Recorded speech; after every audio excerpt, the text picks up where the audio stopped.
a partner in these companies. So whether it was transportation business or real estate development, which is where I've spent the most of my focus for the last 20 years. I just, as an attorney and as a developer and involved in construction and real estate development and so on, I was hoping that my experience in those fields would add some value really to what we're trying to do in this town. I love Highland Beach. My wife and I have lived here for almost 3 years, and I have no intention of going anywhere.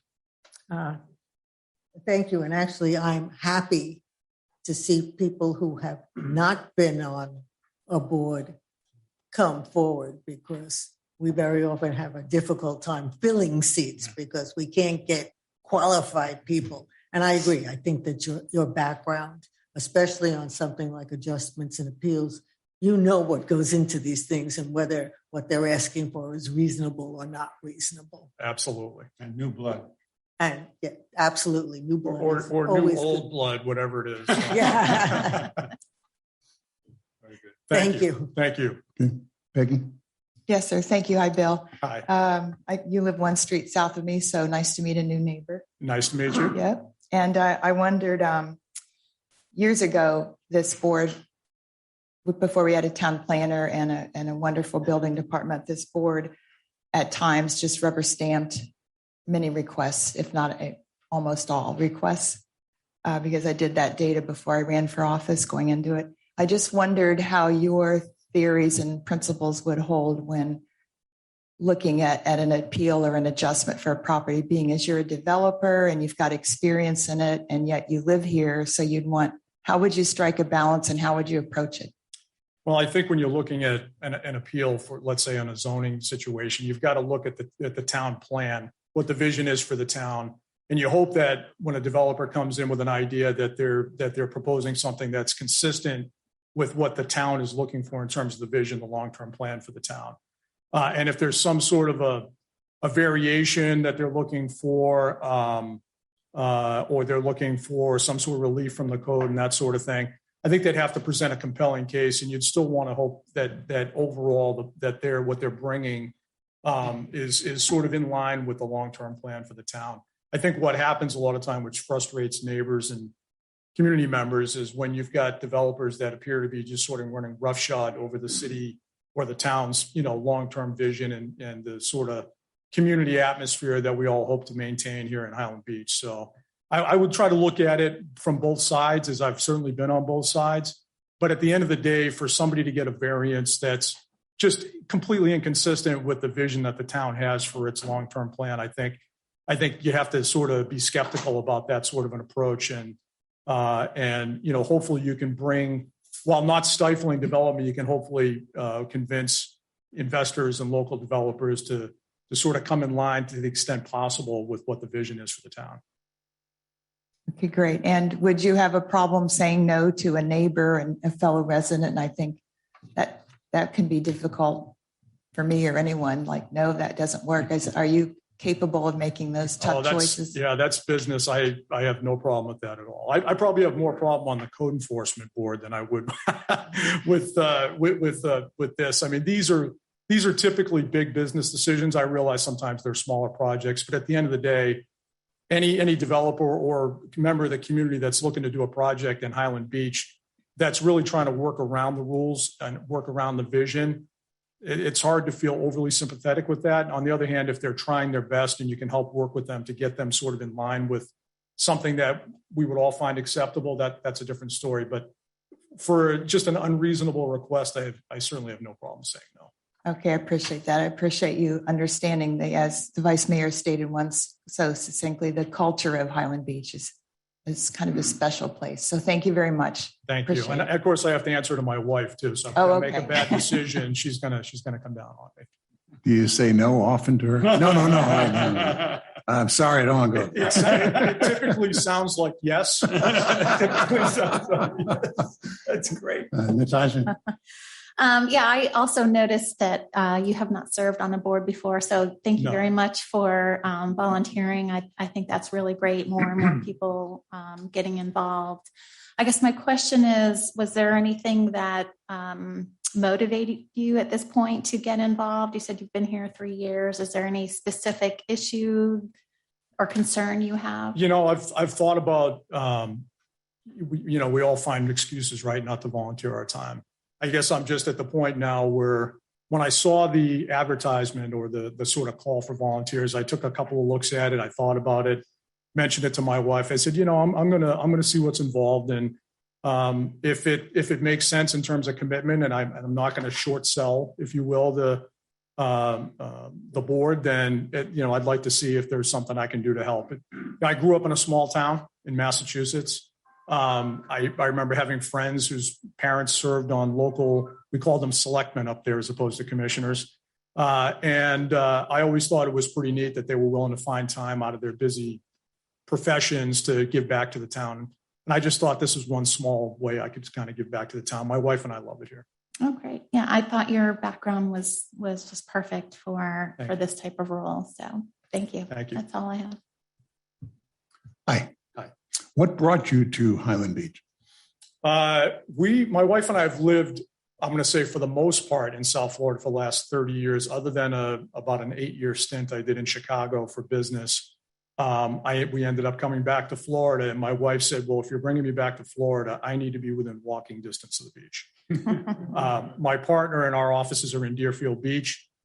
Frankly, we were searching up and down the beach looking for a place to live, and we got lucky with the townhome that we're living in now in Bel Air, and having the beach access across the street, and my wife, who prefers to be great. My partner has lived in South Florida, my business partner in Deerfield Beach for the last 40 years. He also recommended Highland Beach. He said, if you want to be near the beach, that's a great place to be. So, Gotcha. So it was sort of a confluence of events, but very happy to be here. Well, it's our benefit that you came. Thank you. Good. I have no more questions. Do you have any questions of us? I don't. I look forward to working with you all and hopefully making good decisions. Okay. The committee that you selected as your first choice meets very, very rarely. In fact, I don't think it has met in the last 12 months. Oh, I knew it met rarely. I didn't realize it was that rare. Yeah, there happens to be a meeting coming up. I think it's next week, right? But I believe that's the first time in at least 12 months, might be more. We kid about how infrequent that comes up. Down the road, would you consider adding one? With your background, you might be very helpful. I would. I actually, and I apologize, I forget the gentleman's name who leads the board for code enforcement, was also looking for me to join that particular board. So I would entertain serving on a second board if that made sense. Okay, so Linelda, we ought to keep that in mind if something is available down the road. Noted. Okay. Anybody else have any further questions before we move forward? Yes. Where in Massachusetts? Yeah, it wasn't lost to me. I heard you talking. I grew up in Foxborough. Not too far. So I apologize in advance to the Dolphin fans, although you did beat us last week. So I've been here for 30 years, but once you're born and raised in Boston, you can't quite give it all up. So, yeah, but do you follow Brady? I still do follow Brady. There you go. Yeah. Well, like this guy. you just got a negative vote. Okay, we need a motion. I move that we approve resolution 2021-029, appointing Joel Levinson and William Spruce to the Board of Adjustments and Appeals. Okay, all in favor of that, just say aye. We need a second. We need a second. I'll give a second. I think we have a He's second. from Massachusetts. I got to give it a second. Okay. And with the second, all in favor, say aye. Aye, but Aye. Brady grew up in Michigan. Okay. I have to throw that in. Oh, yeah, that's Sorry. That's okay. That's where I went to law school. So Yeah. Okay, well, thank you and welcome to the boards. thank you very much. I look forward to meeting you all in person later. Yep. Okay, let's move on to resolution 2021-030.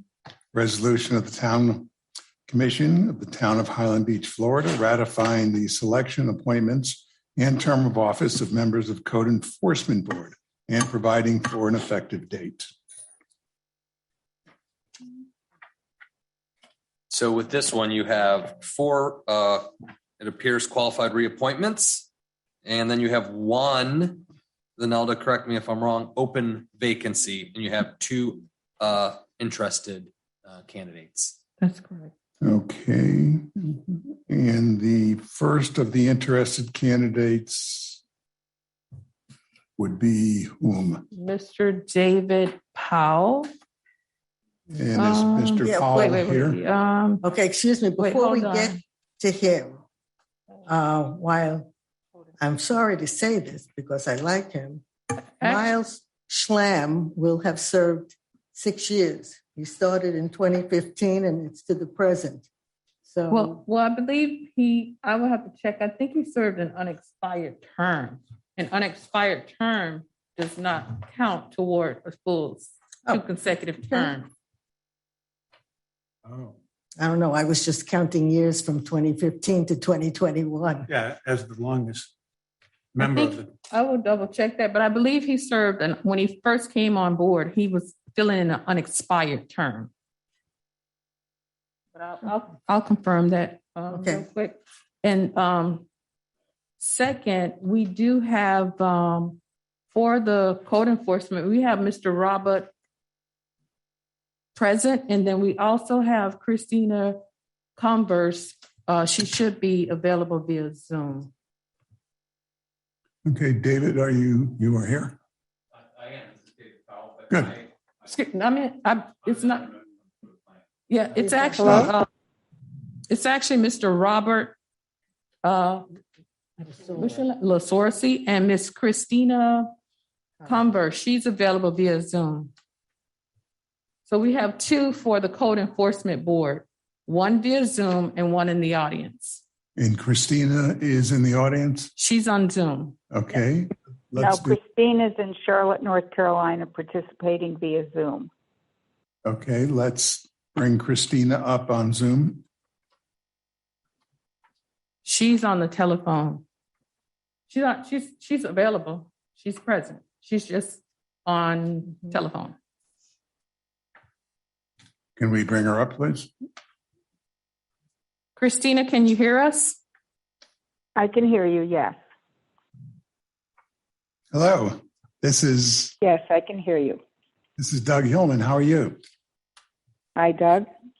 I'm in Charlotte visiting my daughter, so therefore that's why I'm participating via Zoom. Well, that's okay. We can still chat with you, so that works out well. Okay. We're going to ask each of our commissioners to chat with you a little bit. Will that be okay? That's fine. Okay, we're going to start with John Shoemaker. So I'm going to turn you over to Commissioner Shoemaker. Yes, well, welcome. I'm glad to see your application. And as I understand it, you're also a lawyer. And although I read... Well, I've been retired from the practice of law quite a while, but I was admitted to the New York State Bar and passed the New York State test, obviously. And what was your discipline as a lawyer? Where did you focus? Okay, well, I went to law school because I wanted to become a dean of students. I was a director of counseling at Hudson Valley Community College, and to get a PhD in education would take me 2 more years, and I said I wasn't interested in that degree. So therefore, I said it'll take me 3 to go to law school. So I went to law school, passed the bar, was admitted to the bar, was offered a very nice job. I would tell you that my area of expertise in law was civil procedure. So I was offered a job with the New York State Court Administration. However, I really felt that I would have had to go to New York City for that job, which I was committed to the Albany area. Therefore, I said I didn't want to just practice any area of law. I decided to go back and go to my Hudson Valley Community College because I was very, very good at what I did there. So that's interesting. Why then code enforcement? Do you feel that will help you leverage your civil experience? No, the reason I became very interested in code enforcement is because I believe my building is probably the number 1 violator of getting permits. Okay. I I believe very strongly that you should get permits. Your code enforcement people sort of live in our parking lot a little bit because we've been so misguided. Before I got the condo, I had someone, my mother used to own the condo I bought. My family sold it. Whoever bought it or ended up doing all kinds of work illegally in there. I just discovered it when my neighbor was gutting her place illegally. Therefore, I ended up paying over $4,000 out of my pocket to fix something that my building should have seen happening, my office manager should have seen happening, the contractor, the people who owned it, and nobody did the right thing by getting penalties, by getting permits. So therefore, it cost me, who had nothing to do with it, and I could have not done anything and made my building fix it because it's their responsibility, whatever's between the walls. But I said my building didn't put those wires there. The people who bought the condo for my mother put those wires there. So I paid it all and got it all fixed up. But I believe very strongly that when you live in a condo, townhouse, you need to do the right thing. And so I'm interested in seeing that people are doing the right things for all of their neighbors' protection. Well, that's quite a response. I wasn't expecting that, but Penthouse Highlands is also, is that not more than 40 years old? It is more than 40 years old. I think it's either the second or third oldest building in Highland Beach. That's right. And so you're looking then, as we look at the next year, with certifications being a priority, and you feel comfortable in that world where we're going to have to look at not only yours, but so many others as to how they go forward with certification and meeting the requirements. And you feel comfortable in that environment? Absolutely. Why wouldn't I feel comfortable in that environment, I guess I would ask. Well, this is going to involve you in a lot more than just your current condominium and the issues with that, which clearly you'll be able to bring a lot to bear on the problems. But this is something that we're going to have to deal with across multiple condominiums, and it will require some time, I believe, and it's going to involve some controversy, and not everybody can handle conflict. So do you feel comfortable in that world of potential conflict? I do. And I think that most people probably are going to be more receptive to suggestions on how to make their buildings more secure and code compliant than maybe they would have before this collapse in Surfside. Very well. I appreciate your comments. I don't want to take too much more time, but thank you for your, I think, very candid and thorough responses. Okay. Thank you, John. Moving on to Evelyn. Good afternoon. I do understand people who get a law degree to go into administration in other places. It's done all the time. Okay. Right. I mean, I did pass the bar because I said, you know what? I've got all this knowledge now. I might as well take this bar and make sure I pass it, which I did, and I passed it the first time. Yeah, absolutely. Now, had I not passed it the first time, I might have said, well, I don't plan on using it. Maybe I wouldn't have passed it the second time. Well, I know someone in my class got a law degree to move up in administration in a medical school. Yeah. Mm-hmm. It's a very valuable degree to have. I served on committees at Hudson Valley. I chaired the Student Rights Committee. I chaired the Academic Complaints Committee. In other words, my employer was very glad to use my law degree. It's very nice to hear somebody who wants to enforce the rules. It's not often. I do. I believe very, very strongly in it. And I really think that some of what people do as far as not getting permits is out of ignorance. insofar as up north, if you do any improvement in your home, you are going to see your taxes increase. And I still don't think people in Florida really understand that in a condo, you can do nothing to your condo versus you can make it the top-notch condo in the building and decked out. And you're going to pay the same amount of taxes except for the homestead exemption if you get that or don't get that. But I don't think people really understand it because it's so different than up north.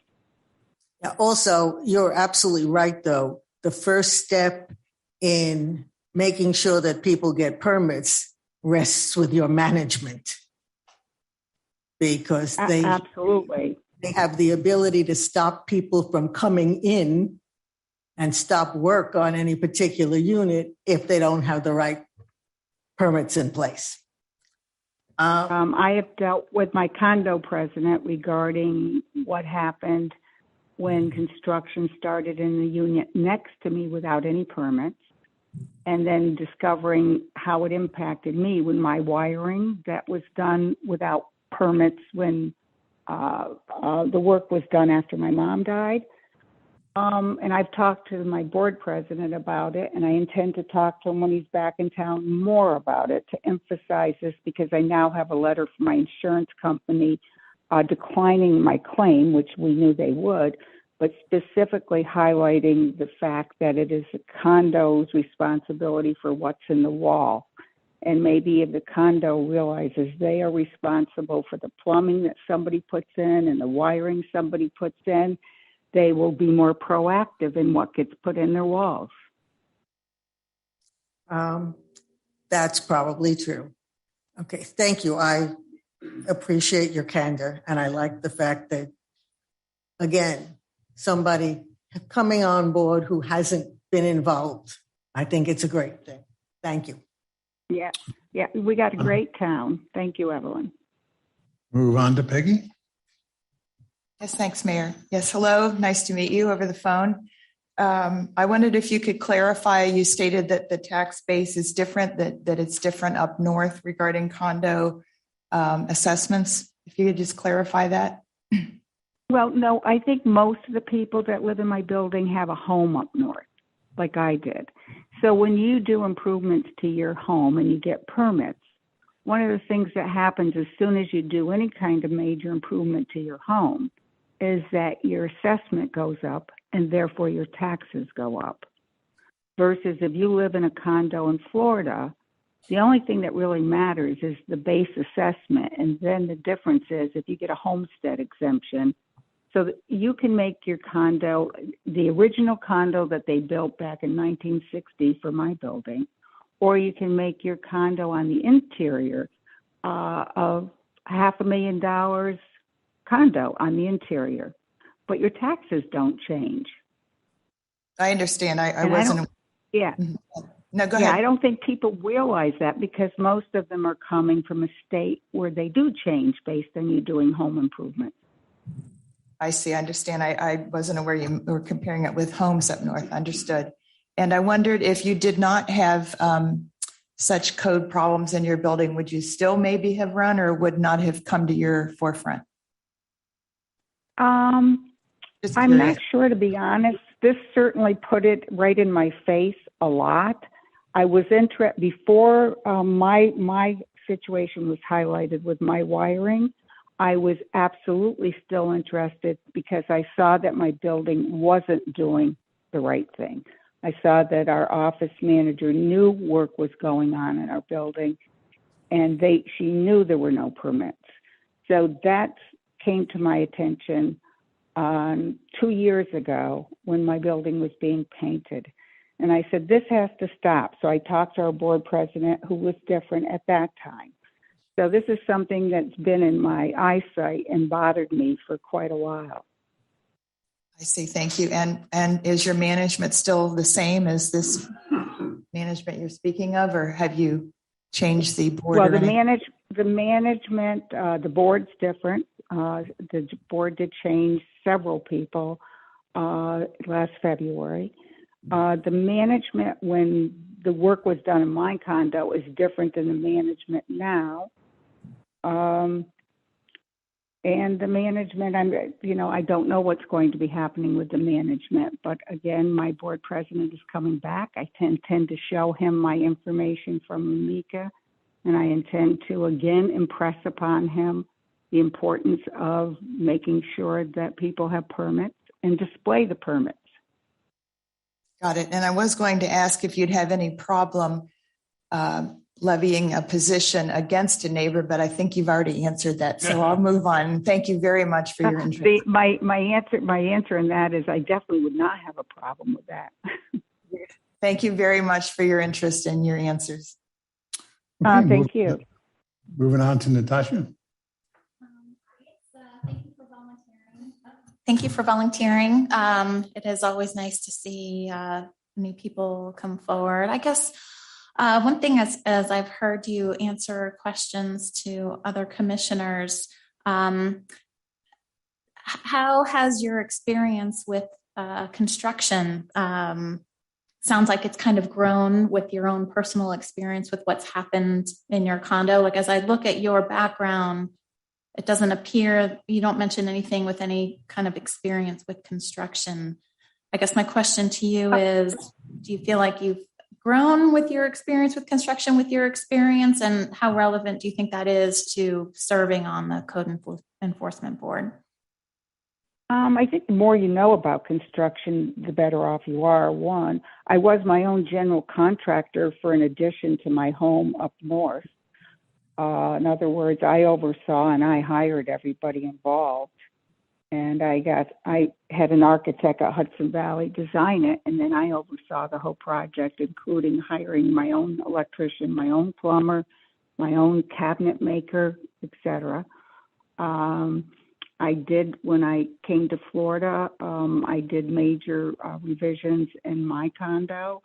As far as bathrooms, I hired a contractor who got the permits. I flew in to oversee that construction. I used to write my midnight ramblings on the wall for him, saying, change this to this, change this to this. I think I don't know a lot about the structural construction. How's that?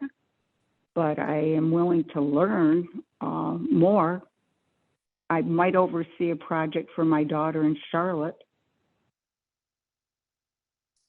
Okay. So your experience in construction has pretty much been the various projects that you've overseen with your own personal. Correct. I don't know how to do construction whatsoever. I didn't grow up in a household where that was, we hired people to do things. We weren't very handy to do them ourselves. Okay. Well, thank you. That's all I have. What's that? Yes. Okay. You're welcome. Hi, Christine. This is Doug again. Yes, Doug. Before we move on, I'm going to ask our attorney, Glenn, to comment on potential issues when there is looks like there may be a conflict of interest when a board member comes up against a case. Glenn, I'll turn it over to you. Thank you, Mayor. I've heard the applicant talk about her condo and issues in her condo. I just wanted to point out that she probably would have to recuse herself from issues that she was in any way involved with, that she may have observed herself. You can't be a witness as well as a judge on a case. But other than that, obviously she could still be appointed and hear all other cases, and there may even be cases in her own condo. Well, let me ask you. May I ask you this question? If there's a hearing on it, as long as you disclose the information that this happens to be related to a unit in the condo that I live in, you still would have to disqualify yourself? You're always going to have to disclose, and it'll be a case-by-case call as to whether your involvement was so significant that you had to disqualify yourself or just incidental and you may be able to participate upon disclosing. So I just wanted to put it out there so you're not surprised if you get appointed. And it sounds like one of your reasons is to be involved with cases in your own condo. You may be somewhat restricted. Well, it's not just, I see this happening in other places. So it's not, I see how prevalent it is in my condo building. I am sure the same kind of things going on in other buildings. And I think people deserve the protection of getting the right permits and appropriate permits. So even if it's not my building, I have just as much interest in protecting the people that are in that unit because we're all so interdependent on our own neighbors. A question. I think the mayor's brought up a good point, but let me just clarify. She can continue to have conversations with the management about her unit on a personal basis, but not as a representative of the Code Enforcement Board. Yeah, I mean, As a representative of the Code Enforcement Board, she can't then speak to the condo in that position to affect action. you're correct. But a different example would be, for example, she couldn't complain to the code officer that there's a violation in her building, having observed that violation, essentially be the prosecutor or the victim or a witness, and then serve on the board and judge whether there truly was a violation because she's got information. And again, it's going to always be case by case. If she glanced at it, that's one thing. If she was intimately involved, it's another thing. I just didn't want her to come on board without at least thinking that there may be some occasions that she might not be able to participate on some of those cases. There's not a blanket. Oh, I would realize that, for example, had I been on this committee and I turned in my neighbor who did a demolition because she had no permits, I would assume that she would not want me involved in any kind of hearing. That's for sure. That was the point. Thank you. Okay, very good. Yeah, Thank you. yeah, that would be my assumption. Okay. Thank you, Glenn. Moving on, Christine, how long have you been a resident here in Highland Beach? I bought the condo in 2011. I've been a Florida resident since 2013. I have been a full-time resident since 2016 September. Gotcha. And it was this unfortunate incident that brought you to wanting to volunteer on the board? No, as I indicated, I had been interested in it for well over 2 years.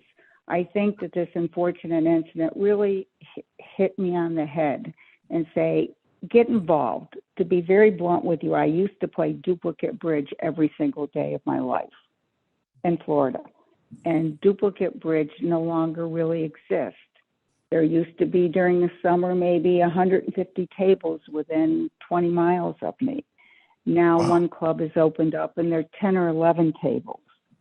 So I do play bridge online, but I now have a lot more time to devote to other activities. Gotcha. Thank you. Okay. And by the way, thank you for submitting your application and being interested. It's a heck of a turnaround. I recall just as little as 2 or 3 years ago, we were having trouble getting people to be interested in serving on the boards. And now it's a real pleasure to have people qualified like you and others wanting to serve. This is a real pleasure. Anybody have any other? We live in a great town. We really do. And like the police are in our parking lot a lot too. And I consider myself very fortunate to live where I do live. Well, Chief Hartman is and sitting. I think we have a very lot of positive things going on. Okay, thank you. The Chief Hartman is sitting here, and we don't like to say nice things about the police while the chief is here. Oh, you have the nicest police officers in the world. Absolutely. Anybody have any more questions before we move on? Nope. Go ahead. I just want to make a quick clarification of my earlier statement. Since you appointed Mr. Linson to the Board of Appeals and Adjustments, you actually have 2 vacancies on the Code Enforcement Board. So I spoke incorrectly. So we do have two the ability to appoint both of those that are wishing appointment is an option for you. So it's 2 vacancies in addition to the reappointments? That's correct. Yes. So sorry if I didn't make that clear. And we do have Mr. Robert is in the audience. Yes. Thank you. Robert, would you go on to the stand, please?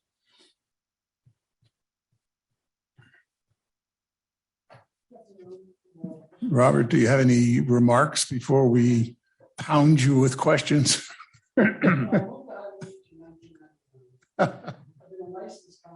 If turn that on, please. I'll start all over. Okay. I moved to Highland Beach in 1999. I've been a licensed contractor in Florida since 1974, continuous. I've never had a complaint against me. I've dealt with 40-year-old buildings being recertified. I've done the work with engineers and architects. I understand what code is. It's for life safety, which is the number one thing. Like, if that's not happening, it's got to be pushed. Now, if you understand Highland Beach is Palm Beach County, which used to be built under the Southern Standard Building Code. It was the Wild West here. The code was so horrible. I did most of my building when I built homes in Broward County, which was the Southern Standard plus the South Florida Building Code. So it was a lot more difficult. Then Broward County and Dade County got together, and that's why we have this new hurricane code, which is statewide. We have the toughest building code in the world, including areas that have earthquakes.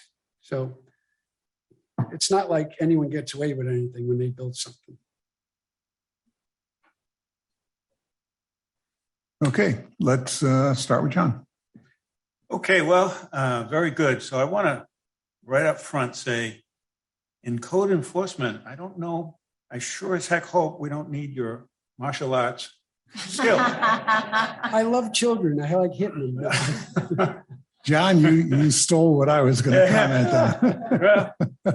My goodness, if you do need to practice your martial arts skill, I do it every we're day. in real trouble. But let me clarify something. You're not an engineer.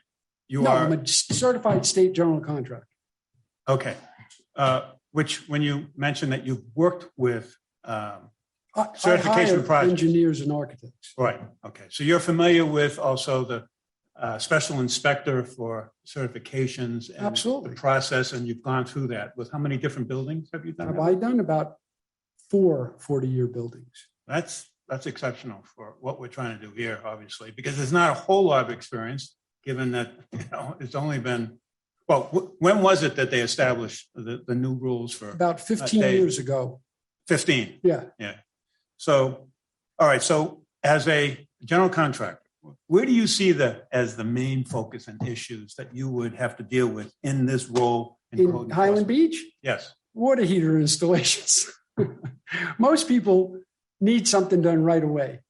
So they don't understand, especially if they're in a condo, that condo law is if I'm on the 3rd floor and my water heater busts, I'm not responsible for the guys on the 2nd and 1st floor. So that guy on the 3rd floor in a rush goes, well, I need my hot water. Well, he's got to still let someone know that he's in the process, because if he puts it in wrong and it bursts, then you got a problem with the neighbors. So you see that as the major issue. Yeah, but I can see where the board is going. You guys want to take care of these buildings, which my building was built in 76. So I guess we're going to have to go for a 40-year. For sure. Which we did all our mitigation with straps and whatever we could do like 5 years ago. And now having done this for your career and whatnot, is this the first time you've been involved at a town government level? Yes. And you guys why? are doing a good job. No, but why then? Why are you personally pursuing this? Because I'm young enough to do it now. I felt like I was getting old, but No. I'm doing it because this is my town. So I'm going to help. That's the right reason. I can't do martial arts like I used to. Now I look like an old, slow guy. Okay, well, thank you very much. I appreciate it.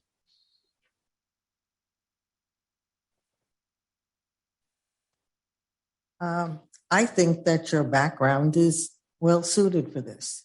Thank you. Because I think that while you don't have to know about construction to know if there is a code enforcement problem, because you'll hear from the town code enforcement officer and you'll get expert information on what the exact violation is.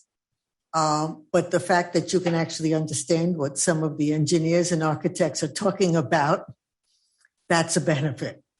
Thank you. And thank you for volunteering. Yeah, I think that this is actually a good fit. Thank you. Peg? Yes, hi, Robert. Hello. The fact that you know that the codes were updated 15 years ago shows that you're on top of things, because it was after the 4 storms of 04 and the 3 of I 05. didn't catch that. What? And the hurricanes of 04 and 05 did help instigate the changes to codes, particularly in this area. And the fact that you know that shows that you're up on these matters. So I appreciate that. I wondered, not a whole lot more that you haven't answered already for my fellow commissioners, but I wondered, same question I've asked previously, is you wouldn't have a problem levying perhaps what a neighbor would consider a negative opinion. You have no problem going up against a fellow resident, which is, I think, is the toughest part of that job in terms of a judgment. I don't look at it as going against a resident. If they don't understand what life safety is, they need to be educated to that point. I mean, it's if they just put a coat of paint on a wall, that's a different problem. But if they did something that, like electrical wiring, like that other lady, that's horrible. I mean, a lot of this wiring in this city, that's the older structures, is the old wrapped in plastic, and that's totally illegal. But that's how they build. You got it. Great and she answer. might not know that. I understand.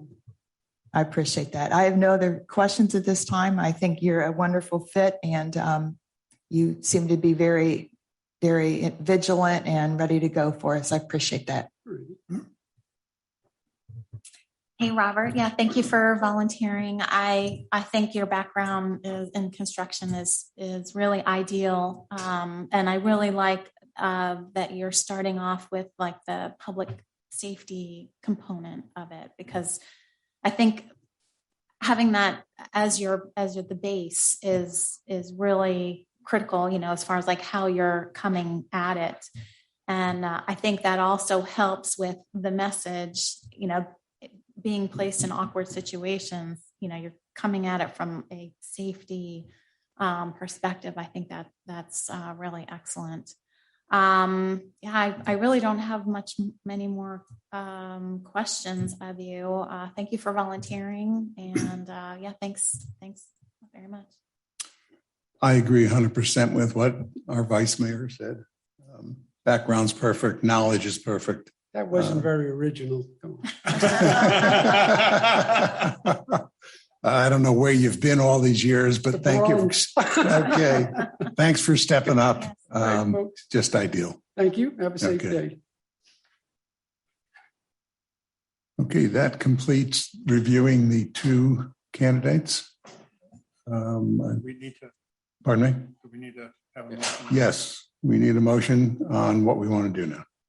So just to clarify, how many positions are I we can filling? turn that on or speak into it. How many positions are we filling? We have 2 positions opened and we 2 have 2 candidates. candidates. Okay. And you have 4 reappointments. Yes. Say again? You have 4 reappointments and 2 new applicants. So that's a total of. Yeah, so the reappointments are no brainers.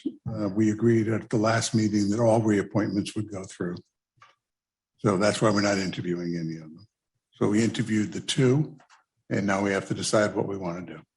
I'd like to make a motion to honor the 4 reappointments and appoint our 2 new candidates to the 2 open spots, one that was in existence and one created when Joel Elisha moved over to the other board. Okay, do we have a second? A second, the motion.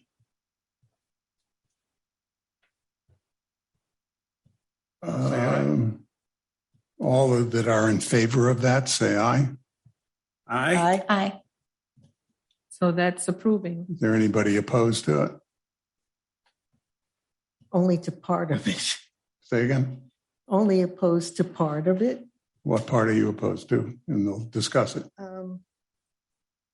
I think I need to know more about Miss Converse. Okay, I have equal concerns about Christine. I'm not sure that she's a good candidate for that. Appeared to me as though she was interested in that because of her personal experience. Don't know that she's really qualified for that. So I would certainly go with one of the candidates without concern whatsoever. I think he's perfect. No question about the four. So I would certainly be in favor of the four reappointments plus Robert without hesitation. But I do have hesitation, as does my associate, Evelyn. So can we reserve judgment on Ms. Converse and just vote the other five people in? Why don't I make a new motion since I made the first one? Well, wait a minute. Okay. Before you make the motion. Yeah, you want to have a further You've discussion? expressed some hesitation, I believe is the Mhm. expression. And so let me come back and say, well, wait a minute. She understands that she would have to recuse herself relative to her unit. She is a lawyer who understands that, so she's a smart lady.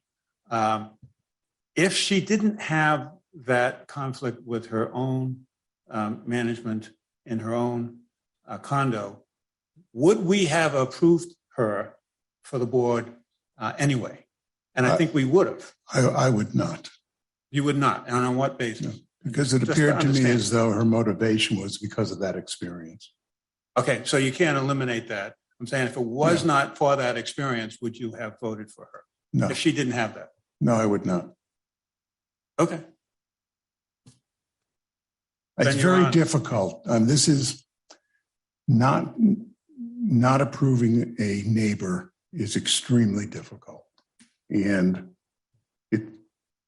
it's not something I enjoy doing. I know I'm going to meet her at an event that we sponsor here, or I'm going to meet her on the sidewalk. And I don't enjoy doing it. But that's what we're here for. We're here to have the best possible people serve on these boards. And in the year and a half that I've served as the mayor here, this is the first time I have said no. And I'm sorry to do that. But I believe that's my duty if I don't believe somebody is the right fit. So I apologize, Christine, for doing this. I have a partner. Somebody else doesn't believe that also. But, and I can be outvoted. That's fine. But I believe that's my duty to do what I think is best for our town. Very good. I wanted to understand that. Yeah. Which I did not know and did not realize. Okay. I mean, just in our short conversation and reading the document that we have in front of us, I think we can do better. Mayor. I think we should do better. Yes. Yes, I was about 70-30 with 70% feeling we should approve her and 30% in reservation for her current personal building situation. However, with lack of other persons, I made the motion to move forward, but I can rescind that and establish a new motion according to protocol to work on the 5 and then withdraw Christine for perhaps a waiting period and see who else might step forward for that spot. So I'm happy to remake my motion, seeing as I had a few of those same feelings, but I'm also interested in moving forward on the boards. And we have put people on the boards in the past who seemed to come in with a personal experience, which led them to be interested and then worked out just fine once they got on the board and took a whole 8-mile up view of the town. So if she would end up in that sort of seat, fine. But if you and Commissioner David are severely concerned about this, then I'm happy to remotion and move forward as a full body here. So you want to make a motion for the 6? For the 5. Or the 5, I will excuse me. rescind my previous motion and make a new motion, which would state that we approve the 4 readmitted persons to the board and approve Robert and hold off on the other vacancy until a later meeting date. Fine. Second. Do we have a second on that? Yes. Okay, She seconded. Second. Okay. All in Okay. favor, say aye.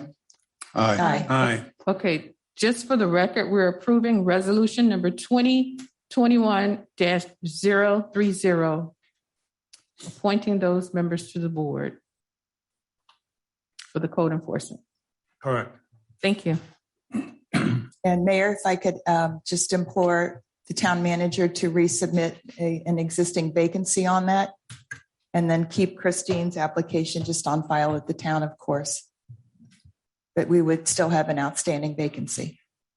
Yep, we can, at the end of this, call through the applications and then move, based on their selections, move the group forward, another set of candidates. Thank you.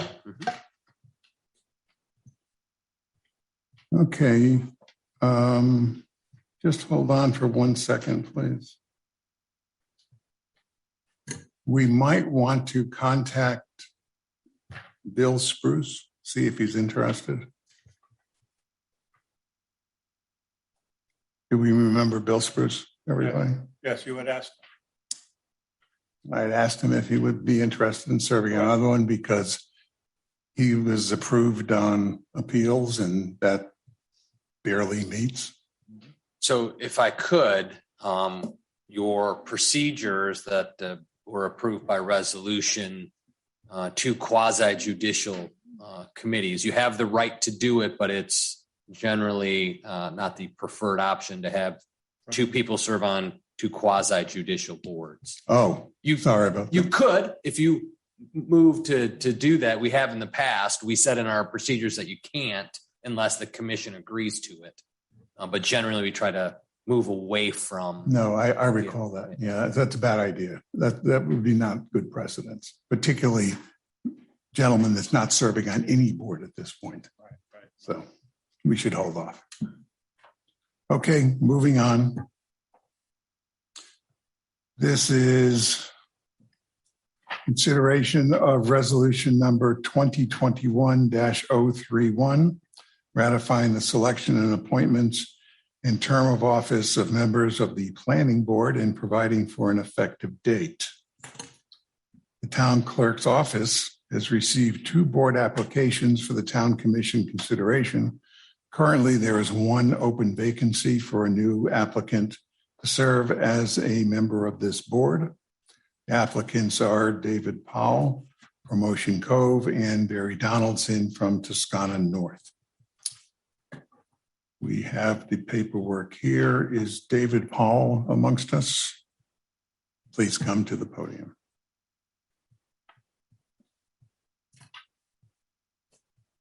David, is there anything you would like to tell us before we start asking you things?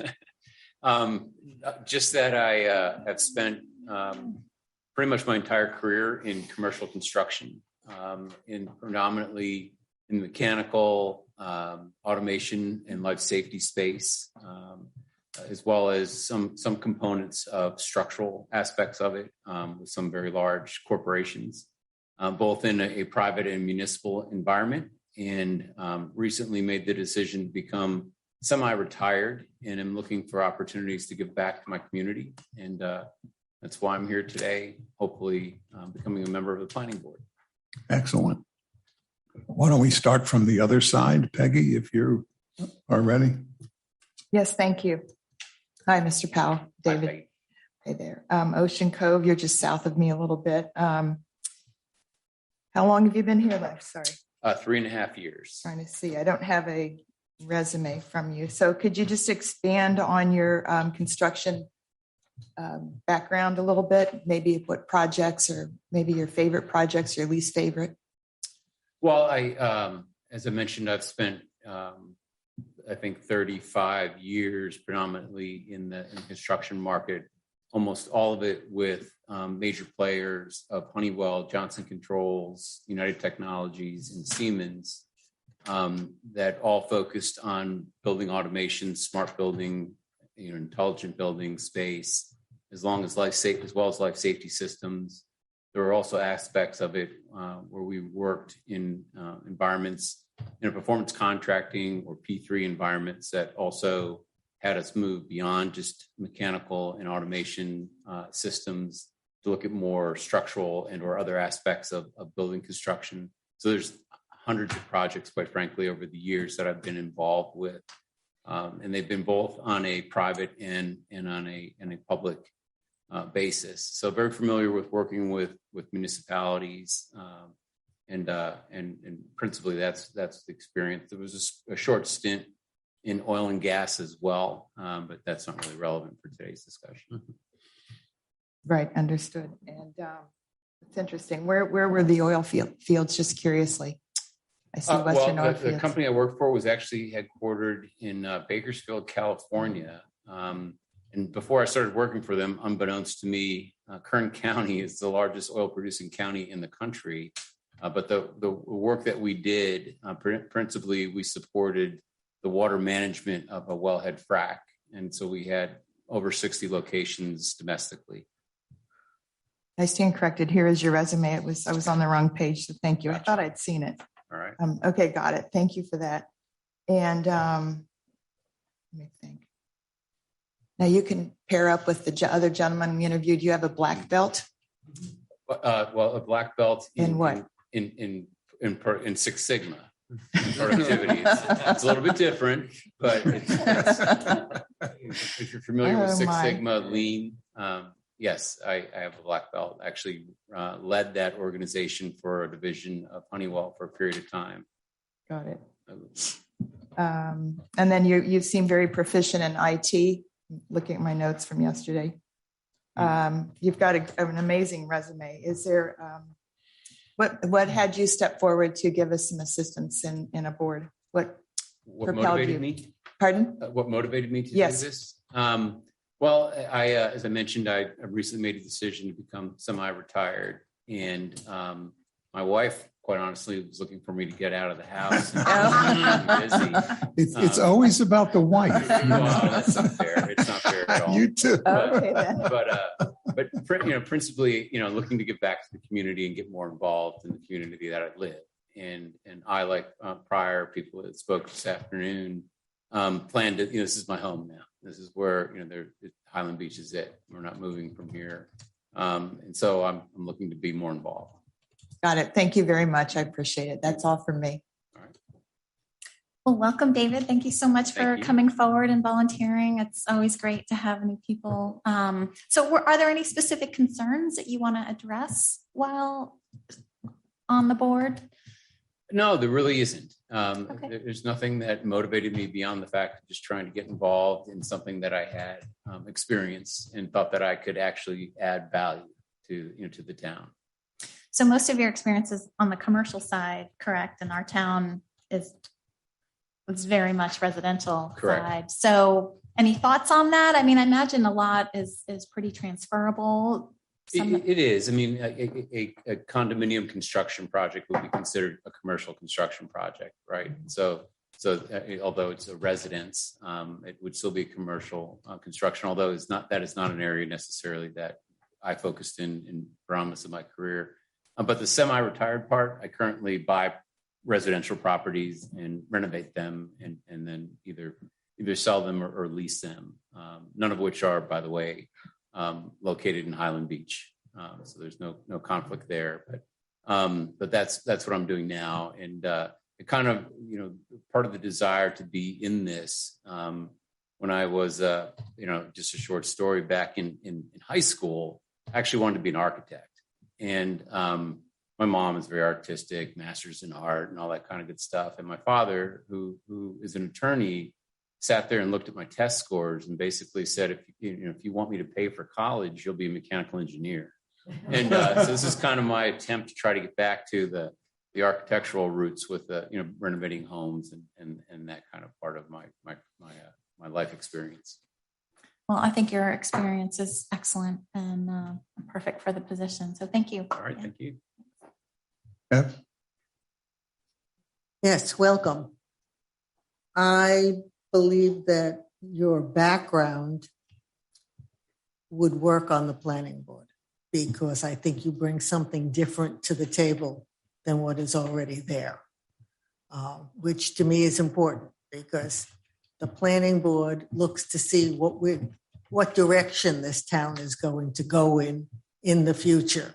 So a lot of the other things really are not relevant, but you do bring a different approach to things.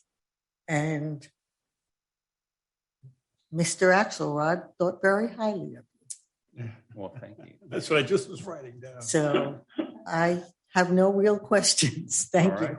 Thank you. Johnny?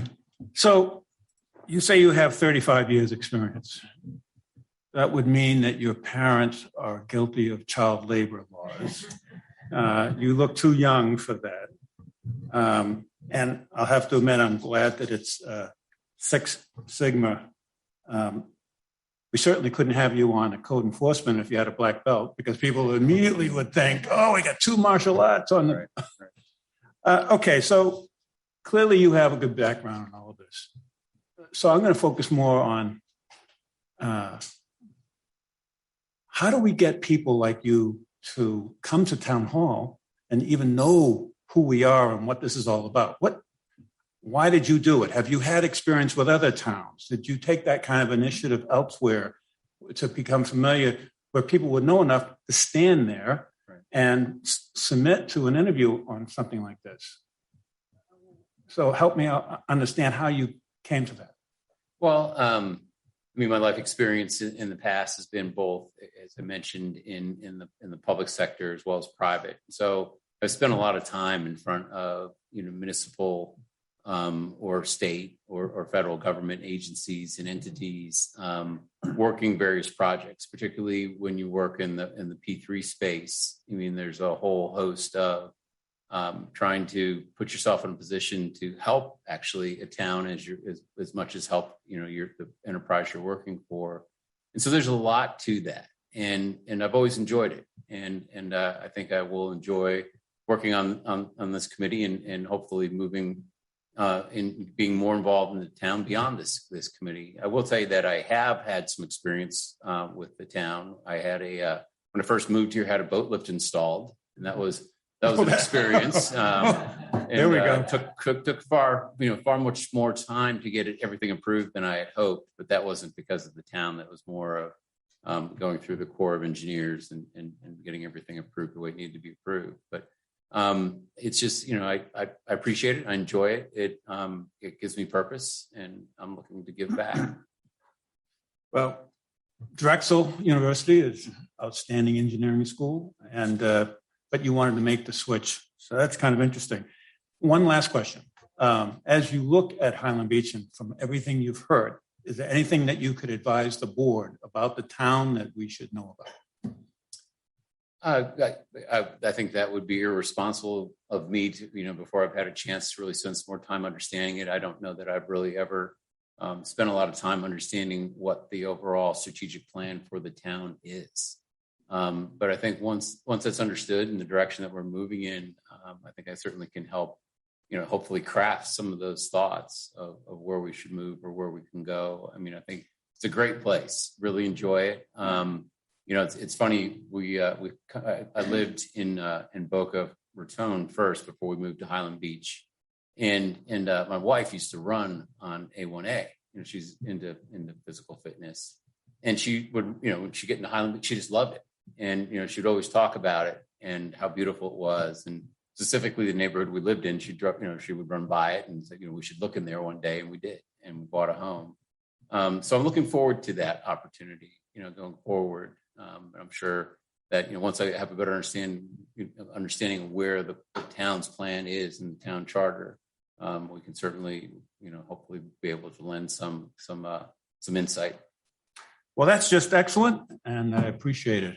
And this is a good day. We don't know your wife, but we love her. I'll let her know. All the right stuff. Thank you for applying, and thank you for your interest. All right. I have no questions. Okay. We know the next gentleman. Come on down.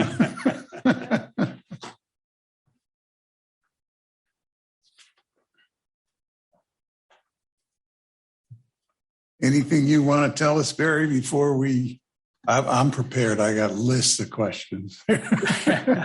Excuse me a second. I have to fight my hearing aids. You take your time. Masks. So you may have something I want to hear. So the mask grabs it. Let me get that adjusted. Okay. Yes, Barry Donaldson, 3700 South Ocean Boulevard, live in Toscana. Yeah, I've been a resident with my wife. Next year will actually be almost 2 decades. Wow. So we've been here for a while, and I've had the opportunity to participate in supporting the town in a number of ways, and have greatly enjoyed it. I know you have my resume in front of you, so I won't try to repeat that. I thought it might be interesting, though, to just kind of give you a refresher on some of the more recent things I did, because I did have a very brief stint on the planning board before I was tapped to join the city commission and fill that unfortunate vacancy that occurred. But during the short time that I was on the planning board, we addressed a number of items. The first was we took the first look at the parking ordinance that was dealt with by the city commission eventually. That was the start of that. We reviewed the initial work on the site construction handbook that was subsequently adopted. We took a long, hard look at the coastal element for the comprehensive plan, and I spent a great number of hours helping to draft that component for my fellow board members for consideration. It eventually was adopted. We were charged with taking a look at the crosswalk issue and how to best proceed on that. And we also, as a result, actually of a no vote that myself and one other member cast on a site plan, started looking at exactly what is permitted to be built in side yards and what is not permitted to be built in side yards. So that was the initial effort that led to the new ordinances that dealt with that. So I know Commissioner Peggy had mentioned earlier to one of the other candidates, do you vote no? Yes, I vote no. I would even go back to the time I was on the Board of Adjustment and Appeals, where I was often the only no vote when those came up. And it is certainly important for the protection of the town to vote your convictions and say no when you have to. So I was quite often in the minority on some of those issues, but the 7 criteria to approve those I thought had to be honored, and you just shouldn't go outside those boundaries. So that during the short time,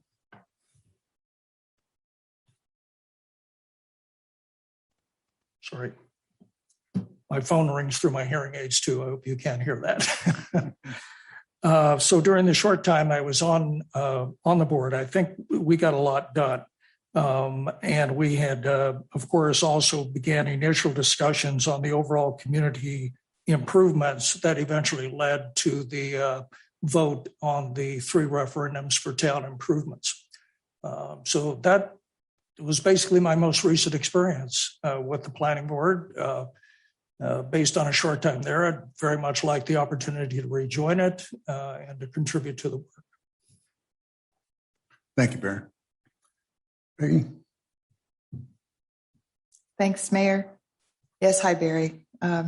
Known Barry a long time since I first joined the commission in 2018. I do want to note, however, that the items you note as your planning board service times were actually ordinances and codes that the commission first discussed and passed on to the planning board. And we worked in conjunction with you. And they emanated from the commission at that time, most of whom are not serving anymore. And if you could update me, I just noticed on your resume, I hadn't seen this before, but you did work in South America. And if you could just reiterate your actual work in Florida and some of these other venues, something that we would note, something of note, your architectural skills. Well, the South America experience was a multi-use project in Sao Paulo, Brazil, that was constructed. It was about 500,000 square feet, shopping center, entertainment center, grocery store, kind of a mega mall kind of thing, but in a highly urban setting. Projects you might be familiar with in South Florida would include the Harbor Beach Marriott in Fort Lauderdale. That project was actually the one that brought me to Florida in the first place. I've done extensive renovations at Pier 66. I was one of the co-architects on the Ritz-Carlton Hotel in Key Biscayne. Did some renovation work at the Eden Rock Hotel on Collins Avenue in Miami Beach. A great number of renovation projects at the local Boca Hotel. So those are some examples that you probably would recognize. Got it. I know you were a big proponent of the 45 million referendum, and which was soundly defeated. Yes. And I wondered if you learned anything from that and how you approach the town business now following that. Yeah, I've learned to accept criticism gracefully and continue to push the truth. Great answer. That's it for me. I'll leave you in the hands of my colleagues, and thank you for your past service and your honesty. Thank you. Hey, Barry. Yeah, I thank you very much for your past service as a resident of Highland Beach for a while. You know, I appreciate everyone who has come before me. But, you know, I guess I just wonder, what is your thought on having like new people in the town participate on boards and like rotating, having different perspectives on that. I'm just curious as to what is your thought about that? Well, I think it's clearly a good idea. These boards are anything but static. There is turnover, there are vacancies, there are changes all the time. We have seen some boards go with vacant membership for extended periods of time, and it's not good. So it's always good to see people step forward and volunteer. That's an encouraging thing. So that's always good. It's always good. It has been a while since I served. It isn't like turnaround. There's been a pretty appreciable gap. And what is? Could you articulate for me what is the reason for you wanting to continue to serve? Mm-hmm. That's in a nutshell, my father. He's always been an inspiration to me. He ran for public office in Kentucky and both representative in a different role, served in a appointive role as a magistrate for a while. He, like me, was never elected to public office. So sort of a family joke. But I lost him just shy of being 94 this summer. And he has always been the one that inspired me to public service and to step forward and always try to have a role where you're needed and where you feel you could best be to be of help. So I enjoyed being on the planning board. I think that's sort of in my wheelhouse, an area where I could do some good, and I'd like an opportunity to get back there.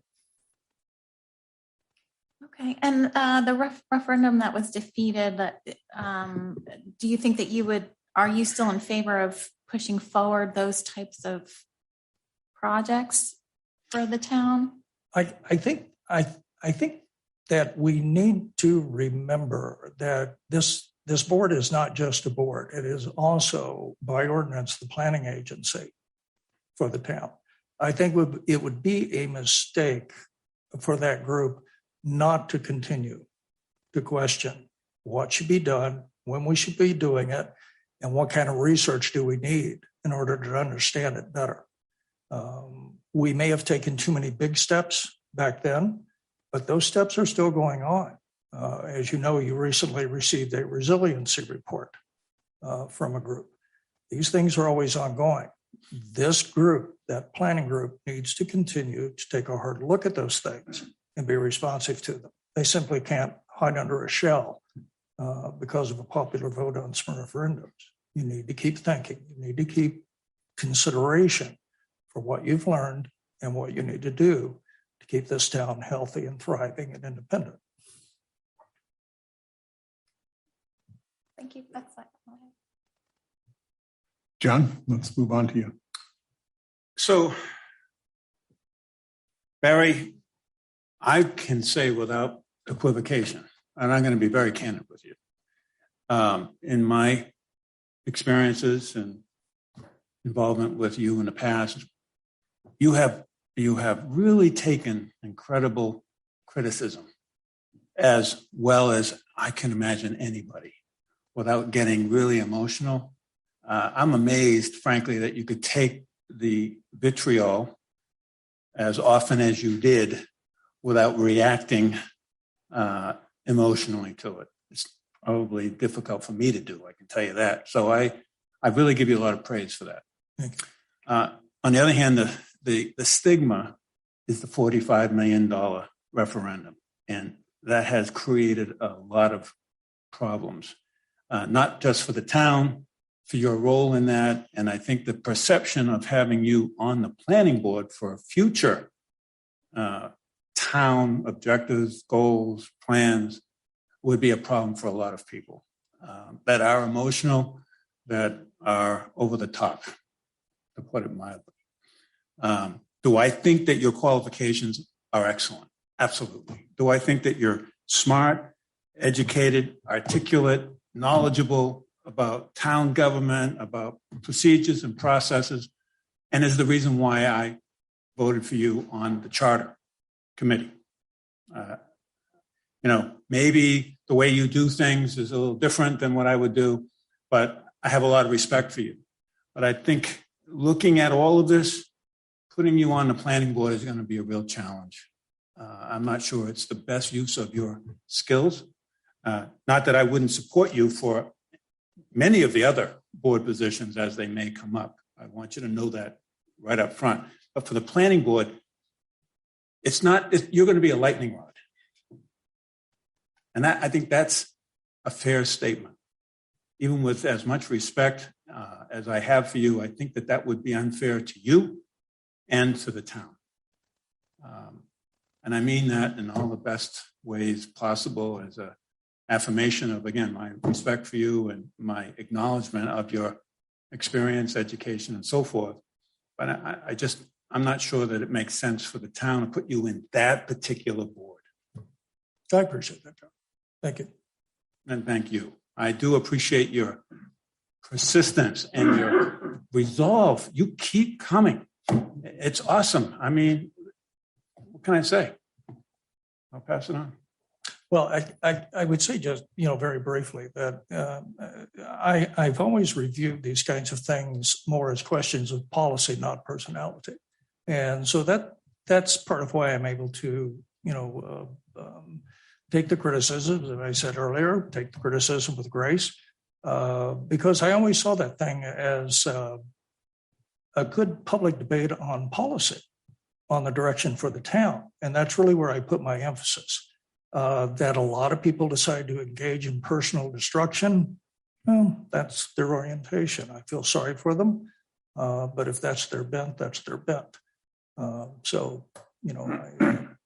Again, I feel badly for them. But that is what it is. That's how I view things, and not to get involved in this kind of personal destruction that does no one any good. Very good. Thank you. Thank you again. Hi, Barry. Hi. I really don't have any questions. Your background is flawless. Your willingness to serve this town is excellent. We have two very good candidates, quite frankly, and I'm going to be influenced in this case by David Axelrod's decision, because he's the chairman of that board and you have to work with him. Mm-hmm. So, but thank you. Okay. I appreciate that. I was disappointed to read David's statement because, again, he chose to engage in a personal attack that I thought was highly inappropriate, totally unfounded, and it was regretful to see. I was shocked that a chairman of a board would make that kind of statement, but he did. So, Well, I was more talking about the fact that he was looking for diversity on the planning board. That's nothing else in his report swayed me. It was the idea of diversity really is what led to my decision. okay, thank you. The diversity, I might just expand on that for those that are watching. The diversity is diversity of home location. There are already 2 people from the Descana development. This would be the 3rd from the Descana development. That in itself presents a significant issue. Just like from any single development, I'm at Boca Highland. There are 2 from Boca Highland on the commission. Having more than 2 from the commission would be inappropriate.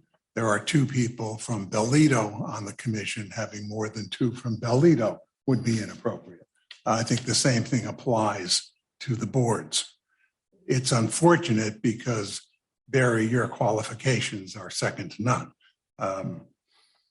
I happen to know Barry personally a little bit, and not only are you a very smart guy, but I mean, you know the town, you got a great background when it comes to the planning board. You're an architect by trade. There's nothing that you don't know that would not help the planning board. I think the town certainly would like to call on you for other assignments down the road, for counseling down the road, if the commission decides to go in a different direction than you. Also, the commission has to take into account, obviously, the recommendation from the chairperson of the board as well. But there are also other boards besides planning. And as openings come, we certainly hope that you would look at those to help serve. So I don't have any questions, obviously. I know you rather well. I know your service rather well. And obviously the town thanks you for your service in the past, and we look forward to your continuing service. It'll certainly be that. Okay. Thank you. So Appreciate thank it. you. Okay, we have heard from both.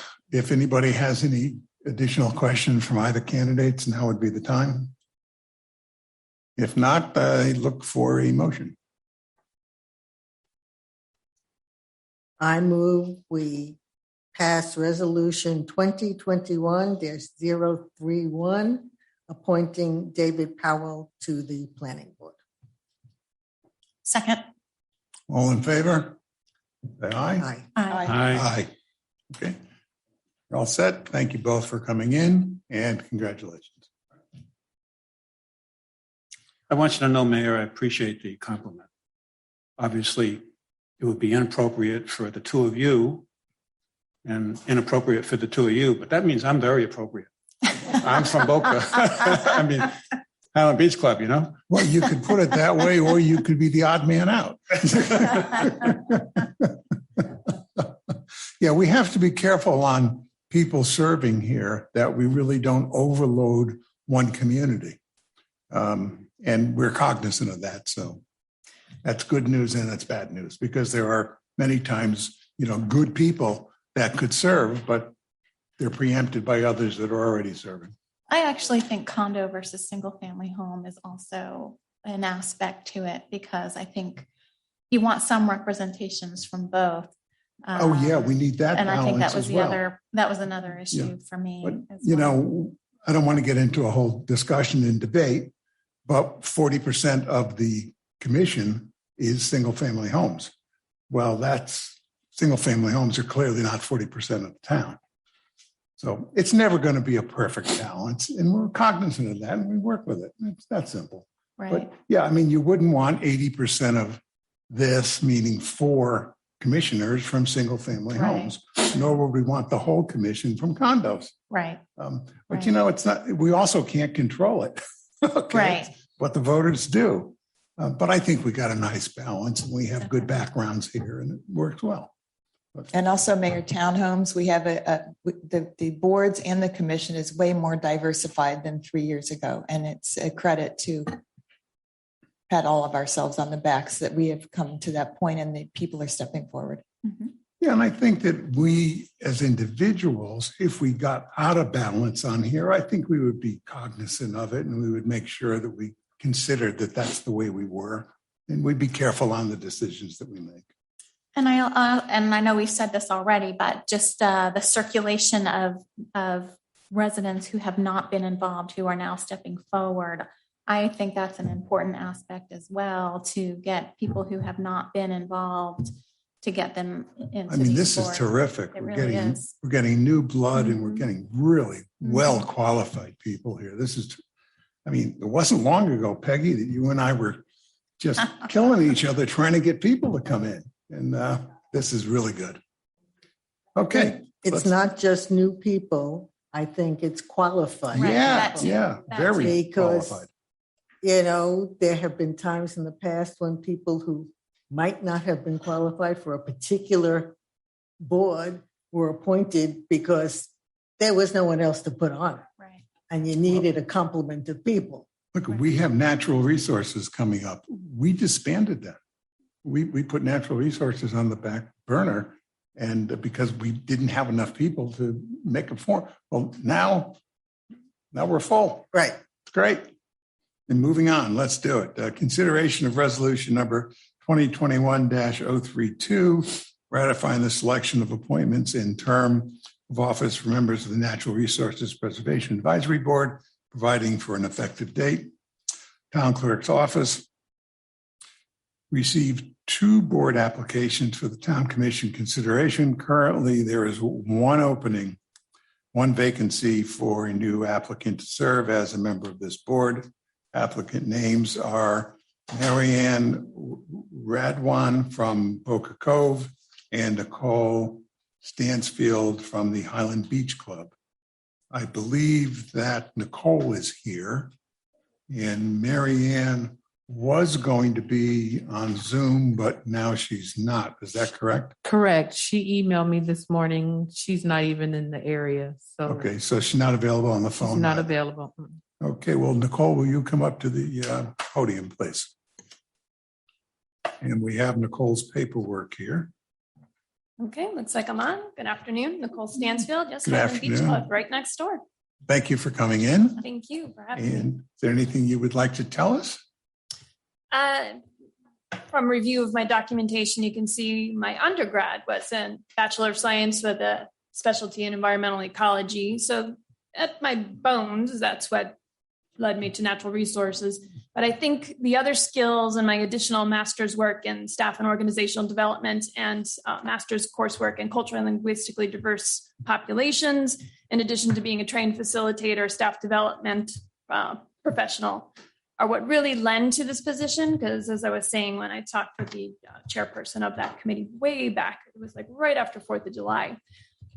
In order to make change, we have to educate. So I think my years as a professional educator, classroom-based, just as secondary science, all the way up to district level administration and federal programs implementation, I can be as passionate as I want about a topic. And I think when we come to natural resources and preservation of the beauty that makes this the community we love, but unless I can bring forth education and be open-minded to where people are at that moment and understanding what they bring forth and listen and educate them as to different points of view, we're not going to move forward. So I think that's a skill set that I have in different trainings, from, yes, working with middle school children to educators K-12, to having to explain to educators from a federal point of view what the laws are and why we need to uphold the rights of this family or this student, and working with small businesses. And as I transition from educator to, I need a change, but I want to take my skills and my passion and continue to coach and mentor individuals and work with small businesses so that they too can see the differences in their organization, to completely understand who and what their the different personalities are, so that they can move forward in a successful way. So that was what I thought I would bring very strongly to any committee in that form. But again, natural resources biology, that is my baby. That's what I've been born and bred to be in this world. If it's okay with the commission, I'd like to go first. Go ahead. Okay.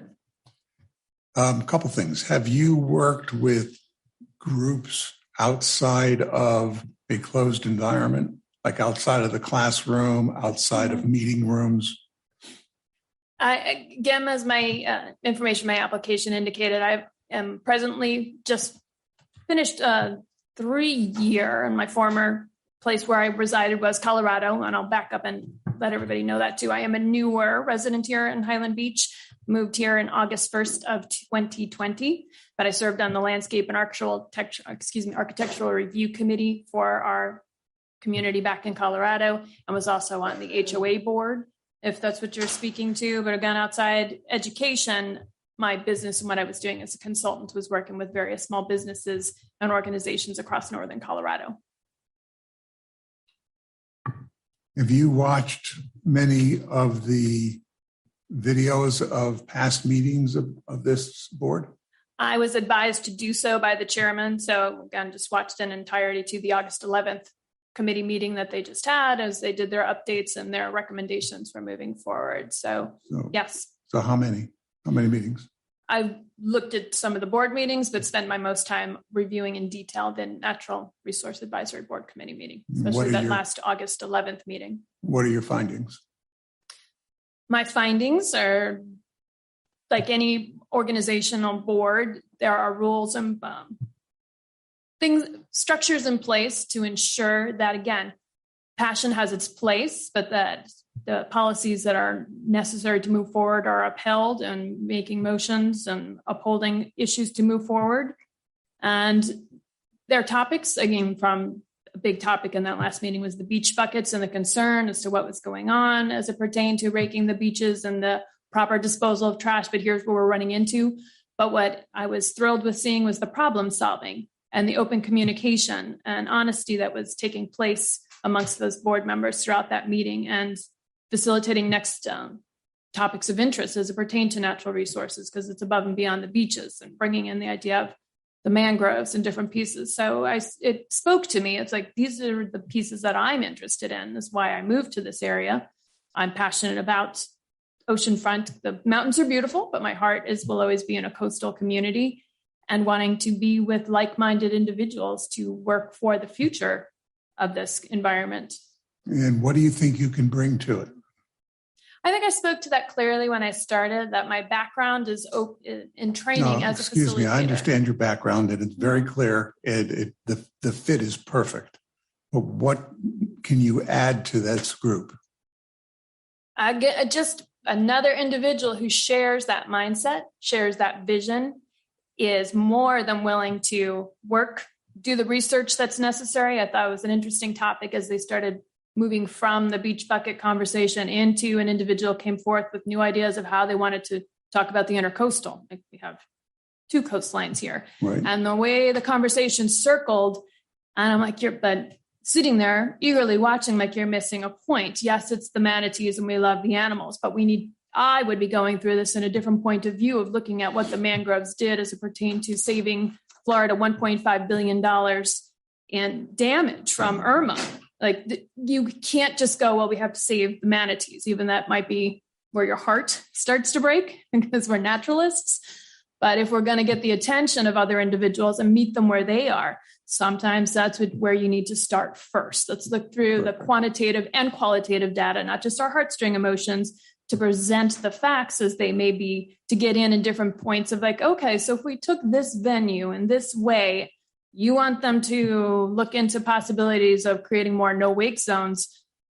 Just saying it's because it's good for the manatees, we know that, but we need to look at a bigger holistic approach into why this is going to benefit everybody and all those different points. So again, my long answer to this, it's a good answer. Thank you, Nicole. What I've always been talented and what I've always been told, and many things. I can see things holistically and get the big picture, but I'm very quick on, if we need to go here, this is where we need to start. And spot on. Thank you. Peggy, turn it over to you. Thank you, Mayor. Hello. Hi. Nice to meet you. Thank you for your patience. And please, the formal paperwork says Nicole, but it's Nikki. Oh, Nikki, that's cool. No, you wouldn't know. Okay, you have it in parentheses at one point. Thank you very much, Nikki. Mhm. And thanks for your patience and waiting through No, the it was other good board because again, as a applicants. been here just over a year. So this has been very educational experience for me Great. too, to meet and hear from community individuals. Thank you. Great. I wondered why you moved. You said you're more of a beach person than a mountain. Is that what propelled you to move? I was born in New York, went to University of Maryland on a limb, went out to Colorado in 1994. And it's been a good place for my husband and I, but it was always a dream to come back. When 1992, I took a trip with a friend to Fort Lauderdale. We rented a car one day, drove up A1A, and it's beautiful beach towns. And all of a sudden we came upon Boca. And as a 22-year-old, it was, what is this? And I said to myself, I'm going to live here one day. So when I started doing some research in 2019, came back to the area, and on February of 2020, working with my realtor, different people from New York who had relocated. I didn't know this existed, this beautiful little just over 2 mile stretch. So my husband and I both came and did research, and Boca is beautiful, but this was heaven. This was heaven. So we were just lucky in the middle of COVID, moving and rented first, then purchased. I love you. I love being on the beach. Does anybody else have any questions? That could be our new town slogan. This is heaven. It's a little slice of heaven. There you go. Here. You got it. I think I hurt living here for the past year. I tell friends in Colorado, like, it hurts because I smile so much. Yep. I'm so happy to be here. I'm sorry to interrupt, Peg. It's okay, but do you have a black belt or any martial arts? No, yoga, darn. no. That's a good one. That's a good one. Meditation and yoga. So I can add Okay, to well, that we'll end take of it. that. We'll get you some lessons with the previous two gentlemen. All right, that's cool. Let me get back to the seriousness if I can. Of course. All right, now you've got your science background, your Mhm. teaching, you've got a terrific amount of qualifications. Could you maybe launch into a little bit of how you see our environmental concerns and how we have on one hand, save the environment, we have sea level rise, we have seawalls being, imploded by iguanas and by the rising seas. And on the other hand, you have people who say that's not a problem, leave it alone. Could you give a little bit of direction as your philosophy on the two differing views of the environment and where Highland Beach fits? Again, I think I alluded to that earlier, is we can't just let passions drive us. That's why we show up. But we have to do that deeper research and meet the needs of all individuals. Because yes, again, dollars and tax dollars are going to be at the base of it. The idea of not at NIMBY, not in my backyard, like, okay, you need to meet people. Nobody's coming forth with, I don't care and I don't want to see and I refuse. But until they understand what this change could mean and why just that little bit of change could impact for generations to come. But if it feels like something's being taken away from you, as human beings, we're guarded. We don't want to feel that we're the finger being pointed at you and you're the cause of the trouble. But to, again, identify the issues, but ensuring that it's passion at the heart.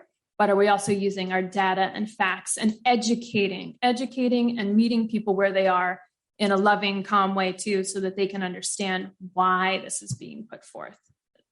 Okay, thank you. Great answer. That's all from me, Mayor. Thank you. Thank you so much, Nikki. Thank you, Peggy. Hey, Nikki, welcome. Thank you for stepping forward and for volunteering. As I said before, it's so great to see fresh faces.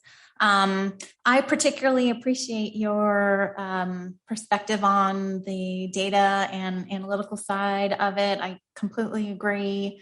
That is one way to really drill home, your message and to provide that support and evidence for your message. I think that's excellent.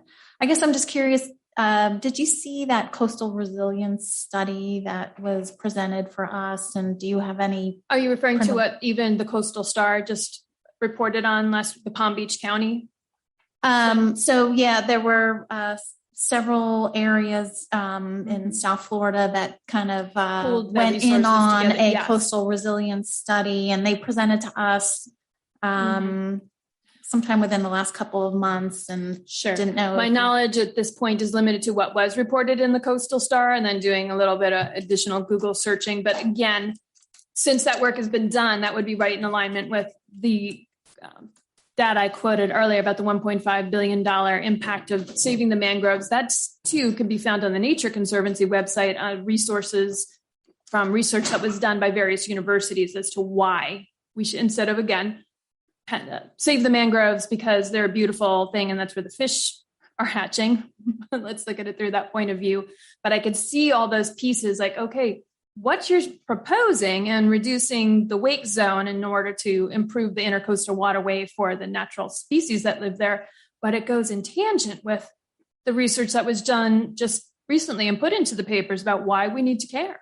Because of all the planning codes and buildings, right? Nothing is going to matter if the barrier island doesn't exist anymore. So it starts with understanding the natural resources and its impact above and beyond the beauty. So again, long answer, but I was made aware, and it was at the same time like frightening when you're a new member moving into a community and this is your passion and dream realized. But okay, but at the same time, on the flip side of that coin, they care enough to have commissioned the research and they have the data. So now what? So I think that's where it's the small, right? The think globally, act locally.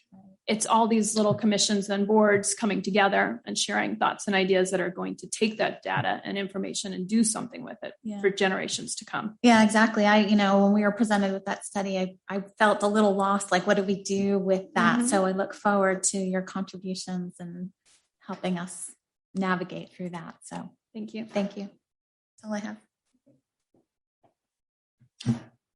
So were you the one that called me when you first I emailed you. Yes. Here she is. She's a brand new resident of Highland Beach Club. And out of nowhere, I get this text. Gee, I'm interested in the beach and what's happening on the beach and how come we've lost some of the sand out there? And, I've got an interest in, there you go. And she's only here a few hours, it seems. So has anyone ever told you that you have too little energy? I'm frightening in Colorado. I do frighten them. They tell me I'm intense. I'm like, I'm a New Yorker. Like, I know you guys can rope bowls and all that, but I took you and left you in front of the bull on Wall Street. You'd be dead in a minute. Well, I think we all love passion, energy, the background, the academics, the coaching, the training you've done.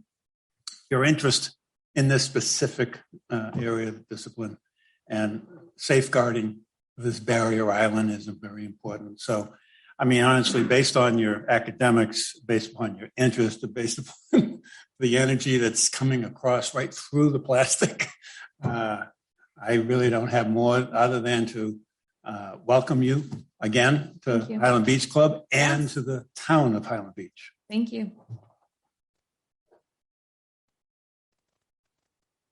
Hi, Nikki. I'm most impressed that you taught middle schoolers. I mean, boy, if there's anything that's the worst, I think I can even get people to buy me drinks them. when I tell them that. Yeah. She has the energy to do it. That's I mean, wow. I like the answers that you gave. I like that you get excited about things, but also that you want the information underlying it. I like the idea that sometimes you have to do baby steps. Mm-hmm. And also sometimes people have to understand the limitations that we're functioning under. And in certain areas where people might want to see change, we don't have the authority to do a lot of things. I like being able to educate people when we do have authority to do things, because the only way we get it done is by letting people know we want to get it done. Mm-hmm. So I would hope that you'd be able to work with PR firms that we might want to hire and to get people to recycle more, get people to pick up things on the beach more. I mean,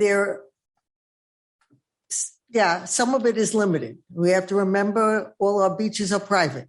Mm-hmm. And we can't do townwide things. Something like the beach buckets that we could do. Is there any one thing that in your mind you would like to see pushed forward a little bit?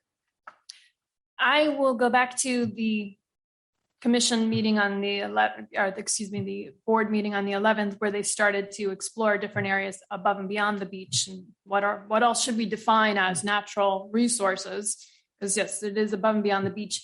And I hope they do understand or continue to do that work on the intercoastal, because again, at the heart of it all, the mangrove, as we know, on both sides, it exists on both sides. So I don't think we all understand there is statute that says you cannot cut them down, which again, people are like, oh, I'm not allowed to cut.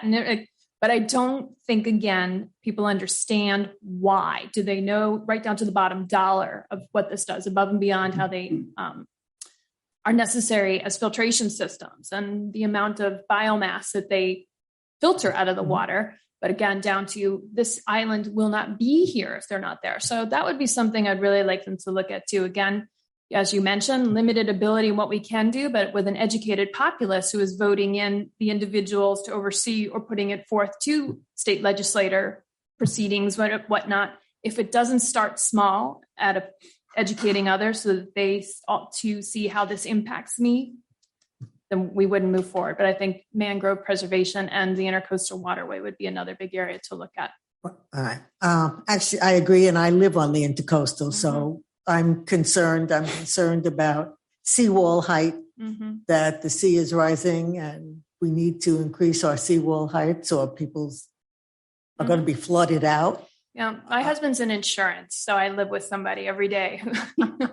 To get him to consider living coastal was like, please, So I get it. Again, but I think that's where we can go with it too, to create that understanding. You might be interested to know that most of the mangroves that are in this town are in fact owned by the county. So individual developers would not be able to do anything with them anyway. But it's not just the developer coming in and removing, it's how we engage and as are there things we can do? Those who have, those who live here, and how what we do every single day is impacting where our our drains and storm sewers are emptying into the intercoastal, and the impacts. If again, it could be as harm, and we know, but what is just me washing one car in the parking lot at Highland Beach Club, and I'm not using biodegradable soap? What's one car? Well, if you can educate others to the impact of what's one straw, one car wash, and how that can over time, the exponential impact of what that is doing. And it doesn't have to be somebody taking them out. They will die because of us. So again, just back to education, understanding, not judgment and pointing fingers, and no shaming, but can you join me in understanding why this is necessary? Thank you. It's a good answer. Back to me, Nikki. Do you have any questions of us? I do not. Again, I've been privy to sitting here through this whole procedure, so I feel like I've learned a lot about individuals, personalities, and backgrounds. So thank you so much. You're welcome. My daughter-in-law graduated from Maryland in '93 also, but it's a big school, big class. Big school. So I doubt that the two of you know each other. It's Michelle Geller. Highly unlikely. Okay, you can be seated. Thank you so much. We have another candidate. Everybody has had the opportunity to look over her paper. I have a question. Yeah, sure. So I guess we have one vacancy. Is there a possibility to expand the board and add one more person, or we can only choose one? Look over here to my right. It's you can choose one. We can only. If you want to redo your ordinance, we can rewrite the ordinance. Okay. No, I was just go to that okay. process. There's the answer. Yeah, we have two good candidates here. Would anybody like to make a motion? You want to take some more time? Take a little time to read over the other one again? Oh. The numbers. It is number.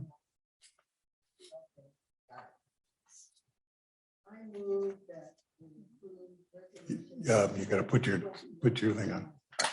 I move that we approve resolution number 2021-032 and appoint Nicole Stanisfield to the Natural Preservation Board. Second. All in favor, just say aye. Aye. Congratulations, Nikki. You are Welcome. now officially on. Welcome. Thank you for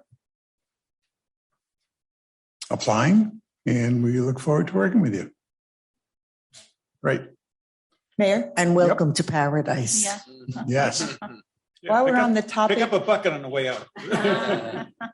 Sorry about Yes, that. sir. No worries. While we're on the topic of this board, just wanted to add to my fellow commissioners that there is a very terrific Boca Save Our Beaches organization of volunteers that I would like to, through Marshall Labadie, forward on to that board to perhaps tie into, since we share the beach at the end of the town here with them. Ah, good. So I'll do that tomorrow. Very nice. Okay. We'll move on now to public comments. Are you ready, Maggie? So just for the record, public comments will be directed to the commissioners, and they have 5 minutes unless the commission decides to allow them more time. Oh, Maggie can handle it in 5 minutes, right? I got important stuff going on. Okay. We know it's important. Okay. Turn on your speaker. It's on. Okay. Okay. I have a PowerPoint presentation Ah, okay. Well, let's wait till And it's a- queued up. and a handout. All right, back So I up. don't have to read to you. Okay. Please don't start the timer until the PowerPoint comes up. That way you have the full time. The handout is before you on the dais in front of you. Okay. Aha, there it is. Today, I'd like to talk about why we need a Marine Patrol presence on the ICW. I'm sure all of you are aware that someone died August 29th, right at the end of my street on Bel Air Drive, due to boat wakes and traffic, too much boat traffic. And I've heard that the people that were on the boat hit a wake and the woman smashed into the seawall. And there were the kids, everybody was thrown out of the boat. So I was gearing this up towards manatees, as she saw at the last board meeting. But this has become more of a boater safety issue as well.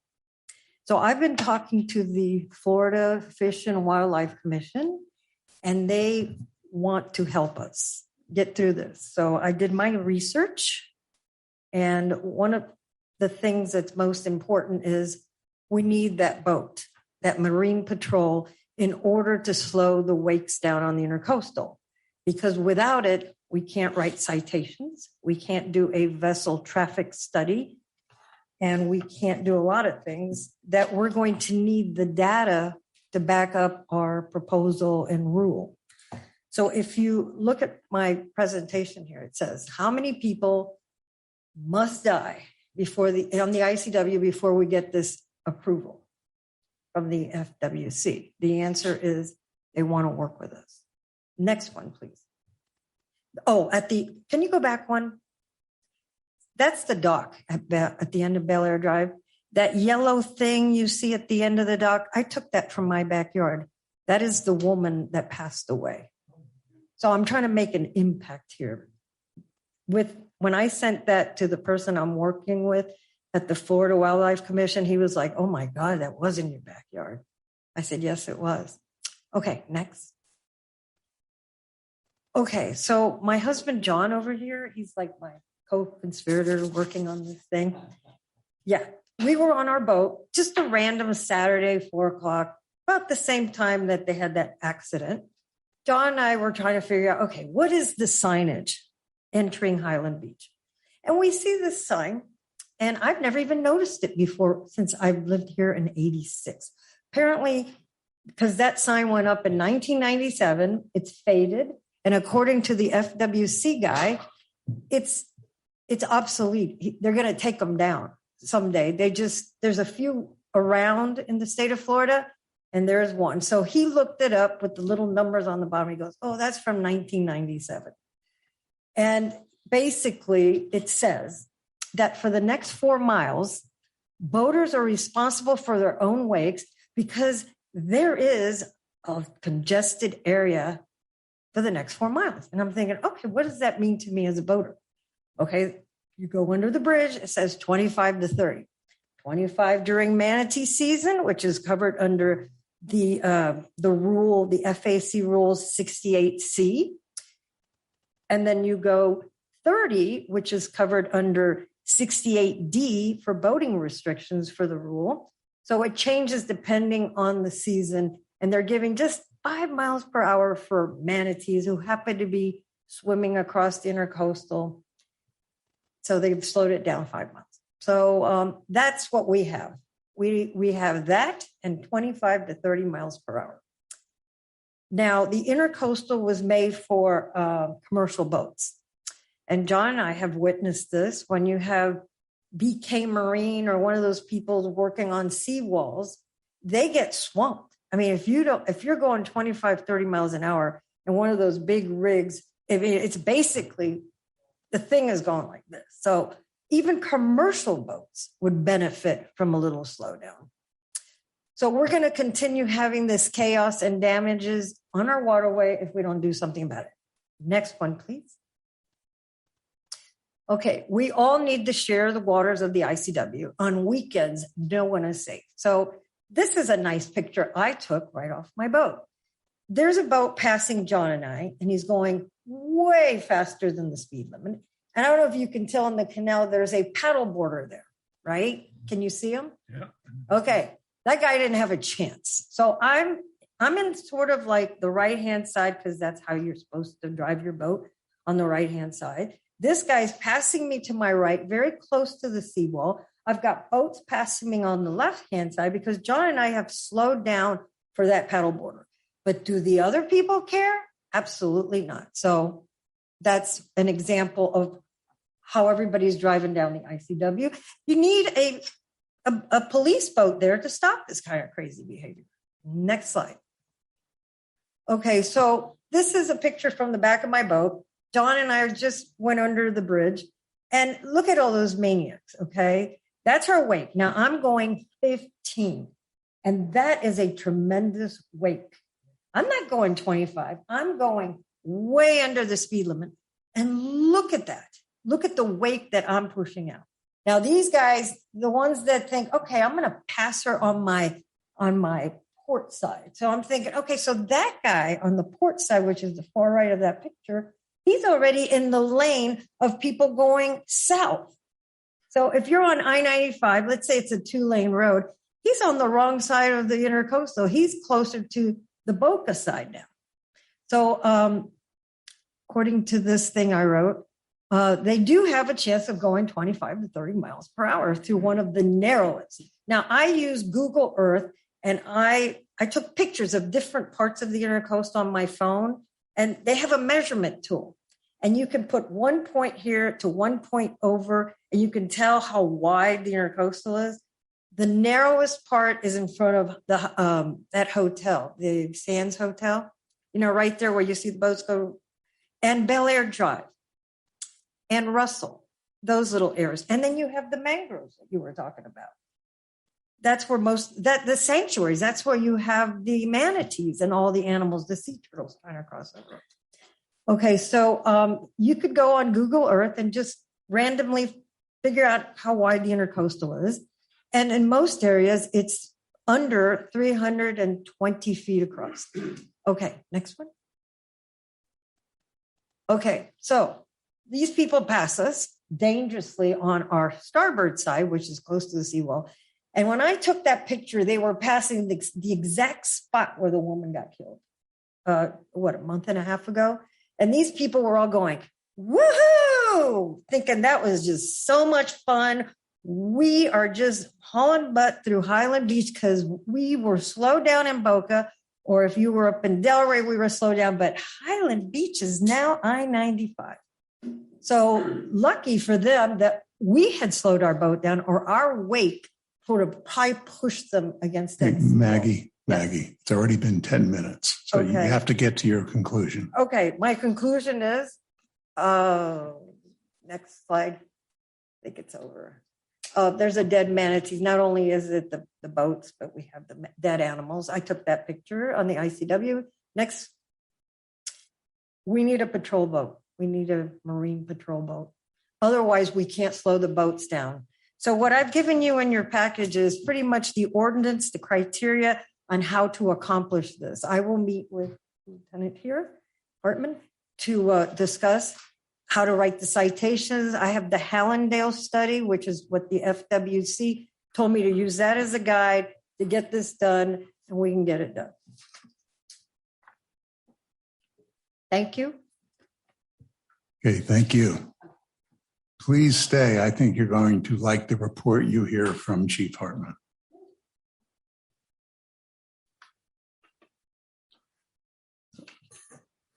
Is there anyone else that would like to make any comments during this time period of open remarks? If not, we will close that section and move on. Go right ahead. Please step to the microphone and state your name.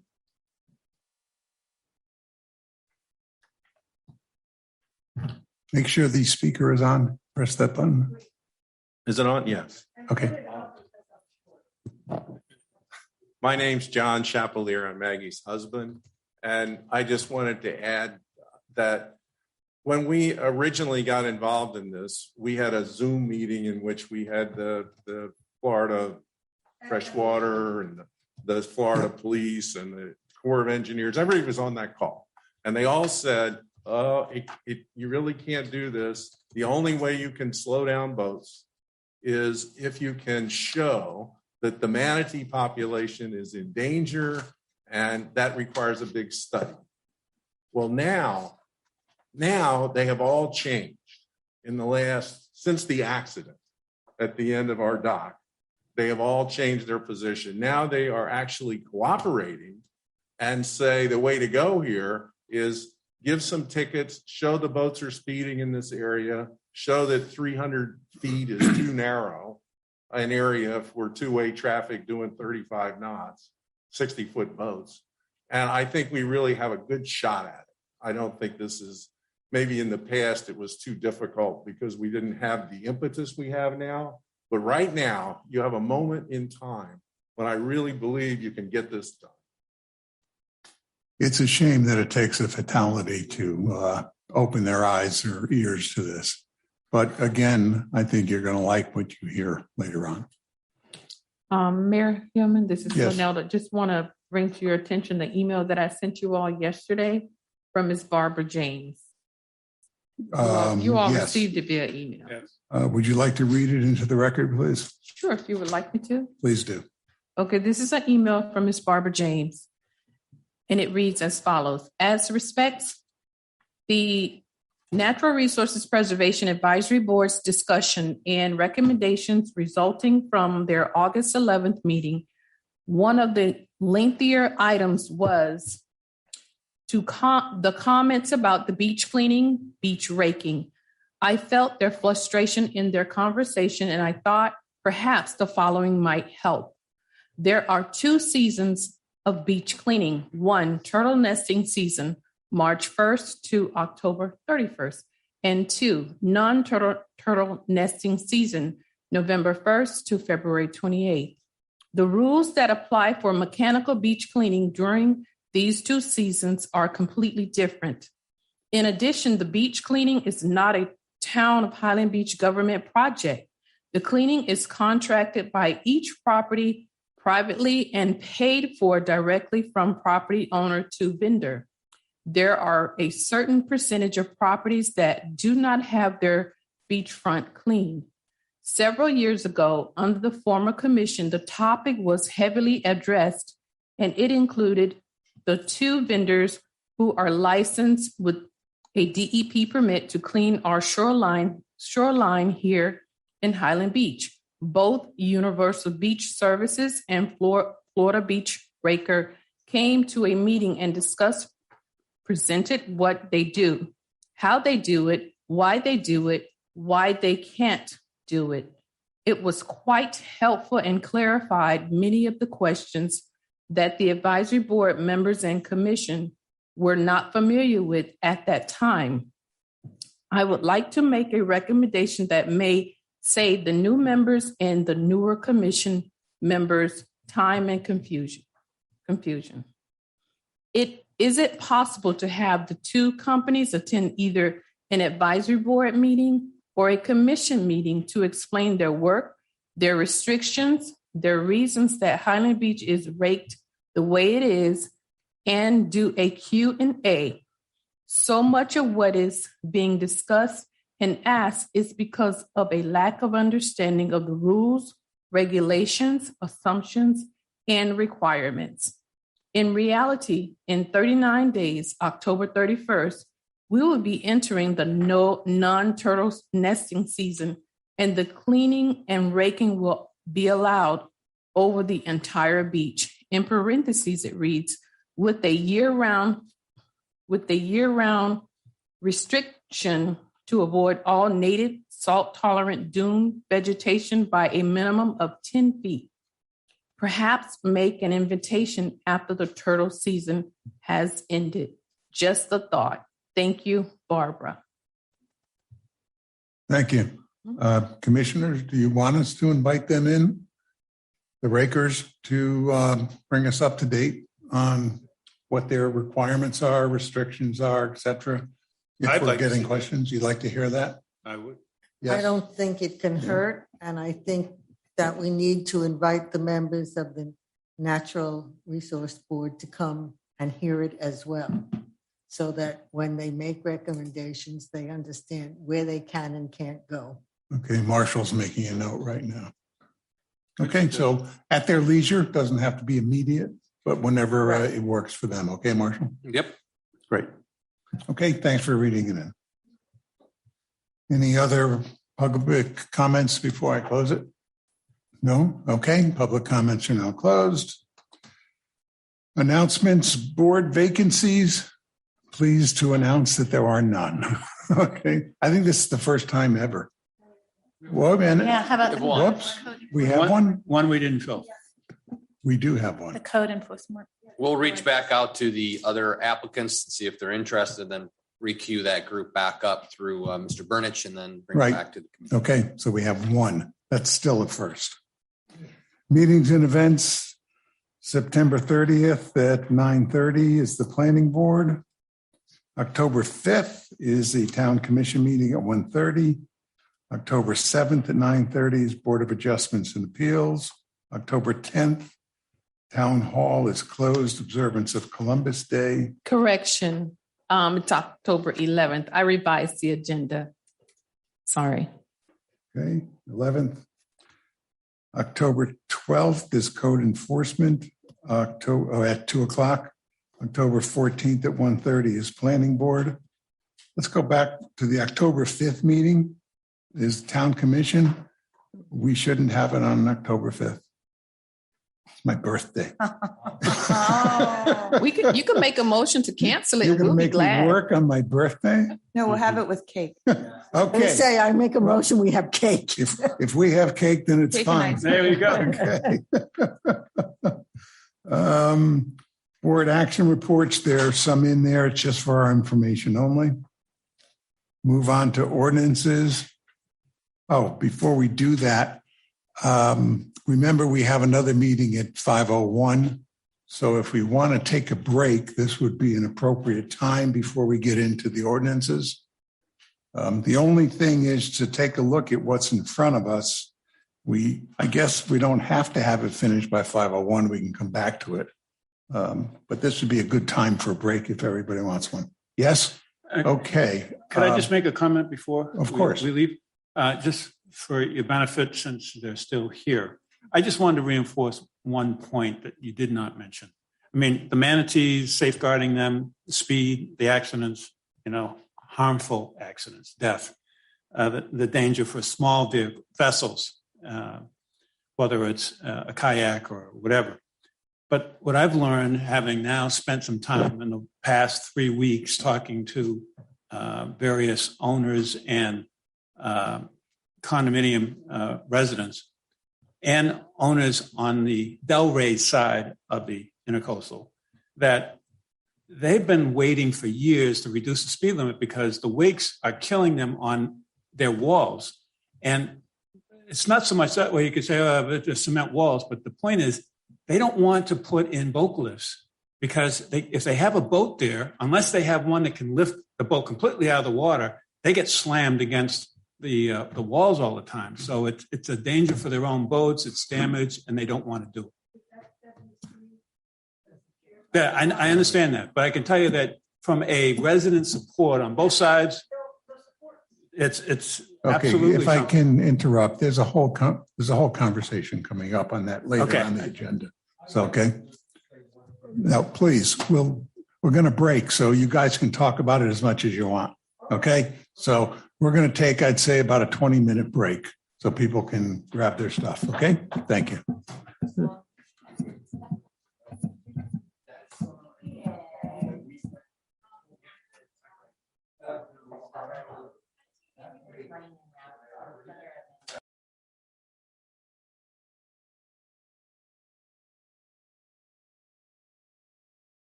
to allow for a longer period of time between qualifying and the election, providing for severability, the repeal of laws in conflict, codification, and effective date.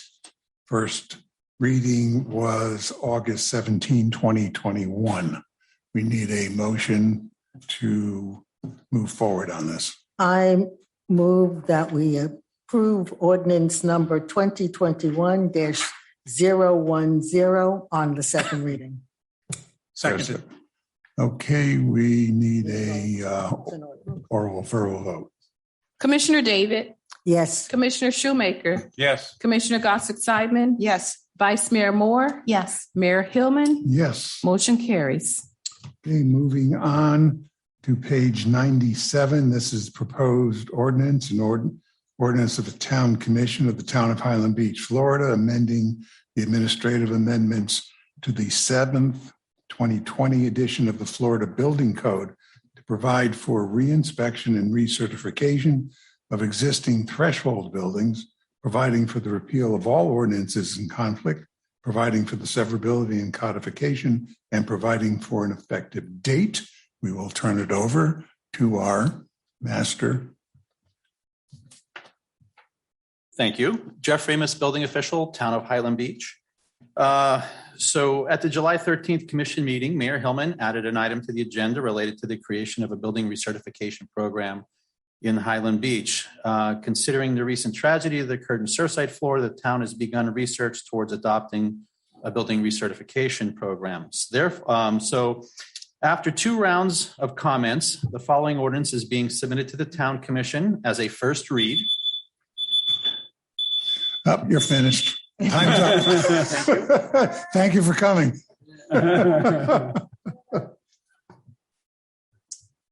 The proposed ordinance will require recertification inspections for all threshold buildings within the town limits, and that'll be by an engineering firm, threshold inspectors, not by the town itself. The recertification will be required when a building reaches 25 years of age, and then again after 10 years until the building is 40, at which point it'll be every 7 years, which is more consistent with the 7-year painting that they go through. Consistent with routine painting and caulking intervals, the Town of Highland Beach Building Department, as directed by the building official, will administer the recertification process, but not perform any inspections. The inspections will evaluate the structural and electrical components of the threshold buildings, and the administrative review and compliance requirements are all specified in the new ordinance.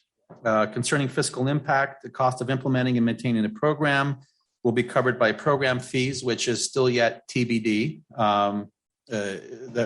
which we didn't really discuss yet. Jeff, I meant to ask last time and it just passed. I assume the program fees would be people that are deficient in getting their reports in on a timely basis? It's very possible. Are there any other program fees? There's nothing that was built into the fee schedule for this. Can you think of any other fees that there would be involved here other than deficiencies? Other than deficiencies, well, when you say deficiencies, it would be when we do not accept a report because it doesn't meet our minimum administrative guidelines. But I think they would have to be at the level before they go to the in front of the code board. So that would be after 3 which shots. would be after 3 submissions that were found to be not in compliance.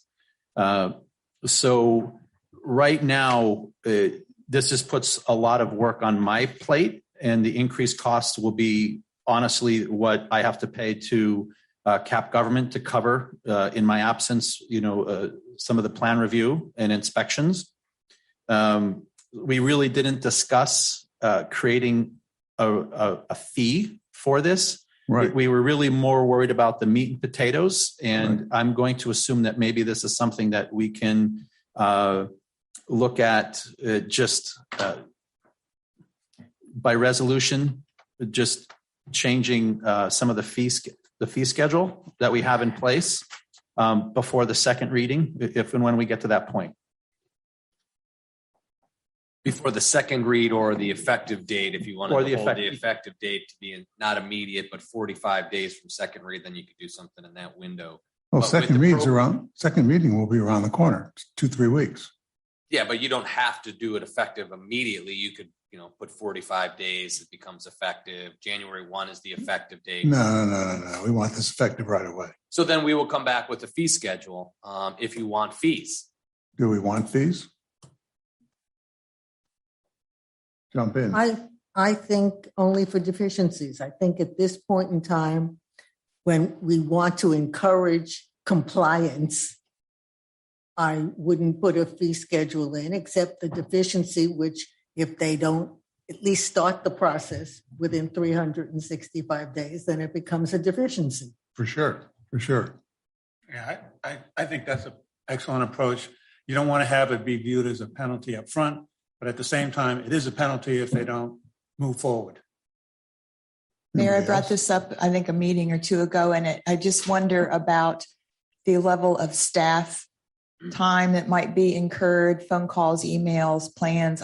It would be up to Mr. Remus, but I think down the road, it may show that we are using a lot more time, valuable time of our staff than we might know. Clearly right now. is an out-of-pocket cost here. Yes. It's not just an overhead. I am expecting that our building department will be, in fact, pushed a little bit for time and work element, and we may need a broader fee schedule. But if you want to wait and see how it goes, I'm fine either way. Yeah. I mean, the question really becomes, do we want to eat it or do we want to pass it on? I don't know. You have an opinion? I don't know. Yeah, I have a question. Maybe eat it. Based on what you said, are you saying we have to come up with a way to finance it somewhere? Like we're going to have to raise some fees somewhere else in order to cover for this? No, I'm not saying we have to raise. We may consider just having a recertification fee. But when you really want to think about this, if this is going to increase the amount of restoration work being done, they're going to be pulling a permit to do that work. And that's where we get our money. Are going to generate a significant amount of revenue at 2.5% for the first 500,000 and 2% after that. So in all honesty, I would maybe want to sit on this for fees and just see, because right now we appear to be in pretty decent shape. And if we have an increase in amount of restoration projects, which are pretty high value, then I don't see any reason to burden the residents with further fees if there's adequate fees to cover our operating expenses based on permits coming in. I'm totally there. I mean, I never anticipated a fee for any of this. Right. That's kind of what we're here for as a town. That's right. Yeah, I just want We to all clarify. agree? So there is, I think you were saying that it's taking you away from other work that you're doing. And so therefore, I'm not that familiar. I haven't studied the building department's financials, but I guess you have enough extra reserves or whatever to cover what I thought you were alluding to, which is that it's taking you away from other things. And so therefore that incurs costs. I like where your head's at, and I would contend that having the reserves for this purpose is exactly a perfect opportunity, because a lot of those fees are generated by the commercial project side or the condo side of things. So using those dollars to carry out this program, I think is a really smart move. And it doesn't, if all of a sudden we said you got to pay $5,000 to be recertified based on how much time he's going to spend on each one, I think we might get a lot of resistance versus they're already going to be incurring a lot of costs. And it's totally unnecessary. For every $1 million worth of work they do, we get in just under $25,000. It's not necessary. So that's why you're saying sitting on it, that we'll see how much more is generated because of this process, and that could be enough. And in the meantime, I guess there's enough reserves in the building department that it would cover whatever work there is. Yes, Vice Mayor, absolutely. Okay, so we're all in agreement. Okay. Correct.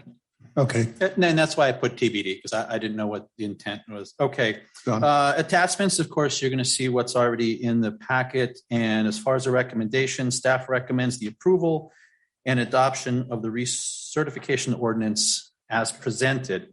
Now, the first two times that I presented this, I had a PowerPoint presentation. I don't want to beat to death because we only had some minor changes after the second time we spoke.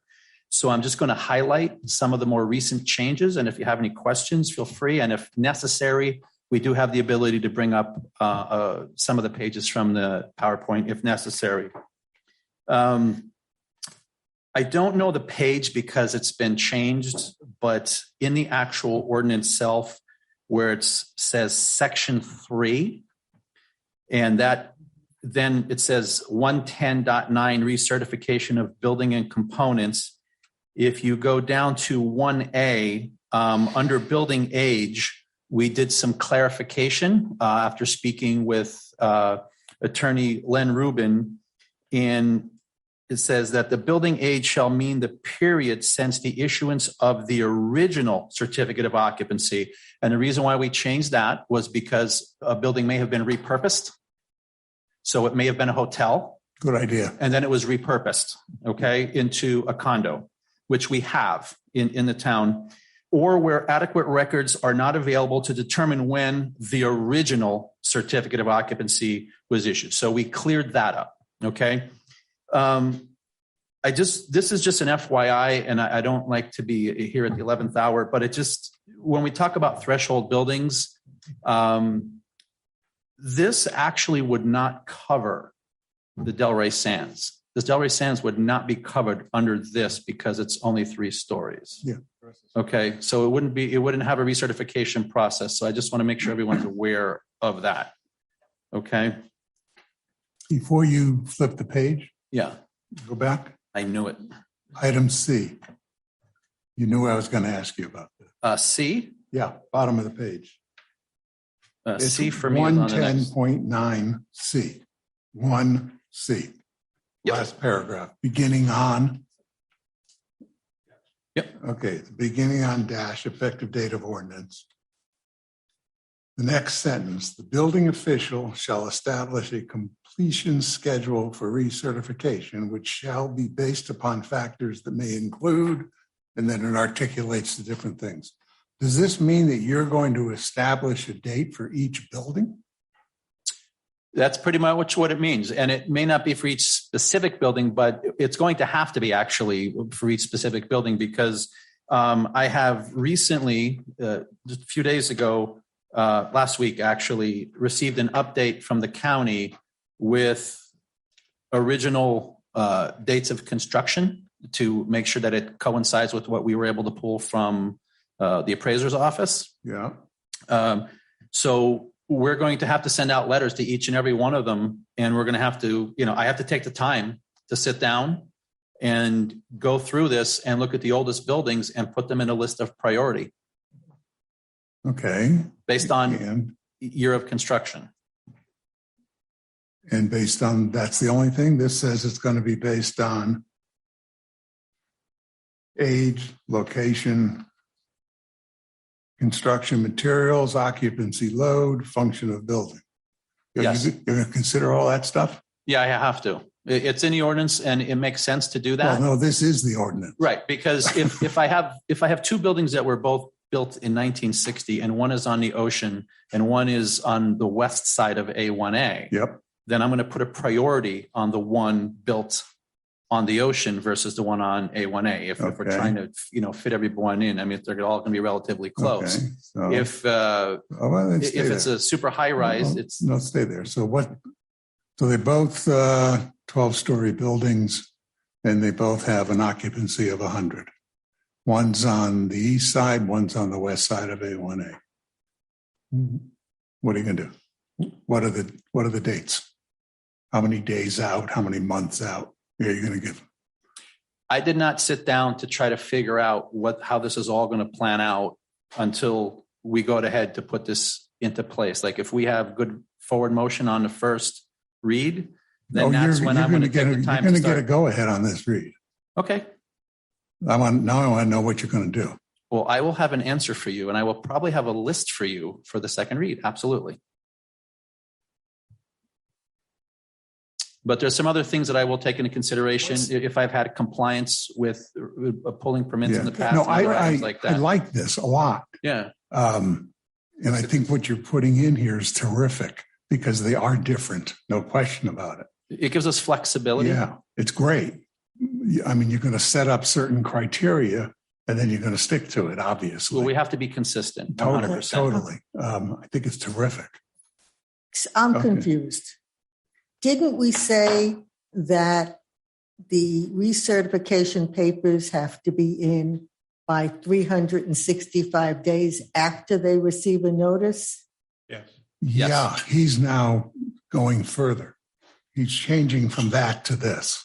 You go. Well, and actually, though, it seems to me this would really only apply initially.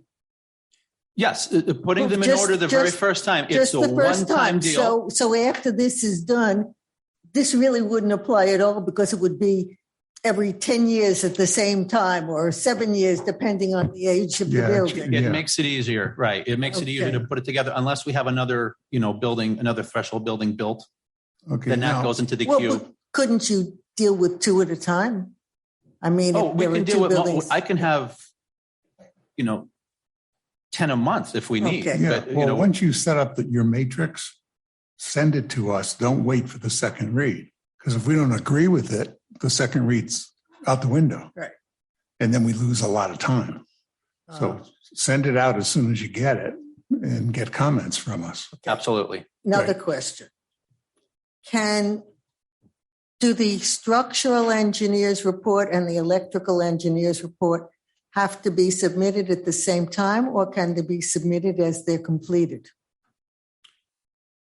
Great question. It's a recertification program. They really should be resubmitting them both at the exact same time to us. I don't really want to piecemeal this because the date received is the date received. So in my opinion, the way I'm reading this, if you submit the electrical, but you didn't give me the structural, it's incomplete. I'm not going to accept that yet. I want it all at the same time. Then stated in the ordinance. Yes. You want them both submitted at the same time. So that if they get it, meaning a building gets one but not the other, they hold on to the first one until they get the second one. Right. And I think that's my interpretation because you have to submit your report. Well, it has to be very clear. These people don't generally get this kind of stuff. So I think it should be stated in here, both reports are to be submitted together. Joint submission. Okay. Also, I have a point. You're talking about schedules for repairs. Now, I'm assuming that these are essential repairs, that you're not going to tell them when they have to have non-essential repairs done if the inspector says, look at this again in 5 years. There's a problem here, but you don't have to deal with it right away.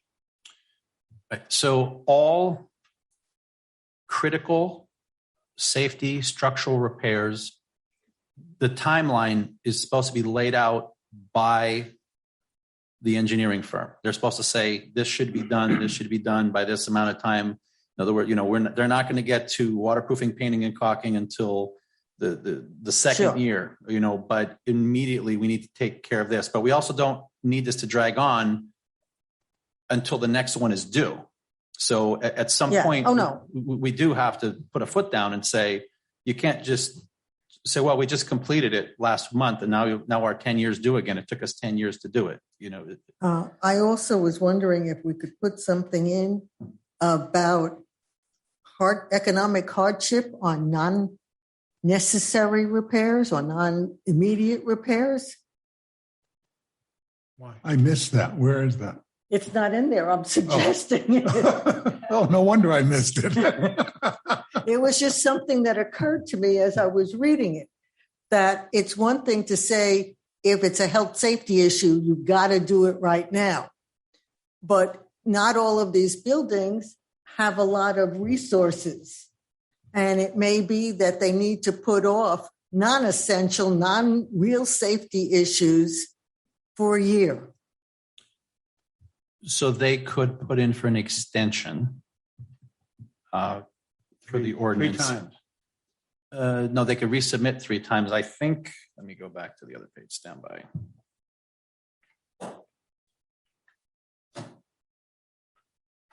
What? They have 365 days from the date of notice of the required, which to correct the deficiencies. Basically, we are telling them in the ordinance that they have 365 days to complete it. And honestly, when you look at it this way, I have to let them know when 365 days in advance when the report is due. So now they have an entire year to get the ball rolling. On that 365th day, by then they should have submitted the report. When we receive and accept the report, they then have 365 days to complete repairs. However, anything that's major structural needs to be on a faster timeline will be specified by the architect or engineer. That is a threshold inspector, for that firm. You just answered my next question. Okay.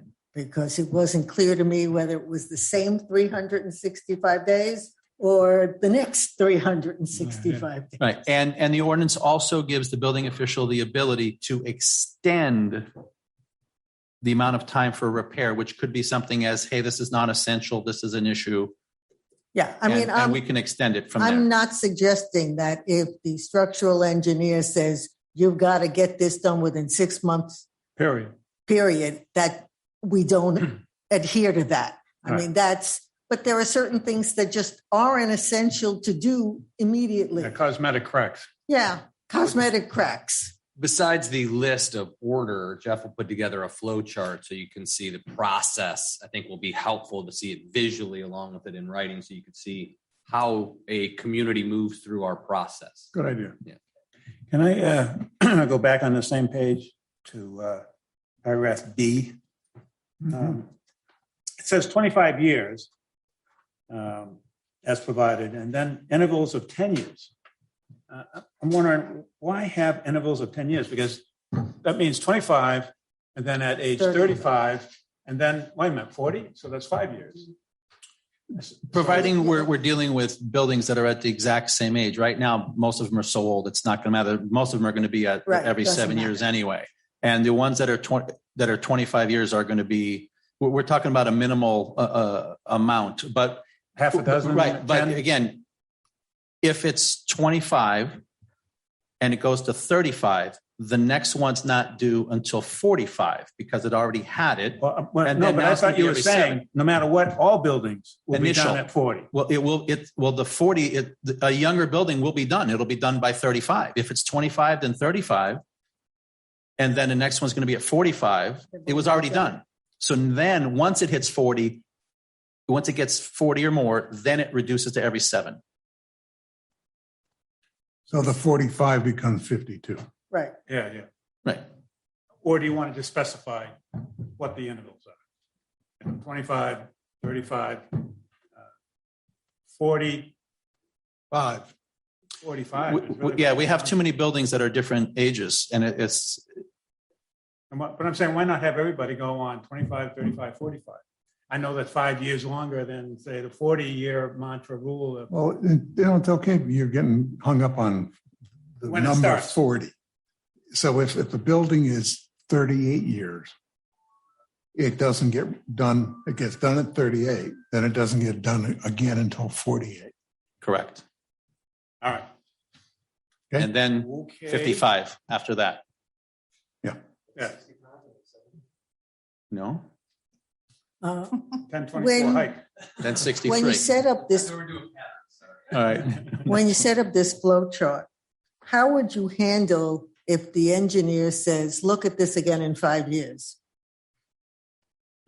Well, Because then they're not saying. Well, that's not a full inspection. That's an item he wants to look at, a specific. Yes. Oh, no, not the complete inspection. I'm talking about a specific item. Yeah, Where they check go this and they column. talk about all the deficiencies in the building, what's wrong. They may say that this particular item is something to keep an eye on and look at it again in 2 years or 3 years or whatever it is that they decide that it needs to be looked at again.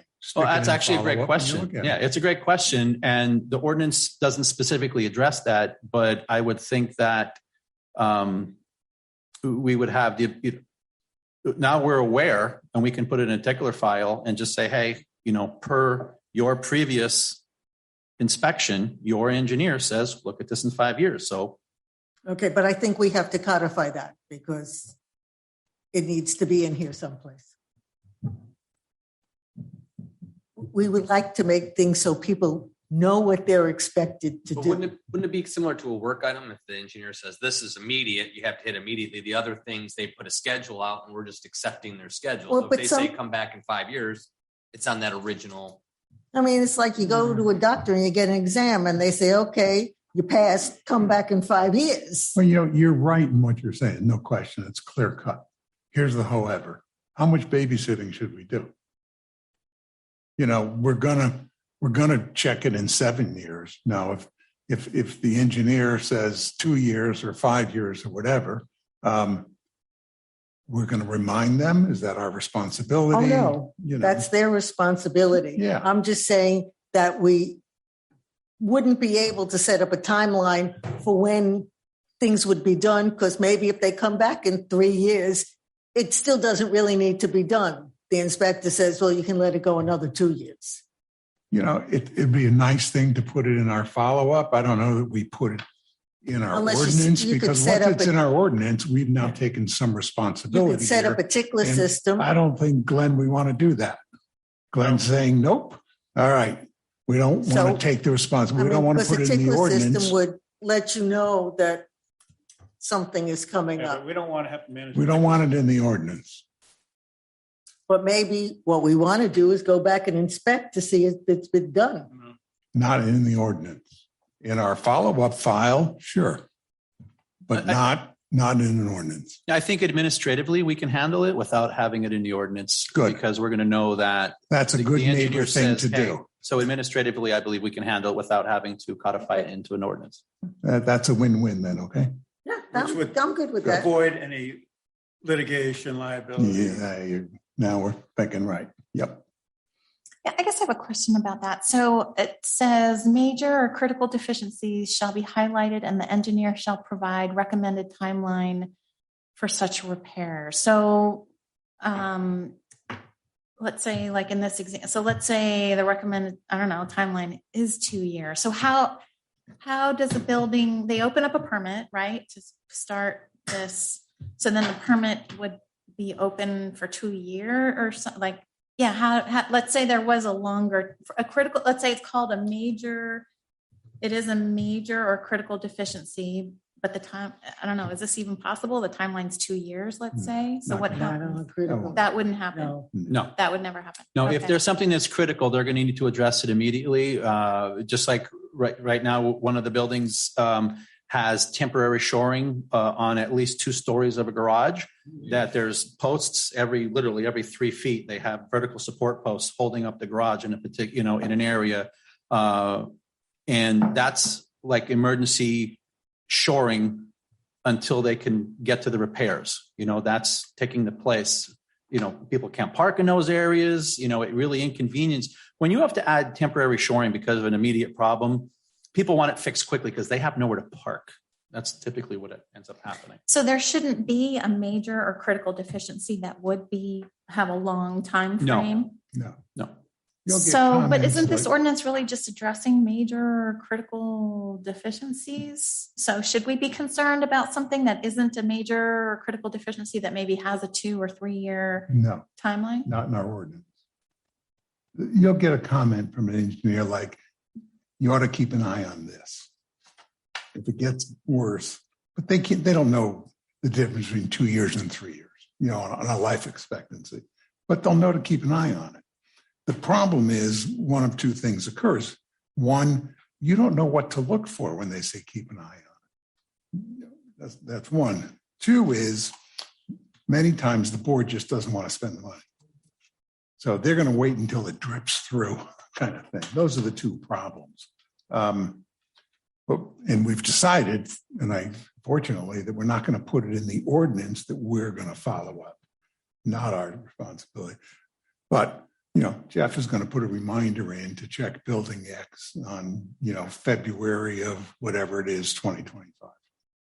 Also, I think when you send out letters, you should say that it isn't our responsibility to remind them, but if we have it in our system, we may send out a reminder, much like when you have to renew your car registration. If you don't get it in the mail, that's too bad. You're still responsible for renewing it on time.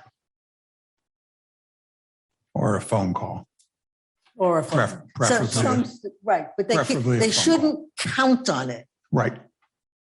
Right. So the absence of them getting notified shouldn't be an excuse for not doing the work. Right. Yeah. Understood. Okay. We're all in agreement.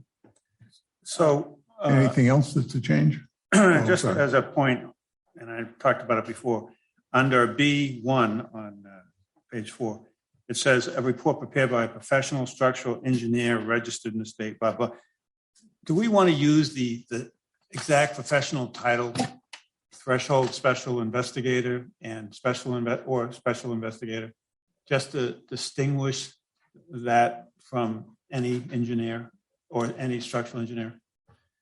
Well, in order to do these inspections, you have to be certified special inspector of threshold buildings. Right. But okay. So that's the title of the person. Right. So, and now that you're saying that, you actually are bringing up a valid point, because although there are not many, I have been notified that there are a few architects that actually have the threshold inspector license that can do it just same as an engineer. Right. So, but it's a different level of certification, I guess. It is a different level, because it says professional structural engineer registered in the state of Florida. It could be a professional architect or engineer. When you say there aren't many, like how many are there down here that are within our grasp? I was told that there are probably 2 to 4 in the state. So you don't know that. So they just may show up, and we have to be prepared for that. How many? Like there could be like 2 to 4 in the whole architects that are actually. No, how many professional special investigators are there? Threshold engineers. 2 of them for the whole place. Threshold engineers down here. Yeah, they just shared that number with us, and I don't want to give you a big variable. I think it was somewhere. That was specifically structural that's engineers. What we need. Yeah, I don't have that number. There was a number that they gave me that was specific to around 600. And I go, how are we going to have 600 handle all these buildings around the entire state? So I don't know if that was the actual, it was like 660 or 600 and some. That may have been the structural. There may be more. I don't recall exactly, but I don't even think it's that many. Well, and again, we're also, the reality of this, and I brought this up at the last meeting at the county, because we had an engineer give us, some feedback and a presentation. That structural engineer that has that threshold inspected may never step 1 foot on your property. Yeah, because they're going to send out a duly authorized representative that has to have their own qualifications, which is nowhere near that of the engineer. It could be someone like a building inspector that has a structural inspector. Like a PA, a physician assistant. Yeah, it's kind of like, and so they're going to send out their duly authorized reps, because a lot of this work could be them slinging on the side of a building. Yeah. And they're not going to, they want to sit in their office and do the paperwork, and they're going to send someone else out there to take pictures and do evaluations. So there may be only so many structural inspector or special inspectors that are threshold inspectors, but they have their own army of people who are going out to do the actual inspections. So I just want to make sure that the public is clearly aware that person that has that specific certified may never step foot on your property. We understand. Yeah. So let me go a step further. An engineering firm, small engineering firm, that is a structural engineering firm, but hasn't taken the step or paid the fee or whatever it is to be a threshold, but they do high rises. They just haven't taken the step, gotten licensed, certified, whatever, to be threshold. Although they work on high rises all day long, every day. They're limited in the scope. They're not threshold engineers, so they're limited on structural work. They will be unable to perform that, and they will be unable to perform these inspections. That's right. However, they work on high rises almost exclusively. Doesn't matter. They're not certified for this kind of inspection. That's what I said. If they do, they can, but they're limited in the scope of their work. They're not limited in the scope of their work. They do that work all day long, every day. But many of the inspections by law, by state law, specifically require a threshold inspector. So if they're doing that, then they are breaking the law. Well, there's the answer. Okay. Yeah. Okay. So to extend this conversation a bit further, on the next page, it says professional electrical engineer for the electrical certification. Is there a specialized title for that kind of person that needs a special certification to do that work? No, not necessarily, because they don't have something So to that level. basically Right? Any engineer engineer. that you specialize, but you don't necessarily have a specific license for that, but they do specialize. Okay, so back to my point, in the vast majority of the engineering firms that are down here, they work on condos, they work on high rises, so they're threshold. So there shouldn't be a problem getting a threshold engineer. No, and I even have architectural firms that have electrical engineers on staff. Okay. So Shouldn't be an issue. yeah, it shouldn't be. Thank you. Anybody have anything else? Okay. No, that was my question. Thank you. Okay. Because there is talk about not having enough statewide. Yeah, it's still hard to get them because they're so busy, but they're there. Okay, great. Wait a minute. Yep. One more to go to page 6 or number 3. We're saying the report must be resubmitted in this manner 3 times. Is that a bit much? No, the third time, he's saying if your report is turned down once, you get another shot. If it's turned down 3 times, you're done. I know. And I'm saying, why go 3 times? Why not 2 times? I mean, it just seems like it's really 3 times anyway. Well, First time and then two more? Well, that's his experience. 3 more? We go with his experience. He's got the I mean, knowledge. is it too much? Why not 4 times? Well, we've 3 had times rather architects- than 2 if it's yours. Yeah, right. But I mean, honestly, it's a bit redundant. We've had people resubmit stuff up to 9 times already, Oh, just for my building God. permits from architects and stuff. So but typically it goes 1, 2, 3 times at the most, the majority of the All time. right, so that's a 1, reasonable number. Yeah, it's a reasonable number. 9 times?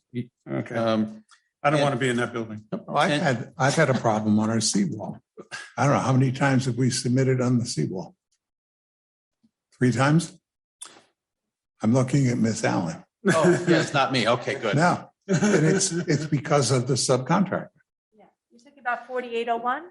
I don't know the numbers. Okay. Your address? Isn't it? Well, I'm Boca Oh, Highland. Yeah. Yeah, I believe they've now resubmitted twice. they're okay twice. So if this one's not right, it'll be the third None. one. Yeah, I would Well- agree with Jeff with the development order applications, which is different than a permit. We typically see, the max about 3 times to resubmit. Some get it done less. Some may have to be a little bit more than 3 times.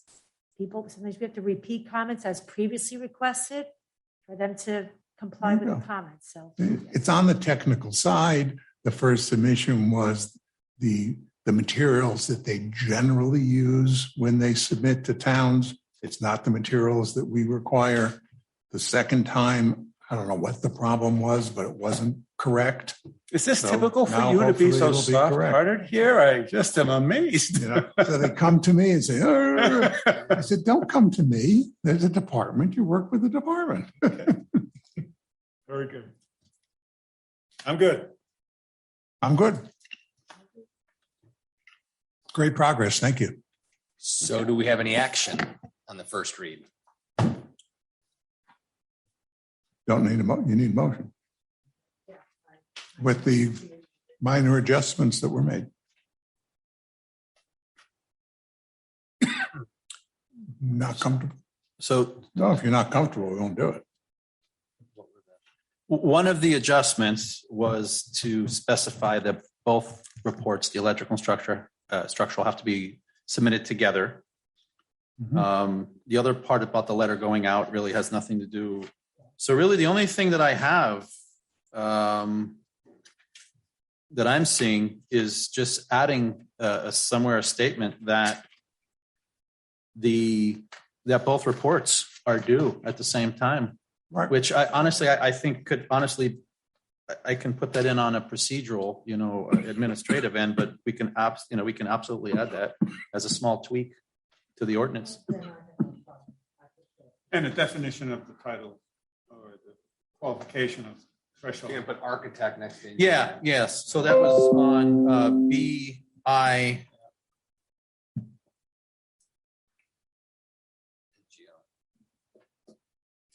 Yep, and that one. I have a quick question. How does this Boca adopted an ordinance, correct, on this? How does this compare to what Boca adopted? So a large chunk of this is verbatim from Boca. So we took a lot of this from Boca, and we took the beginning part and a lot of the administrative components of this from our town attorney. And I worked very close with Len Rubin, and we kind of put the two together and created a bit of a hybrid between the two and tweaked it to where we feel that we're in pretty good shape right now. So the timing of the reports, the professional designation of who can actually do the work, that's all like of that the is meat standard. of it is the same. Right. I think Boca still only gives like 180 days to complete things. Yeah, they're a little more involved, and you've all made that direction to Jeff and I to take a little bit more of a step back and allow the engineers. Boca's a little more engaged and will drive the process a little bit more, which you guys didn't really feel comfortable. It's a great way to state it. More engaged, far more aggressive. Yeah. Did Boca Way pass too theirs? aggressive, Oh yeah, in my they're opinion. going. Okay. They tell local realtors that. I don't think it's practical what they did. What did you just say? Sorry, I missed it. What was that? Well, I was asking if Boca has passed their Yes. ordinance, and I was told yes, but apparently a lot of the local realtors do not know that. Oh, no, I think they made that clear. Yeah, they're it was about in the 6 Coastal to 8 Star. weeks into it. Yeah, it was in the Coastal Star. Yeah. Yeah, there are many that are objecting to Bocas. There's a bit of Okay. a groundswell. Okay. Yeah, and the other thing was you were going to, it's an offline thing. The flow chart, yeah, and also send to us The list. the specifics on how you're going to determine the timing, on timing and location of the buildings. That way we won't have a problem when we get to the final read. But that's offline, it doesn't affect. Okay. Are you comfortable then? Motion then?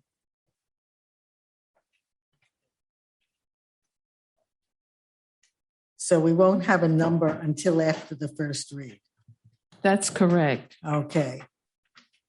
In that case, I move that we accept the ordinance of the town of Highland Beach, Florida, amending the administrative amendments to the 7th edition of the Florida Building Code to provide for reinspection and recertification of existing threshold buildings, providing for the repeal of all ordinances in conflict, providing for severability and codification, and providing for effective date as presented with recommended amendments. Wow. Need a second. Second motion. Okay, Linelda, would you help us on a? Sure. Commissioner David. Yes. Commissioner Shoemaker. Yes. Commissioner Gossett-Simon. Yes. Vice Mayor Moore. Yes. Mayor Hillman. Yes. Motion carries. Thank you. Just as a quick administrative update to that, it'll be returning on October 19th for the second final read. That'll give time for Jeff to share a couple of these items, and you can go through and feel comfortable with those offline items before we do that. October 19th. October 19th. Just to Okay. keep FYI. Consent agenda, we have none. Unfinished business, we have none. Continued discussion on the new fire insignia. You have a question back there? Okay. Mayor, if I may, because the architect's here. Can we move that item up? Because we by law have to shut down a couple minutes before 5:01 to switch over. I don't know if I want to, they've been very patient here all afternoon from the architects. In case you had any questions, can we get that item done before the 5 o'clock meeting? Sure, come on down. So we're just going to move Lynelda to the architect right now. Okay. Yes. Okay. Where is that? So we can. That is 11A under new business. So we're going to move it to 11A under unfinished business. Oh, you just want to spend money. That's all. Go right ahead. It's all yours. I guess you want to ask me questions. Yes. Okay, I'm introduce it. Let me introduce PGAL, Yes. and we're very excited about winning this. And I believe all the contract negotiations are done, and we are ready to start designing. So as you remember, you met Sam at our last meeting. So you got an opportunity to meet him, the project. You have their proposal. Staff went through that. Their total costs are about 10.8%, which is very effective rate for based on a $4.5 million construction.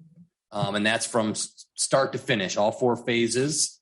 Again, if our project dramatically reduces in scope, Sam made the commitment to reduce their fees if we dramatically reduce that scope. If we do, I'm guessing we're probably not going to reduce it enough to really capture that. But if we do, they're willing to do that. And if it goes over the $5.5 million, there might be some additional fees if the scope really changes. I think we're going to hit that sweet spot.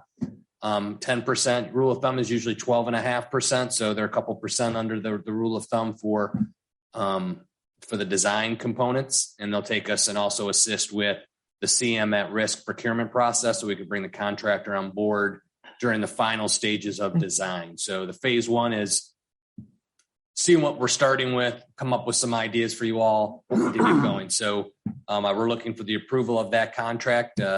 Sam has signed it, so they're good to go. So we're just looking for authorization to proceed. You have the details in there. There is what we did insert in the contract, just to let you know, as each phase requires a notice to proceed.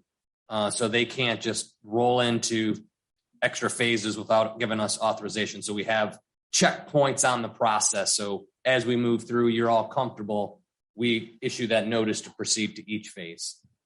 John, any comments on the contract? Yes. First of all, there were 8 proposals. And I noticed that Glenn, Jeff, and the chief were on the board evaluation committee, but not you. What was your role? Because of the cone of silence under the procurement laws in the state of Florida that are so wonderful. Once you start getting into the RFP process, people cannot talk about it. I have to be able to talk to you about what's going on. If I was part of that process, it would be complete silence, and I couldn't tell you how we're proceeding and what's going on. So I tend to step away from that so I can maintain my communication with the commission. And then they only can give me very basic summary type stuff of what's happening. So in order to maintain my communication with you on the project, I stepped outside of it. And we had a good team. Glenn, Joseph, the chief, and Jeff are really well suited for that. And then Eric out of the finance department, who does all our procurement, kind of guided that process through the state requirements. The CCNA process that you hear about is very difficult and cumbersome. So the cost is $484,000 on what is budgeted to be a $4.5 million build. Mm-hmm. How do we come up with $4.5 million? Basically, I had conversations during contract negotiations with Sam to let him know that this isn't a $10 million project. So we had those established conversations early based on Sam's experience with other similarly sized and situated fire stations that have been going on, either fresh start or renovation. That is the appropriate amount that they're seeing for this type of size of a project based on square footage, space constraints, what we anticipate doing, the addition of the bays. That's a comfortable number. Now, I don't know that we'll hit $4.5 million on the dot. It might be less, might be a touch more, but that's kind of the center of the lane, if you will. Tell them the short of it. I gave him a $4 million budget, plus or, I'm thinking, plus or minus 10%, and he went over by $100,000. Well, okay.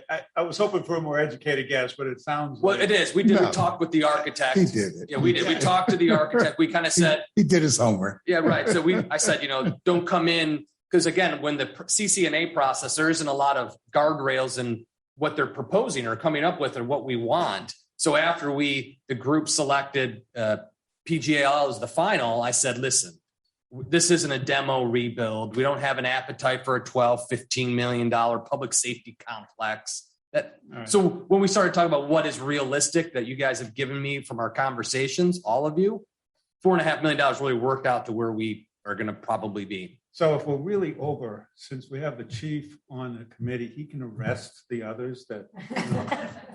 Correct. We're not going over. Ev? Seems pretty straightforward to me. Okay. Peg? Same here. Thank you. Agreed. Yeah, I guess I have a question. Like, how is it that we can move forward with this contract without getting voter approval on the, I guess I'm just confused by that whole thing. This is 483. We're pledging. We can't spend $350,000, but you could spend up to $350,000 on design. But again, if we don't get voter approval, the design, that's why there's a notice to proceed at each phase. Okay, so they can't there's a stop point. They can't exceed 350 without the voter approval, but you can do the phase one, which is we really need that ASAP. So we can start I can get your guidance on what you want to see out of this fire station. Phase one is 80. So we can do that. We can go all the way up to 350. Then we have to stop. So because this contract has the phases with not to proceed, that's why we can go within the spending limits that we have. Correct. Okay.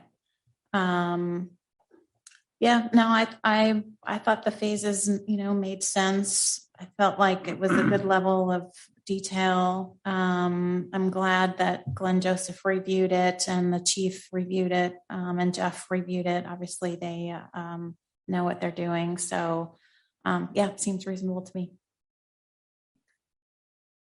Okay. That's it for me. In the contract, there are timeframes for various segments, but there are no penalties if you exceed those timeframes.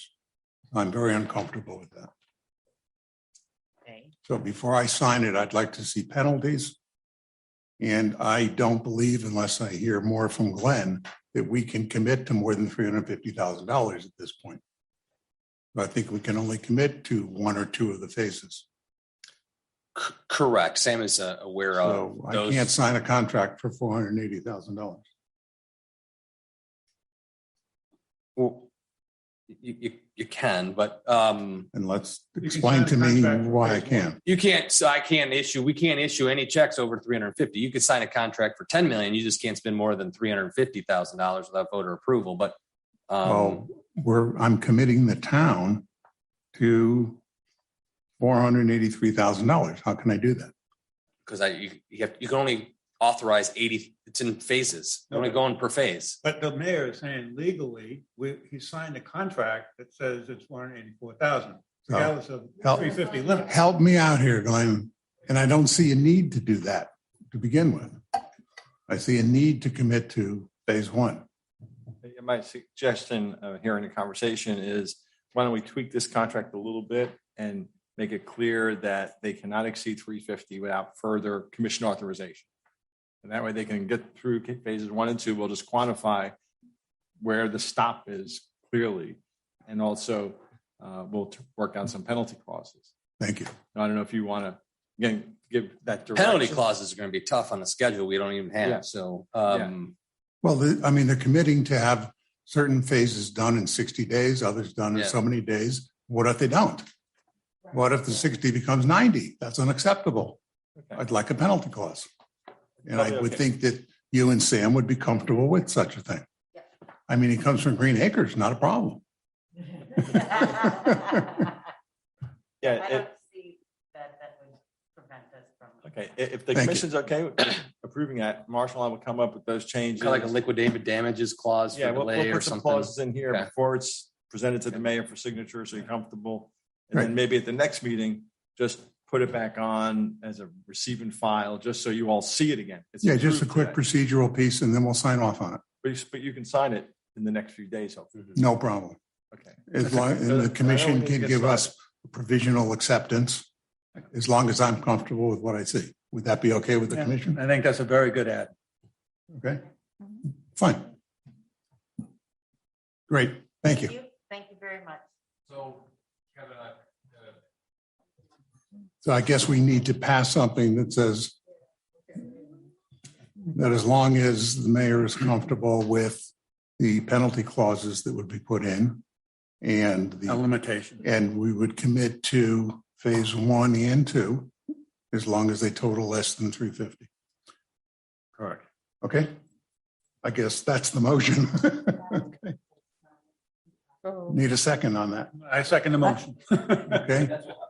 Do we need an oral vote? You can do a roll call vote. Okay? Mayor Read it off. Hillman, That's you. you, Oh, Say you, yes. Yes. you made the first motion, correct? You made the first motion? Yes. I Yes, did he make did. the Okay. motion. Commissioner Shoemaker? Yes. Commissioner Gossett Simon? Yes. Commissioner David? Yes. And Vice Mayor Moore? Yes. Motion carries. Okay, great. It is 5:02. Okay, So we're going to put the rest of this meeting on hold. We'll move into okay. Yeah. we're going to adjourn this meeting and Recess it at 5:02. we'll recess at 5:02. Okay. And we will begin it again after the 5:02 meeting for the final budget review. Okay. Call the meeting to order. Wait, give us, for over 350,000, we can't accept it because it's over 350,000, even though it's not our money at all. That's That's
Chief, you're coming up here for the presentation. Oh, you have a ride? Okay. Okay. Leftovers. Freezer burn. Yeah, well, thank you. And Vanessa will be in touch. We'll be in touch.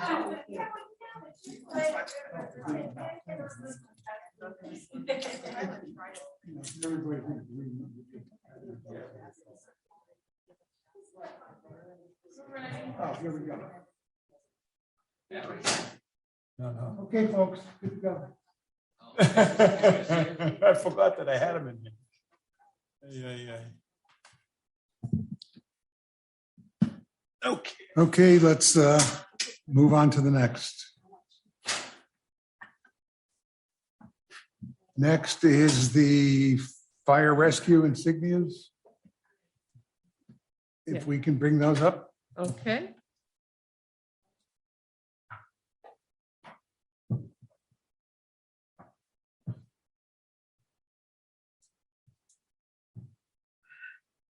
You doing it from there, T? Ah. Yeah.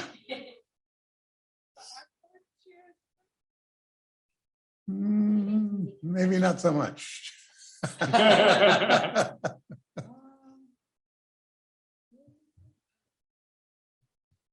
Do we have a budget for a fire dog and a fire cat? Got to get a dog, black and white.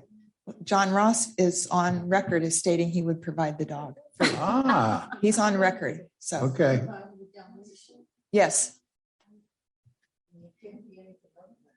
Yeah, it's got to be done. We'll name it Spot. It doesn't have far to run. So. If you got a train, you could just go around town hall and all the areas. We would need another town, let's see, dog watering point out front, along with a shower and fountain. Yeah, we need a beach shower out front. Yeah. Liability. Oh, we'll get sued. Something will get you. Knocking down walls. How was your flight home? Was that better? That's good. And was it Fire dog. We need a police dog. It's the story. Police cat. Cat? Where do you see this cat? We're talking like a lynx. No. Jumps What are you out. talking? It's the Florida Panther. Open the trunk and a 200-pound cat jumps out. T, should we move on to something else while we're No, waiting? man, no, sir. All right, here we go. Okay. There we go. Attention, everyone, please. Okay, we were asked to look at some other color combinations of the lettering as well as the two insignias, the fire hydrant and I forgot what it's called, the insignia for the EMS. So let's move on to the next slide. So Rodrigo was kind enough to do this for us. There we go. Okay, so here we have on the left-hand side, obviously fire and rescue in red and the two insignias in blue. And then on the right-hand side, just the reverse of it. So take that in for a second. Can we take the box up on the top right and reduce that, please?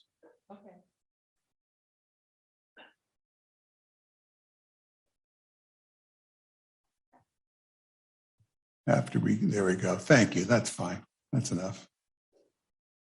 Okay, let's move on to the second slide. Did it move? No, it hasn't moved. There we go. Delay. Okay, now this is, on the left is all red and on the right is all blue. Next slide. Okay, move on to the next. Whoops. That's the one we got. There we go. Okay, so now we've got red copy on the left and then obviously red and then blue on the hydrant and then on the right, red and blue on the hydrant and what is that called? Anybody remember? Say again? No, seduced. Carduceus, is it? You mean the I don't recall. Carduceus? It's a medical Okay. insignia. Thank you. Okay, and then it's blue copy, fire rescue on the right, and then red copy, fire rescue on the left. Obviously, the word fire and the word rescue are a little bit off in size. Don't worry about that. That'll be taken care of if we, when we get to the final. Okay, let's start eliminating. So let's go back to the first slide. So go back up to that first one. Yes. Okay. Is there anything here that anybody is in love with and wants to hang on to? Of the two, I would keep the one on the left. Is that one that you think you would want to keep forever and a day? Well, I gotta see the others. Okay, let's go to the next slide.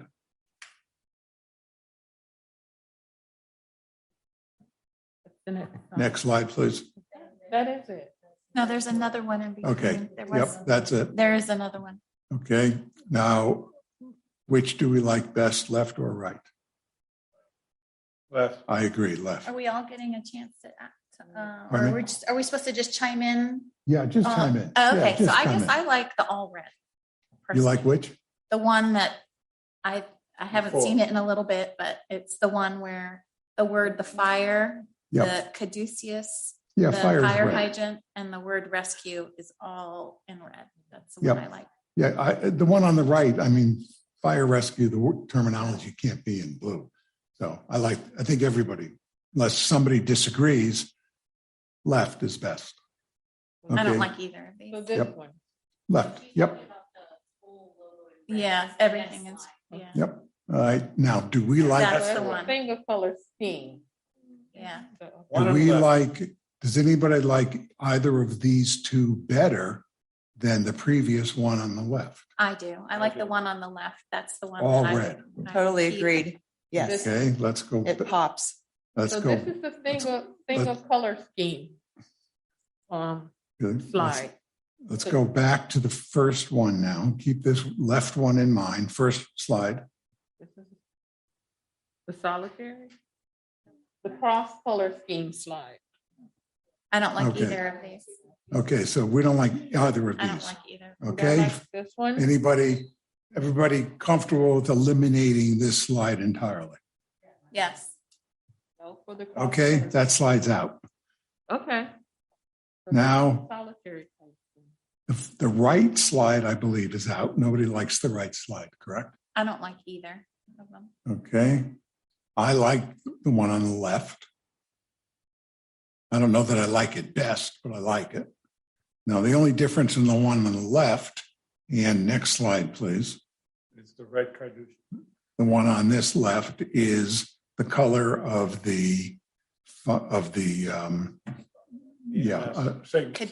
of the EMS in blue or the EMS in red.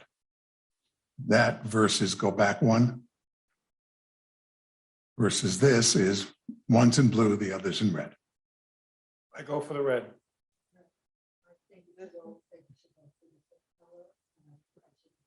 Right, agreed. Okay, looks like It's clean and four simple. people like it all red. Yes, sir. Is that correct? Yes, sir. All red. All red? All red. All red, all red, All red. all red. Okay, it's all red. All Decision's red. made.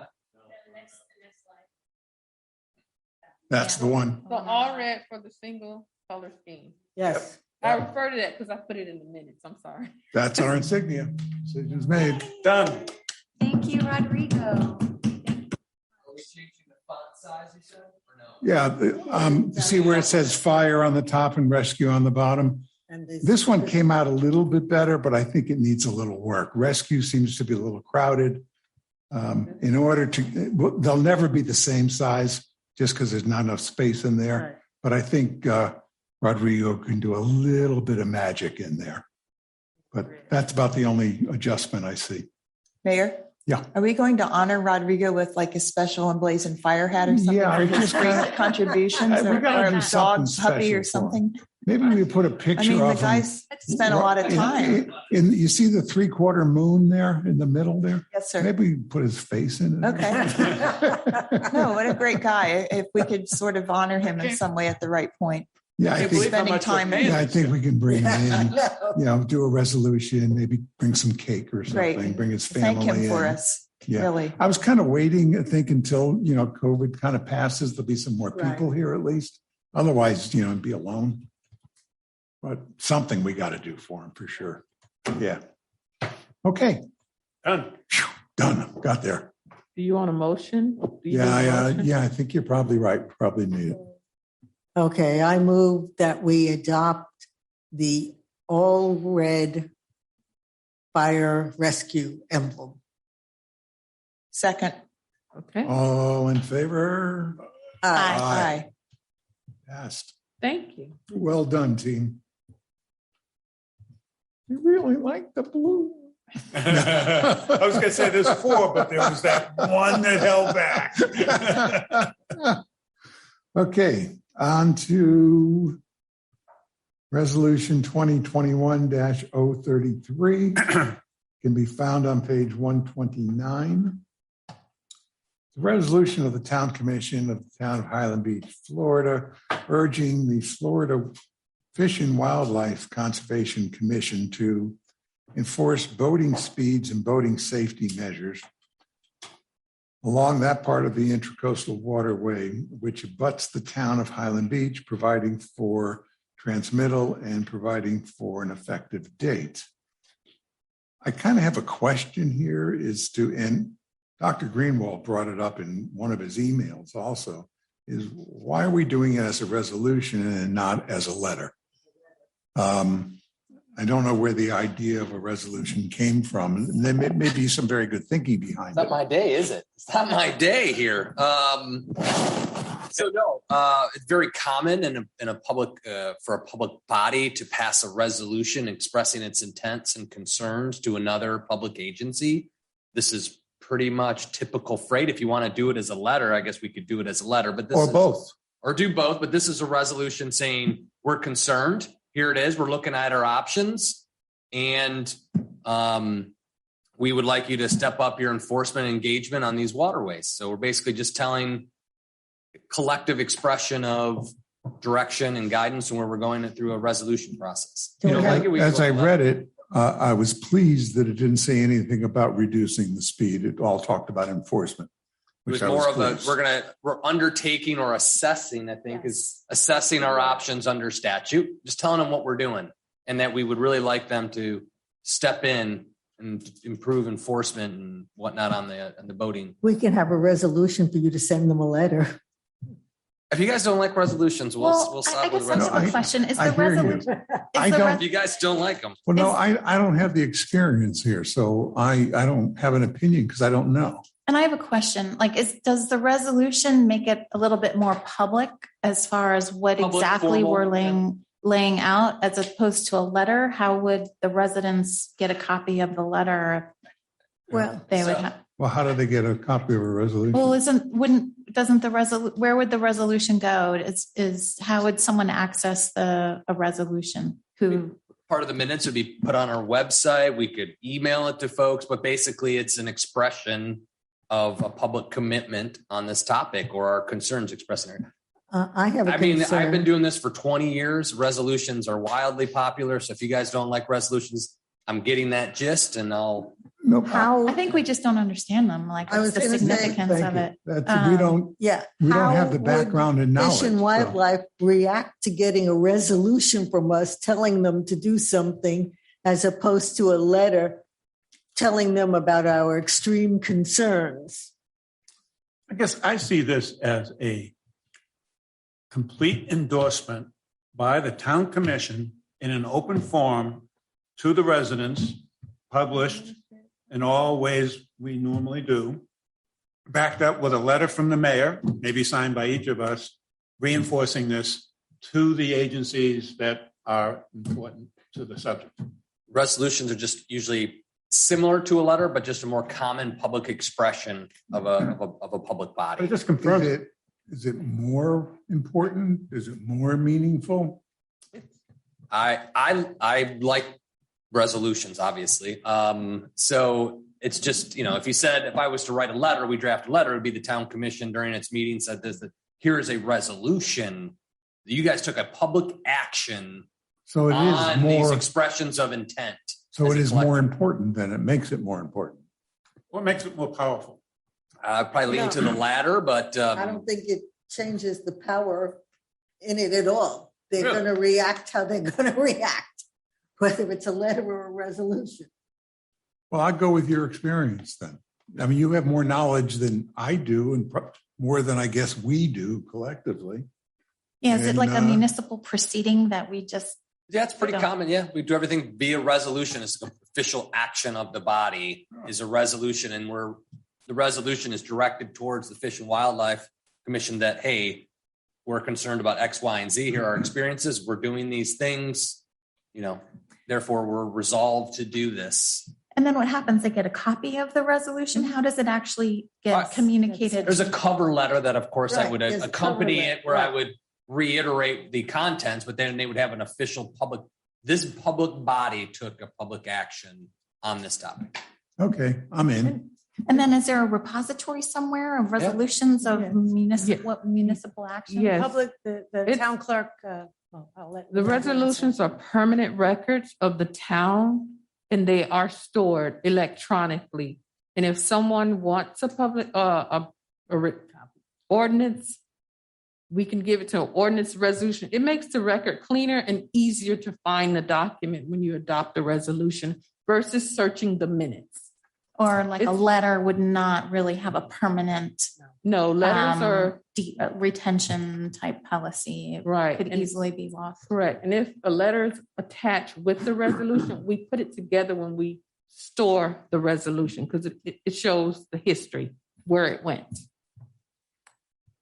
I mean, I think we should go with the recommendation of doing a resolution. Yeah. Anybody object? No. Not at all. I have problems with the language at the bottom. And I wrote up some notes. I'd like to review them briefly. I'll try not to be too long. The language at the bottom where? Yes, ma'am. The last two paragraphs Of the resolution? of the resolution. Yes. Okay, wait a second. Let me find it. Page 129. Page 131, the last two whereases.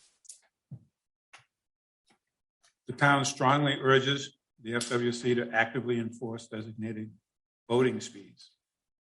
Whereas the town is assessing the boating restricted areas, and the one following that, whereas while the town is assessing its options as it pertains to establishing a boating restricted area. Okay, I'm there. Go ahead. I don't want to come across as a 3-mile long strip of intercoastal waterway and a commission who is trying to govern our shores of that as not knowing what this really involves. There are something like 9 agencies involved in reducing speeds. And it has way more to do than manatees and the sad fatality and the accidents.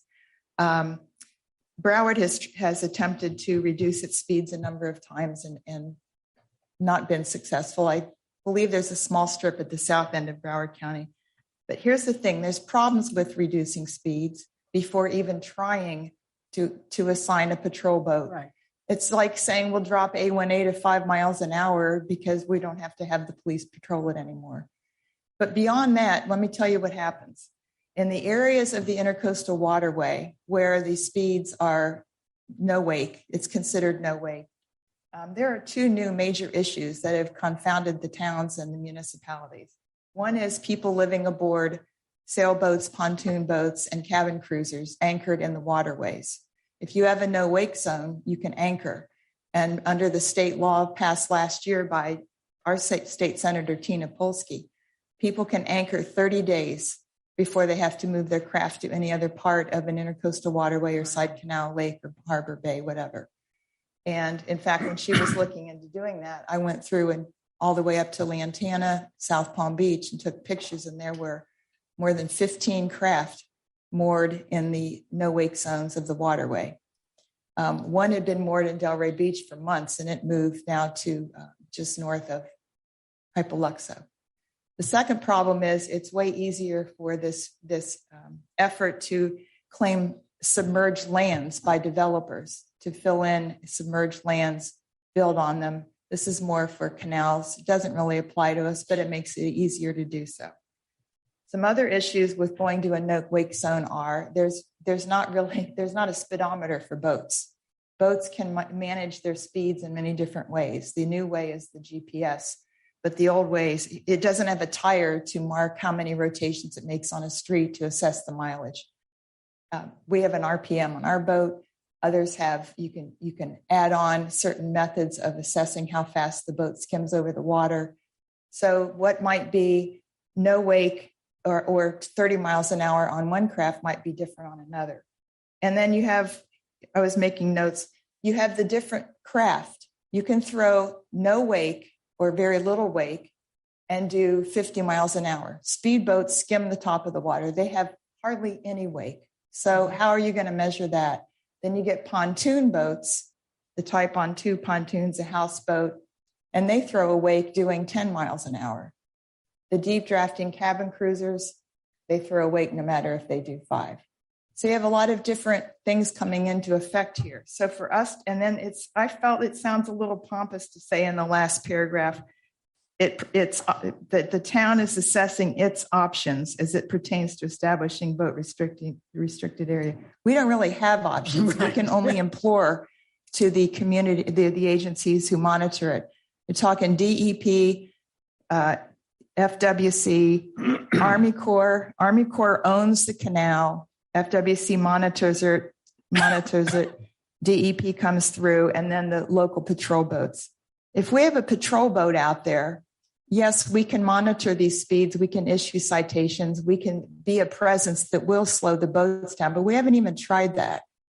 I mean, when I ran for office, I gave a list. I had a list you all got of incidents just behind my house, and it was like 13, 14 incidents involving boats, accidents, fires. And I asked the chief when I ran for office, do we need a patrol boat? And he said, maybe, maybe well, not how do you right want now. to change the wording here? I think we dropped those two for the time being. Drop the paragraph? Yes, sir. It's way more complex than us saying that we have an option to pursue boating restricted areas. We don't have options. We can work with agencies and see what our options are. But it's simple. Just delete it. Delete. We have a lot to talk about before we get to that point. I was going to say, if we delete all of that, there's no resolution here. No, just that one paragraph. We're asking them to enforce the speed limits as is. Well, that's, yeah. We can ask them to we can ask them to, review the speeds. Evaluate. But it's not our purview to do that. No, I think we can ask that the speed limits be enforced and that we have better posting so that you have signs that tell people. Okay. Can I make a suggestion? Where you say, whereas the town is assessing, why don't we say we ask you to assess? That would be great. Yeah. It just, the intercoastal was provided for by an act of Congress that was revised many times. Sold. It's not our area. Yep. Okay. We're with you. Thank Sold. you. Let's Great. adjust both of those two paragraphs, asking them to assess. Great. And then we have a lot more to talk about in the meetings going forward. Yep. Okay. Thank you, Peggy. Yes, sir. And also, Mayor, I would encourage perhaps having officials from any of these, agencies come in and talk to us to discuss the pros and cons of this. Great idea. This is just the beginning of the know, process. but I don't want to overreach and look like we feel empowered to do so. But also reflects your experience with the waterway and boating and the issues. So that's very good. Thank you very much. Right. I agree, though. There are a lot of things that are downsides when you reduce the speed, because you may wind up with a dozen boats sitting here idling, waiting for the bridge to go up, and there's no space there. So that creates problems of its own. Right. And commercial traffic has to move. Barges, Coast Guard comes through to check the buoys in the ocean on a regular schedule. If you're up at night, like I am sometimes, 3 a.m, you get these giant crafts coming through, the Coast Guard cutters. They don't travel during the day.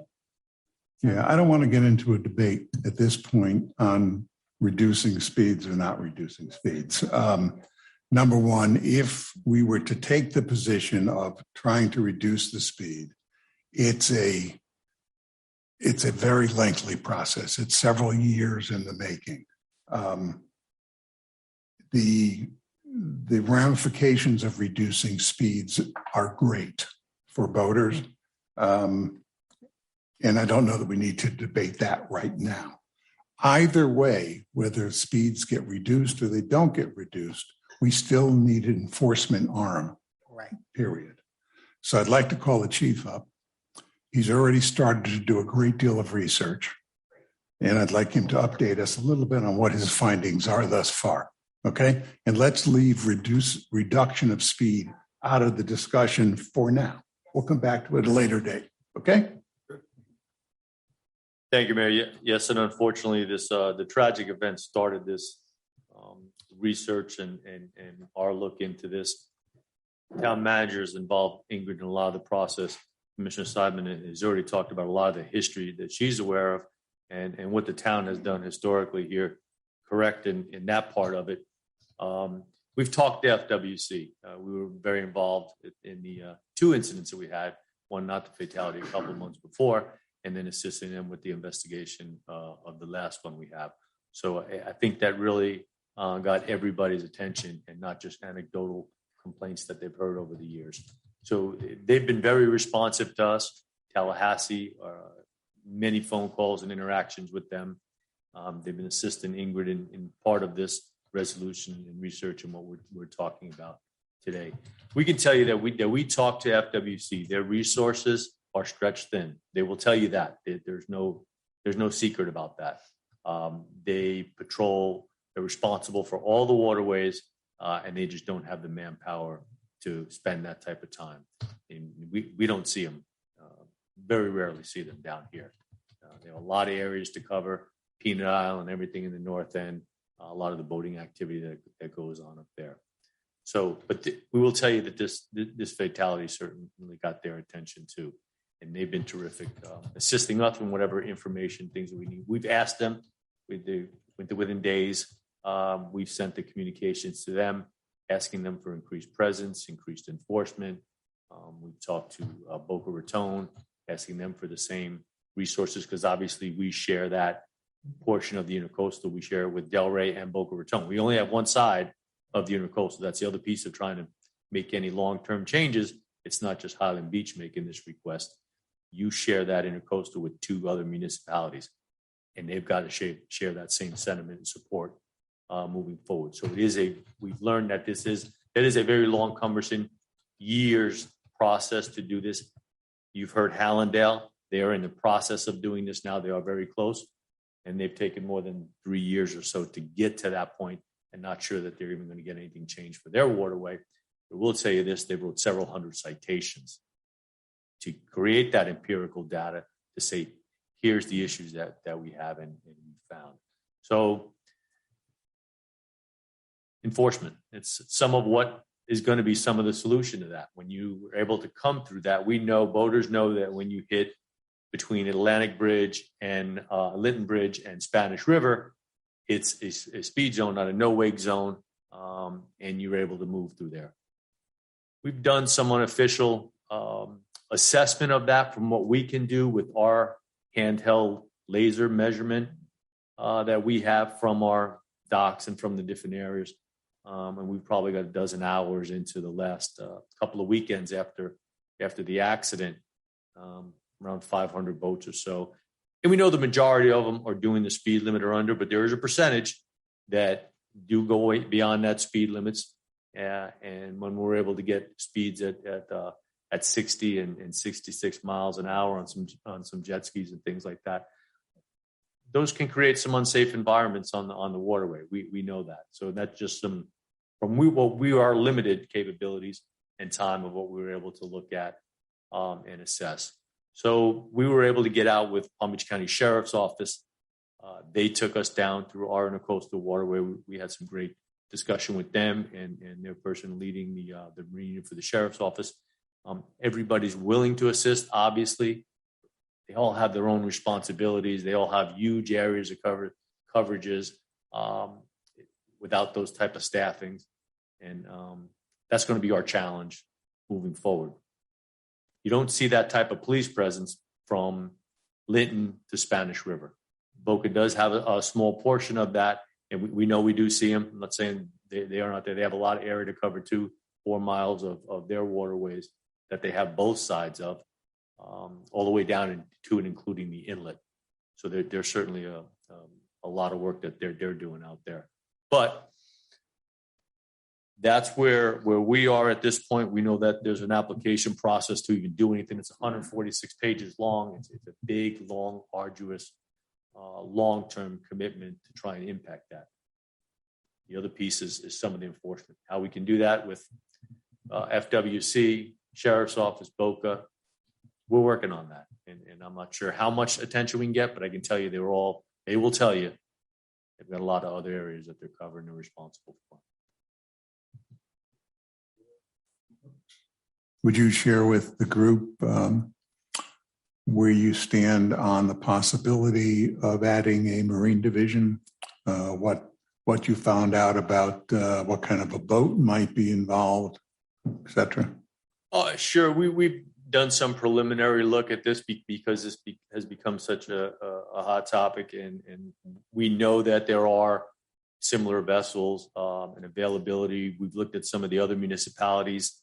Some of the same size municipalities as us have a marine unit, have a dedicated boat for there. We have 3 miles of intercoastal and 3 miles of ocean fronts. We only have 6, so we have 6 miles. We only have 3 miles of roadway, and you see how much time we spend out there. Plus all the canals. And we see that there. So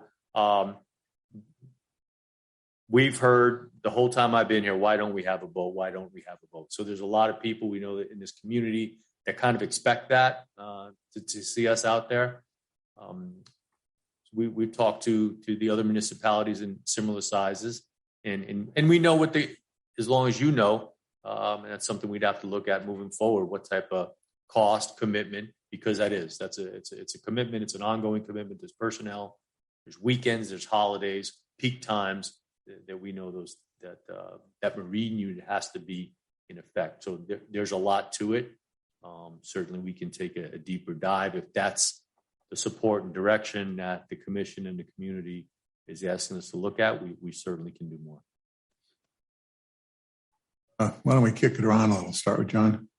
So I guess my original thoughts were when I went to Spanish River, I could see that they have 4 or 5 boats right there at Boca, that most of them are on the lifts during the week. I don't know how many are out on the water on the weekends, but it seems like they probably have 1 or 2 more than they need. And then I thought, well, gee, why can't we rent one or pay them or somehow use one of their boats because they're not using them? That would be one option. The other option is to get a boat, the motors, the service, where are we going to put it? You got to have mooring. You got to do. How do you get to it? I mean, you're talking about $150,000 as a commitment, not counting man hours on a boat. So it's a big commitment. But it seems that the traffic is increasing all the time. I've been here 16 years, but I've certainly seen the change myself, and I'm not even a boater on the intercoastal. So you can see not only the traffic, the numbers of vessels at any one time that are going through, and not just weight, but just all of the disturbance, the turbulence. So I think there is a need for at least weekend coverage. Whether we can get away with buying our own boat and all of that sort of thing, and maybe, if Boca will let us use their little docking area, because we don't have any, right? I mean, you're not going to pull up to the library, so where are you going to put this boat? So there's a lot of issues there, but it would seem that there's got to be an answer, because I don't see any change in the traffic, the number of instances that we have going forward, and another death is going to happen. Now, I know there's only so much you can say, but can you give us what can you share about the cause of this latest death?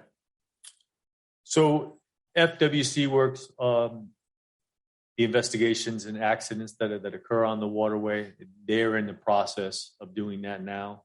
We're unsure exactly what the cause of it was, whether it was speed or not, but that's something that they will determine through their investigation, their forensics interviews, and the things that they're right in the middle of. So we don't know now. So we know, we've talked about it. We know that this stretch, what our concern is, we become more of a destination for that as you can get in there and hit between those two bridges and open them up and do the jet skis and pull on the floats and things that are behind the skiing and everything that's going on out there. It's pretty open, and it does become, Commissioner sees it about in our house. And then where it's hitting off of both sides of the intercoastal, off the seawalls, it's like a washing machine in there that's kicking that stuff around as these boats are trying to get through it. So that's a little bit of what we see. We're a destination that they're able to come through here and come up here and then open it up a little bit. And then where they have to get to the other areas where they do hit the slow speed and idle speed. Something that presence could impact.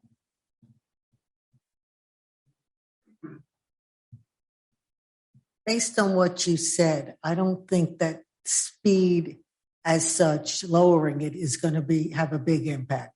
Among other things, you're saying most people, in fact, are going the speed limit. I think we also have to take into account things happen in boating. Car accident happen with cars. Boat accidents happen with boats.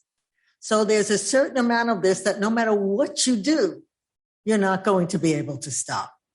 That being said, I do believe that having a presence out there makes sense, because if somebody's going to do something stupid and they see the police there, they'll think at least twice before doing it. And if we have a boat out there, even with the canals or our lakes or wherever, if somebody is illegally mooring there or anchoring, you can actually go up to them and give them a ticket, as opposed to standing on land and yelling at them. So, yeah, I think much like a police presence on the road discourages speeding, I think on the water it will do the same. And I think there are a lot of people in this town who want something done. Beyond doing that, we don't really have a lot of authority. And we have to work with other agencies that do have the authority. If they will allow us to give out tickets, that would be a great help. Just being there, because some of these people, they are irresponsible. We're not giving a boating course on safe boating. That's not within our purview. And we have to remember that when you send out a boat, you need 2 officers on it, not 1. So that's something to take into account too. But we spend money on a lot of other things. I think this is definitely something that we should consider, because it's been bothering a lot of people for a long time. And beyond sending letters, this is something positive that we can actually try and do. So I'm in favor of certainly investigating it more. Yep. Peggy, would you possibly have an opinion on this? I've lived on our waterway for 30 years this year. And I thought years ago we need a boat, and clearly we do now. I'm all for a boat. We have certain police officers and lieutenants who are already certified boat captains, I know of. They rescued kittens on the Atlantic Ocean 2 years ago, 2 of our officers, right? Mm. So I'm all for it, whatever we can do. And perhaps Highland Beach at the onset will be known as somewhere you don't speed in a car or a boat. And then we can take it from there. Certainly we can't stop commercial fishermen or the Coast Guard, who flew by my house yesterday doing about 40, going north with 4 outboard large craft, 4 guys on board. but let's take charge of those weekend warriors who rent a jet ski in Pompano and come up and do 40, 50 miles an hour behind my house, cut in front of boats. I have a problem with that. And I just want to say the Intercoastal was not built for paddle boards, kayaks, canoes. It really isn't the place for that on maybe a late afternoon, middle of the week, okay, but not weekends. It's very dangerous. So I just want to throw that in. So all for the boat.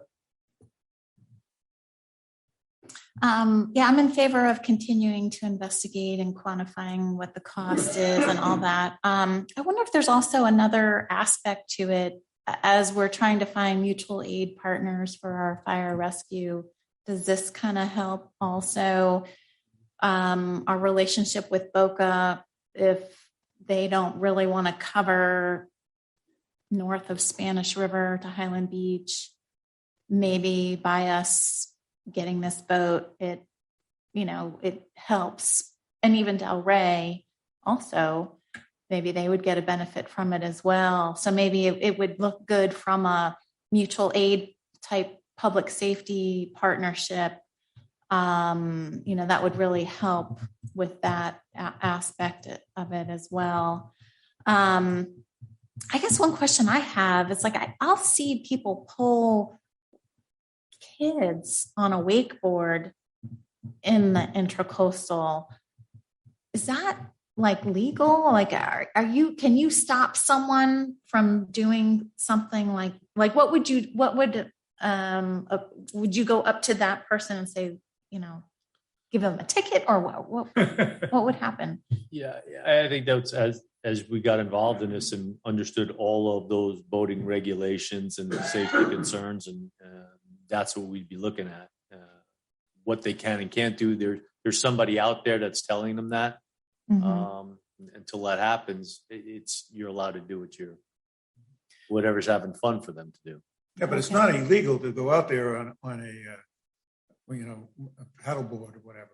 But how about to pull somebody behind a boat, a child behind a boat on a wakeboard? Is that it's lawful? It's lawful, but discouraged. It's lawful, but discouraged. Okay.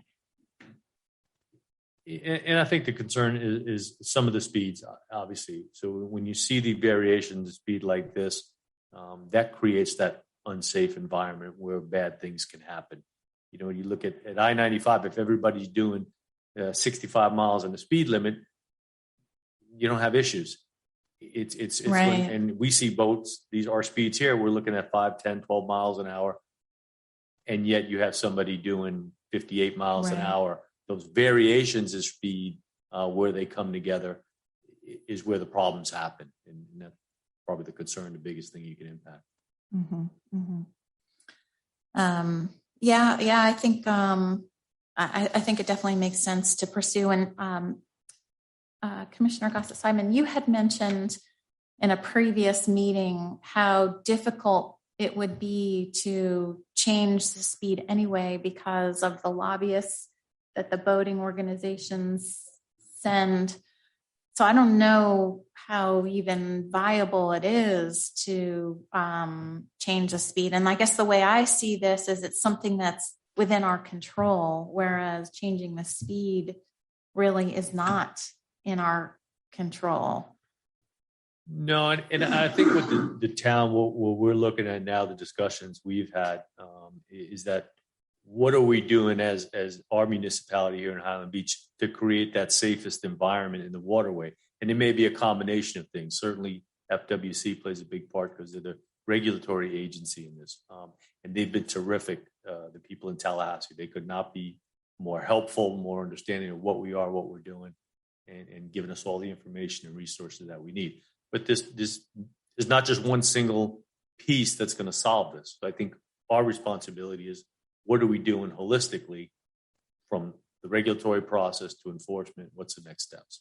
Yeah. I mean, I guess I kind of see this as potentially being maybe the quickest thing that we can do to help have an impact on the safety of our waterway. So yeah, I'm in favor of continuing to investigate.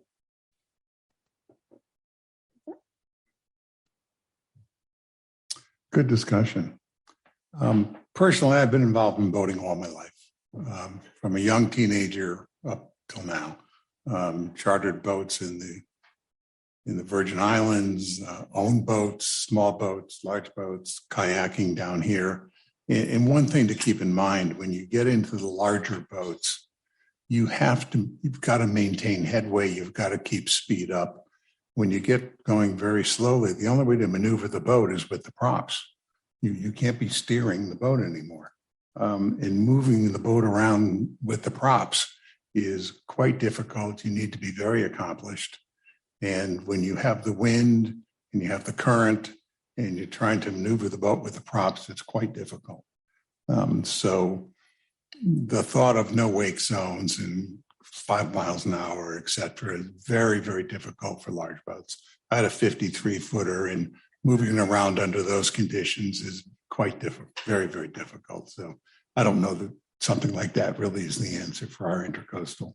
But put that aside, I think everybody here is very much in favor of investing in this. It's about time. It's a shame that it took loss of life to get us at this point, but here we are. I believe that our community would support investing in it. So I kind of want to challenge you to come back to us with a plan of what kind of investment is required. Obviously, it's a one-time shot to get the boat and get all the equipment for it, and then what the ongoing costs are going to be to staff and maintain it. I think you're going to get very good support from the commission here. I have some sense of what these costs are. They're not outrageous. You've shared with me what the boat might look like. I think that's a great choice. Basically, it's a hard bottom pontoon boat, twin screws.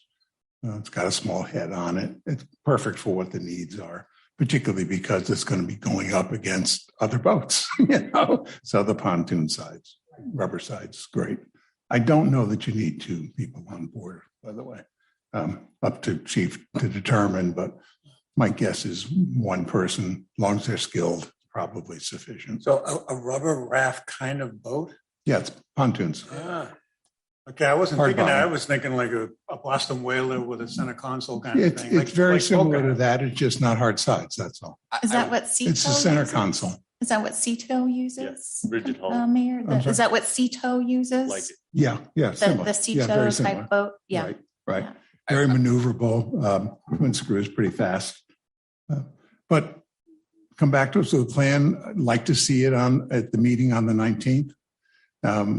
Obviously, we're all kind of anxious to get this thing moving. We know it's going to take quite a while because you have training.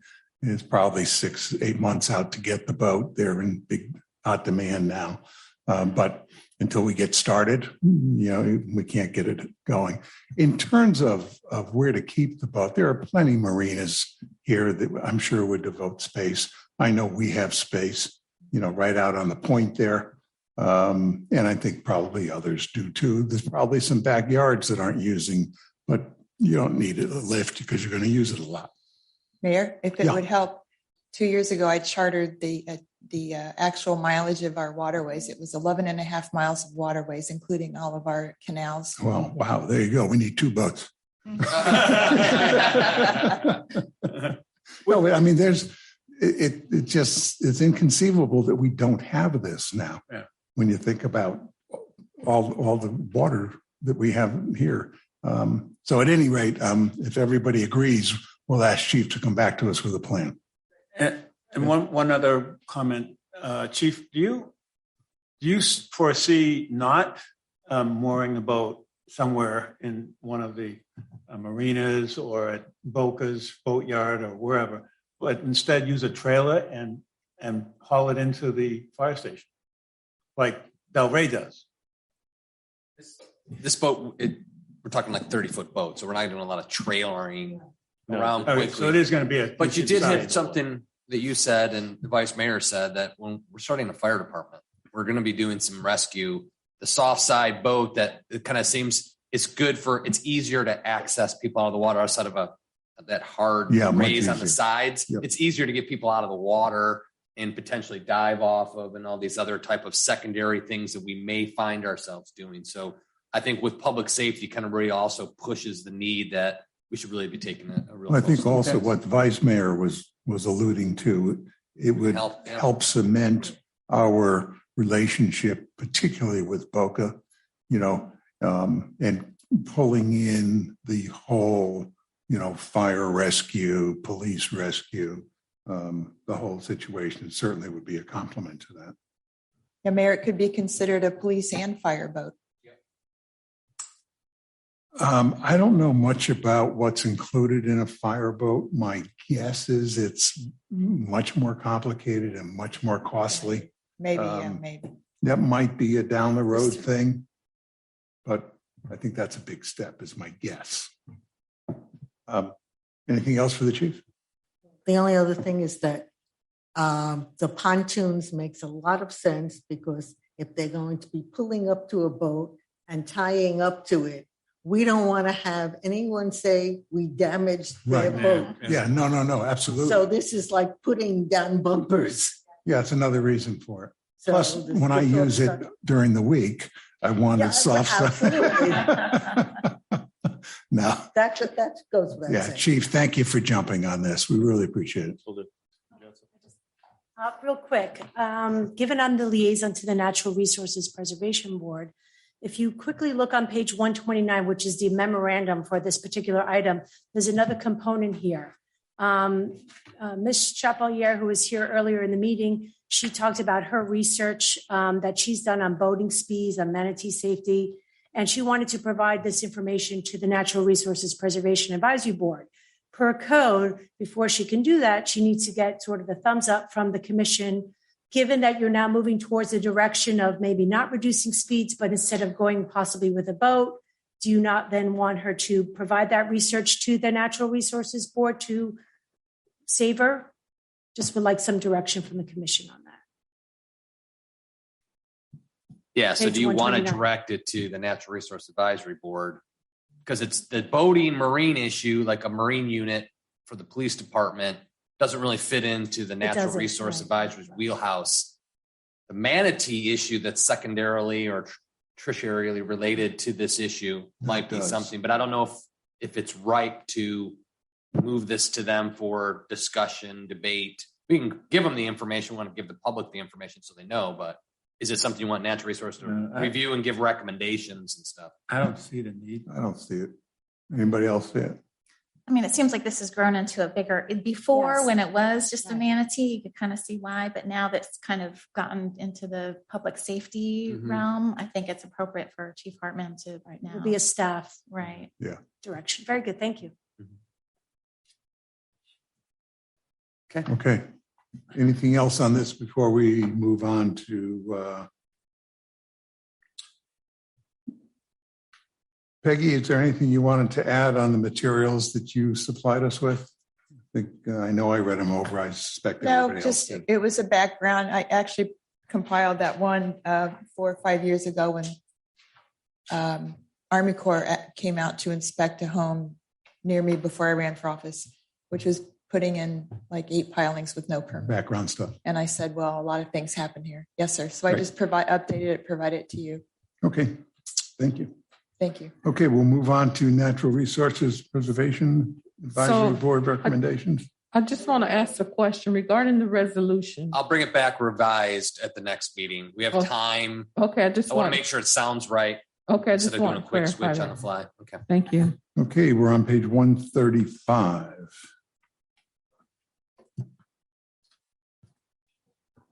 Again, real quick, Ingrid Allen, for the record. You're town back. planner. I'm back. So the memorandum, which is on page 135 of your packets, are the recommendations that the Natural Resources Preservation Advisory Board made on their August 11th meeting. They're pretty straightforward. I'll go over them briefly if you'd like. The first one is regarding the bucket trees, which you all discussed earlier. So their recommendation is that the town basically move forward with additional trees. I did advise the board that I do have 3 condominiums that are on a wait list who have reached out to me who want bucket trees. That's the Penthouse Towers, Townhouses of Highland Beach, and Wiltshire House. So they have shown interest. So they are asking for the commission to install additional trees. If you Now, recall, you all Ingrid, if I recommended may, 4. we're not talking a lot of money here. I'm not opposed to spending the money. However, we agreed to 4 Correct. on a test basis. Correct. Are there any results that you can share with us? I haven't really had anyone call me or advise me about using the trees. What I did do is once we installed those trees, I reached out to usually as a property manager and say, hey, let me know if you've gotten any input from residents. I wrote up a little email. I told them, hey, you could go ahead and post my email so people know that they could either reach out to me personally, or we have the tell a town option, right, which is on the town website, where people can just write whatever comments, or they can provide pictures. We haven't received anything yet. I mean, given it is low season, isn't the not high advisory board responsible to do that, not you? What's the advisory board doing? Well, I don't know that they're doing anything. I don't think there's really an issue for me to tell them, hey, we had the tell the town option. It's the commission. It's the commission's responsibility to tell them. Right. And if the commission is in agreement, I think we should tell them we'd like to see results from the 4 that are being tested. I mean, I can tell We'll you be the happy one. to expand it. I if have it's a little working. input. I mean, I guess I could give you the feedback that I've seen. I've had, I'll walk down to the beach, and maybe I'm walking down with other neighbors who aren't aware of the initiative of the bucket trees, and they'll see that, and I'm able to explain. And I'm like, oh, that's a great idea. So I've had heard from several neighbors that have thought that was a good idea. I have observed different neighbors actually pick up the buckets and pick up garbage down the beach. Great. I've had family come visit me, at the beach and ask me about the buckets, and they've thought it was like a really great idea. So I've heard really positive feedback from the bucket trees, and I've seen people use it. Rodrigo sent me a photo of him with the bucket tree with material in it. Yeah. Yeah. You can easily fill those But buckets. that's the only. Have you gotten any feedback? Yes, sir. To echo the vice mayor's comments, the trash output at Velita where the bucket trees are, in other words, they can remove it and put it in the trash receptacle at our beach place, which we then pull to the curb twice weekly, has increased. And a lot of people just take it home and recycle it in the recycle bins. I've had maybe 10, 11 comments, people saying this was great. That's I did fantastic. my due diligence. A lot of nicely enough, a lot of the kids, teenagers are very into that because of the reinforcement they get at school for cleanups. So it's been very good. I think it's been Anybody down here got any? I mean, what I really was interested in is, are the ones we have there being used? Because if they're not being used, it makes no sense to put more in. We have them at our place. Do they get used? I have heard nothing, 0. No one has said anything to me about it. We're at in all. different buildings. Right. And I'm in another building, and honestly, I've been out on the beach, and I can go up and down a little bit. I just never see them used. I see them there. I see the buckets in the trees and whatnot, but I haven't seen anybody actually use them. Interesting. How many units in your 200. 200, 240? Mm-hmm. That's 440. I got 570. We've got 70. You got 70. You get feedback they're being used. We haven't heard a word. Are you guys at the beach a lot? I don't know. Maybe it's how often you're at the beach. Yeah. You know, it's some I'm the people president are. of the beach of the whole thing. Do you go to the beach though? I go over there. On a- I'm not a beach person, but I go over there for meetings. I mean, I'm there a lot. Our community is very beach oriented. Yeah. Very much. And even Well, it the may other be that side we need streets, to do a little more, very much. promotion with the condos.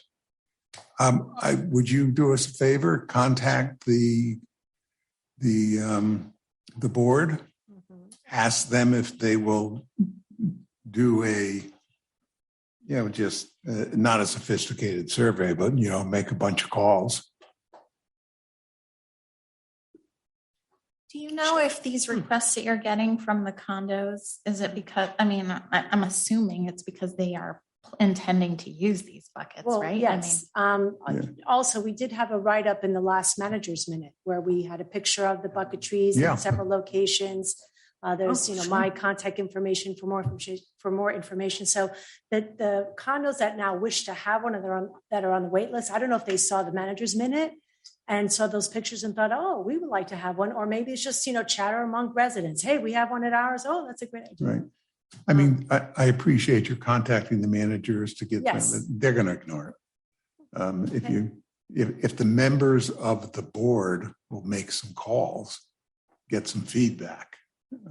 It's informal. It's not very sophisticated, but at least it's something so we can make it some type of an informed decision. Okay. Now, I have a board meeting on Wednesday and I can ask people for their input because we do have a lot of people who go to the beach on a regular basis. And I'll ask our stewards. We'll find out how much they use. Remind me how much these cost. Not much. Yeah, I think it was $200 around 1,500 more For or all less. four? Trying to remember. Pat Roman had told me the amount. And I had put it on one of your previous memos. Yeah, It was just about shoot us in. no more than 1,500. For all of less. them? No, per. Per. I think it was- Okay. No, there's the Can't answer. remember. We're not talking big money Yeah, it here. wasn't very much. And I would love to expand it. If the others are getting the use that yours is, it's a home run. Well, especially if people are asking for them. Yeah, if they're asking for it. Because I would if they're asking, it means they probably will get used I over would there. think so. Also, the 3 side streets, if I could add. Really want one. Yeah. The 3 side streets, Bel Air Drive, Russell Drive, Highland Beach Drive. They're also very active beach communities, townhomes, single family homes with younger kids a lot of times. And they use they use their access as ours sometimes. And they're also very involved. Well, it's interesting. You have kids, you have teenagers, A lot of et kids. cetera. Yeah, a lot. We don't. More than, I know. You And need kids. It could be that that's all part of it. Maybe. Yeah. And you have younger parents also, which we don't. So it could be something where younger population is more involved. And sometimes people return their recyclables they pick up to their own home containers. If they pick up pop bottles or whatever, they return it home and recycle it. Yeah, that's interesting. Well, I'm guessing it would. Okay, let's move on. All right. I'll advise the advisory board to reach out to. Please. Their next meeting is in November, so I'll advise them. So you have a few other items here. Number 2, advise citizens to provide information regarding their concerns on the beach and also facilitate pictures or other documents that would indicate what the current beach raking situation is. Again, I advise the board about the Tell the Town. I don't know if the commission has additional input on this other than Tell the Town. You may not have been here. We're going to invite the 2 beach raker companies to come in. Yes, I was here. You were here. Okay, good. Okay, so that sort of addresses that issue. And then number 3 was actually the board was discussing, there was sort of an open discussion about, what topics the board may want to address in terms of natural resources. They talked about trees and about vegetation, about the royal palms on A1A. There was a question about whether the town fertilizes those palms. I reached out to our public works director. He indicated that they don't. So as a result of that conversation, the board came up with this recommendation number 3 to hire an arborist to evaluate the condition of vegetation in public and private right-of-ways. And you could see from my comment there is that it's really outside the purview of the board. Doesn't really fit under the idea of a green landscaping. Again, I just provided my 2 cents on it. I don't know what the commission's feelings are, any direction you'd like to give on that. My feelings are that it's a good idea and it's important, but it would be low on our priority list. Mayor, can't we just have someone from Public Works go ahead and fertilize those trees? It'd be a lot quicker and easier than hiring an outsider. Yeah, that's fine. I mean, I do my own, so. That's fine. We're going to fertilize trees in the right of way? No, our trees, not residents' trees. The town put in those trees about 8 years ago. They took out some messy, quote unquote, messy live oaks and what is that black olive tree. And they put in those palms maybe 10 years ago.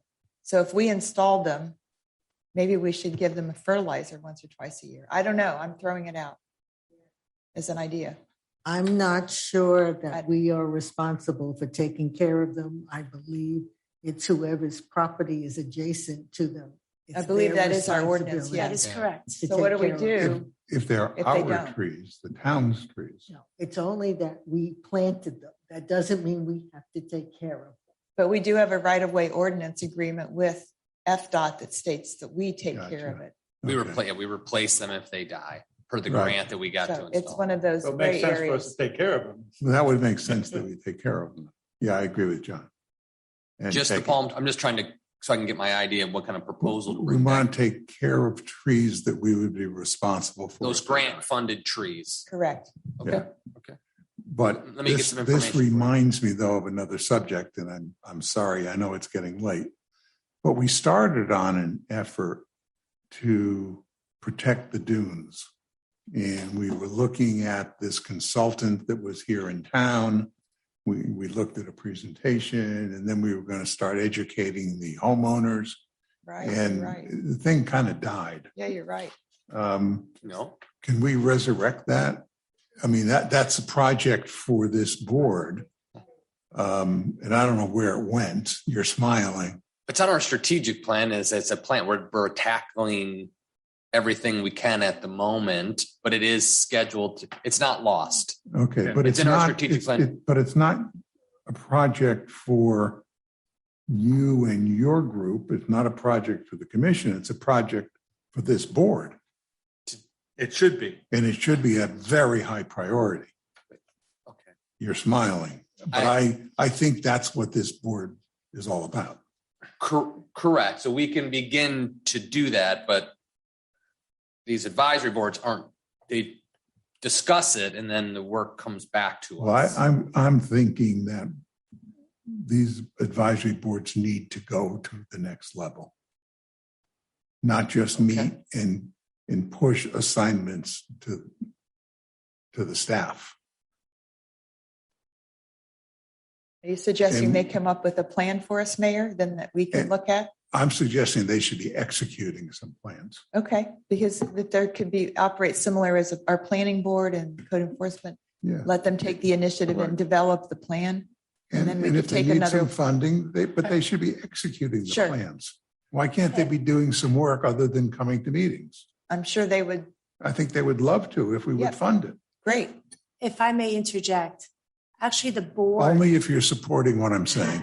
Well, I'm going to give you perspective. I'll give you perspective. A few months back at one of the board meetings, the board had brought up the issue of dune restoration and sort of working on it and kind of tackling it a bit. And I interjected when they came up with that discussion to say that the commission approved a strategic priorities plan and that dune restoration is a priority. And it's really not really appropriate at this time for them to do their research, sort of piecemeal information. It's a priority on the strategic priorities plan. Let's tackle it holistically rather than the board doing whatever information. We don't even have it Right on. really described in the strategic priorities plan what that dune restoration is, the scope of it. It's just a title item. So again, the board had discussed it a few meetings back. I kind of gave them the heads up on that it is a priority. Okay. So- Well, there are a few new members on that board. There are. And, maybe it'll round out a little bit better and maybe they're willing to take hold. Yeah, maybe I they mean, can- just my thinking is that these boards in general need to do more than just meet. Financial Advisory Board, we give them information, they digest it, they make recommendations. Well, maybe there's more that they can do. And I think they would love to do more if we gave them more. They can do a little research, certainly, but they also have to keep in mind that most of this property is private. So there's only so far we can go in telling people what they have to do on their private property. Yes. Yes. And I think my example of Financial Advisory Board is probably a bad board. But they should do more than just giving projects back to us. Right. That's my point. And I think that effort would be an educational outreach, right? To advise people, hey, this is these are options for your dune, right? It is, it's a whole educational program. So that, I'm not saying they should go out there and, dig the sand and put plants in. No, I'm not Right. suggesting that. The consultant that you had mentioned in the past that had given us a presentation, and whatnot, in fact, he's very much interested in trying to get something going, get some traction, because he's obviously supporting that the town should do something about dune preservation. 100%. But if we were to bring him on and there was a fee involved, it's not just pay the fee, it's his time. Yeah. To execute it. Well, we only got one of him. So and he's got a fire department to build. And there's only so many of us now, different ones of us can take on different projects. So that supports your concern about the board taking over. I want the board to take it on. Yeah, totally agree. Because the board's got 7 people. Well, and they're all qualified. They need to know that they have, literally the initiative, or should have the initiative to take action rather than meet and discuss. Exactly.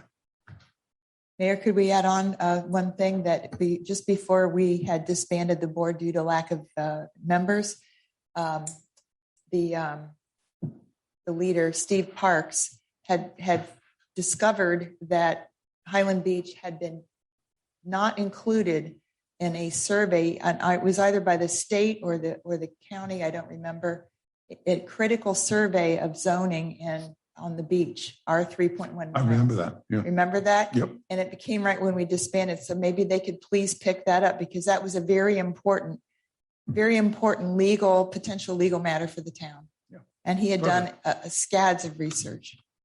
Yep. So if I could add that on to their to-do list, if that's possible. Sorry to interrupt you there. Yes, sir. And if we could thank Ingrid for her amazing work with this board, very, very soundly. Excellent. Okay, Ingrid. Do. I like working with boards. We're on a roll here. I'm not going to interrupt you again. That's okay. Just very quick, the last one, number 4 on page 136. Actually, since the writing of this memo, we've received from the vice chair of the board a little write-up for the manager's minutes. I had suggested to them to come up with just a friendly reminder for every manager's minutes, like a friendly reminder to, recycle or, be mindful of what you dispose in the water and what have you. So you should see something in the next manager's minute. I don't know that it really needed a recommendation. I don't know that they really needed a recommendation to the commission to do this, but I think Marshall was on board with them doing something similar on a monthly manager's minute. So that's all I have. Okay. Any questions of Ingrid while she's here? Nope. Nope. We're all good. Thank you. Okay, we're moving on to approval of the minutes, and that will be pretty much it. We'll start with July 13th. Can be found on 141. 141. Yep. I have a correction on page 143. Okay, so do I. Under C. Go ahead, you first. Yes, sir. Under C, 1, 2, 3, 4, 5th line down. He spoke residents calling uneasy about their buildings. It's very unclear. If we could just say stating they are uneasy about their buildings. Yeah, good. Got that? Okay. Right after that, the next paragraph, there was dialogue about the town commission, which ultimately resulted in consensus that the town staff would prepare a letter to remind the associations about the incident, blah, blah, blah, and the formulating of a recertification program. Was that letter ever done and mailed? What? Yeah. Yeah. Where was it mailed to? Yeah. All the associations. And stuff. Yeah, we wrote a long letter. Yeah. So it wasn't mailed to association presidents then? The association managers? You weren't on the list. I didn't get mine. You weren't on the list yet. Usually it goes to presidents and managers. It went to the list I have on file. The address. I have it here, Teresa. You're right. I must not be on the list. we maintain a condo managers and presidents list. Sometimes we only have one contact with one mailing address. So if under Dalton Place or Boca Highlands, it was listed as the address to the manager, they may have received it. I don't remember addressing one to you personally, but that was so many months ago that I would have to look at the documents. Shame. I'm the president of both of those. I know. Yeah, but you're fairly new. Okay, as long as it was mailed. That's the important thing. Anybody have anything else on the 13th? Okay, move on to the 20th. I've got a note here for page 151.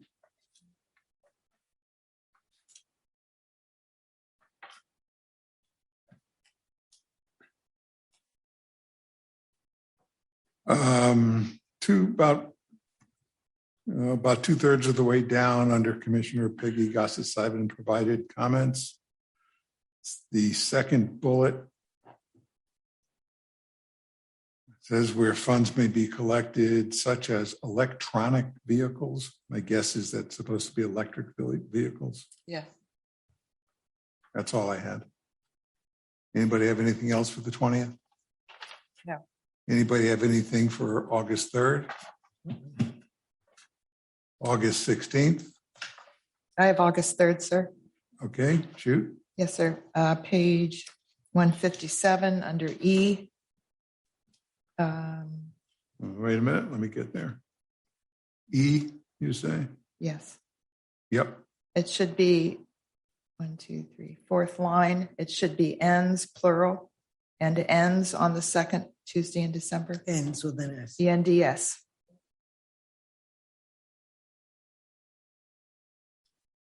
Got it? Yep, she got it. Anything else No. on the 3rd? No, sir. The 16th? 17th? September 2nd? Yes. Bottom of page 167, last paragraph. It should be Dr. Greenwald. Right, yeah, I saw that, not Mr. He worked hard for that degree. And then last page, second paragraph.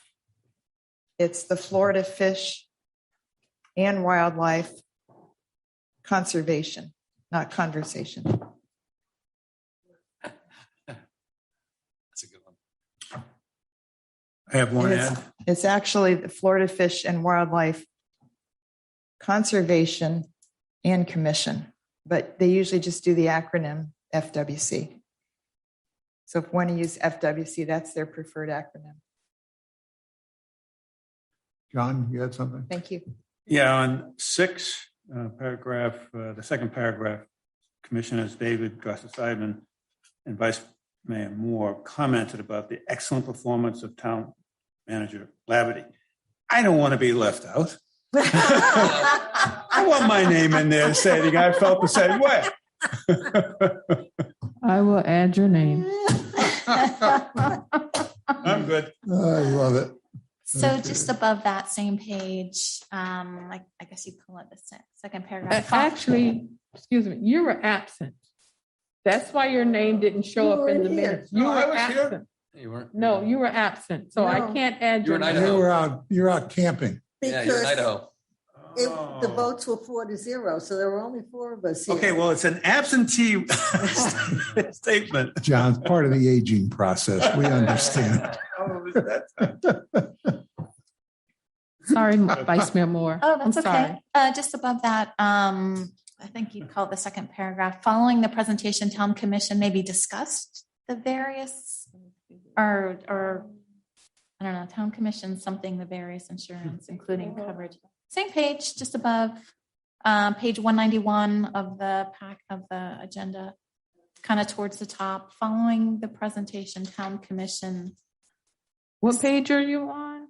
Page 191 of the agenda. Mine only goes up to 168. September That'd 2nd, be 161? Yeah, it got to be 160. I'm on us. I don't know. I'm on the agenda that's 167. posted on We're only in the 160s. We don't Yeah, go. 167. What happened? She's probably looking at Commissioner Gossett-Simon additional documents. that was added to the agenda. Oh, I don't know. 167. It's it's a single line paragraph following Yeah. the presentation of the town Okay. commission, the various insurance discussed would probably be inappropriate. Need a verb Yeah. in there. We did Yeah. something. I think we just, yeah. And actually, it should probably be variance insurance policies, Yeah. including coverage. Yeah, I think so. Because we were talking about the workers' comp, the general liability, like all the different. So what do you want it to read? The town commission discussed various insurance. The various insurance policies, Okay. including coverage. Okay. Yeah, I think that makes sense. Thank you. I'll make those changes. Thank you. Okay, we good? Anything else? We're good. Okay, we need a motion to bag them all, accept them all. I move we accept all the minutes of prior meetings as corrected. Second. You have the dates, Lynell. I have the dates and we'll make it. Yes. Okay, we need a second. Second. Second. All in favor, say aye. Aye. Aye. Aye. Okay, town commission comments. John, we start with you. I still feel good about Marshall Laverty's performance. Just no more resolutions. I got it. I'm good. Evelyn. I have no comments. Thank you. Peggy. One comment from a resident who about a year ago had to call an ambulance and was picked up by Delray Beach, who then billed him personally and billed his insurance. He's never been refunded. Then he was called an ambulance about 2 months ago, was picked up by Boca Raton in about 3 minutes. Did not get a bill, got a paper statement stating that the bill had been paid by his insurance company, and he had a copy of it. And he wanted to show the two diverse, different ambulance experiences. Thank you. That's it. Huh. Took him to Boca Regional Hospital. Boca Regional. Yep. Natasha. I don't have anything. Okay, I have something here that I think we'll all be interested, but particularly I brought this in for you, John, because I know you're looking for new residents. Okay. This was in in Friday's September Wall Street Journal. I found 3 specific ones for you. They're all obviously in Highland Beach because we don't want to lose you. They're all waterfront. What are we laughing about? Yeah. The first, and they're all on the ocean. The first one's brand new. That's 26,500,000. Oh, okay. If you don't like that, second one is not new. That's 29,500,000. And the last one is a home run. I think you should get, and we'll hold all of our meetings there. Okay, that's 37,500,000. I think I saw that one. It doesn't come with a washer and dryer. So Paula said, forget it.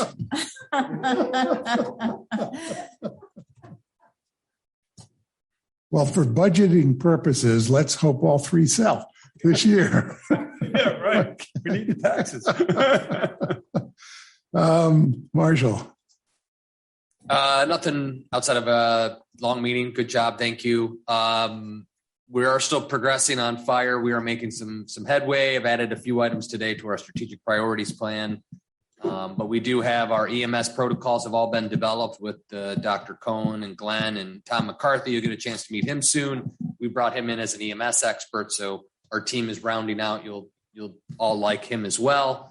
Because he recently retired and is very enthusiastic and on the EMS council and very engaged in that. So we're making these steps. Confidence level continues to grow with us and putting all of this in place. So we're tracking on schedule as we are. So Really a good guy. Mm-hmm. Really good guy. Interesting guy. And no one mentioned it, but we have the food truck event on Thursday. Food truck Thursdays. Food truck Thursdays. How many more of these are we doing and when are they going to be done? Well, I want to see this Thursday. We have one. We have another one scheduled on the 28th, right before the election. One more time. Yeah, put that in your calendars. 10/28. Yep, 28th, 5 to 7, same place. Probably some different food. So those three are the currently planned. I was working with the clerk's office a bit on light up the holidays, some concern and reluctance of the traditional format or changing it and getting overly crowded or packed spaces. So we may look at, we'll probably bring something back to you at the next meeting to do more of a holiday food truck environment, kind of keep the same setup, but expect more people and do a little bit more outdoor spacing and let it kind of be the concept of the mingle jingle, but more less programming and just more allowing people to move through the site and bring friends and family and kind of that kind of more comfortable environment. We won't have as much crowding. The concern was, the trolley, but the trolley is public transit. So we're going to require masks. It might get a little complicated with folks if we just maybe keep this environment going of the food trucks where everybody kind of comes and goes as they please. It's outdoor. It's you can space yourself comfortably for those that need that. So we're going to try to figure out something like that. So we're anticipating that even after this seems to be very popular and welcomed and enjoyable for everybody, and we'll just find a way to tweak and improve each time. And I think it worked out well. Again, we already talked about the last meeting, but we're hoping that this becomes a regular part of our programming here at Highland Beach. T, did you get a chance to look and see if we got a lot of new people, or is it the same people coming again? Well, we got spicier food this time. I reviewed the list this morning, and there are quite a few names that I don't know. So I think we have a new group of people. At the last event, there were quite a few people that I didn't recognize either. So I think we're drawing in a new crowd of people. Excellent. That's great.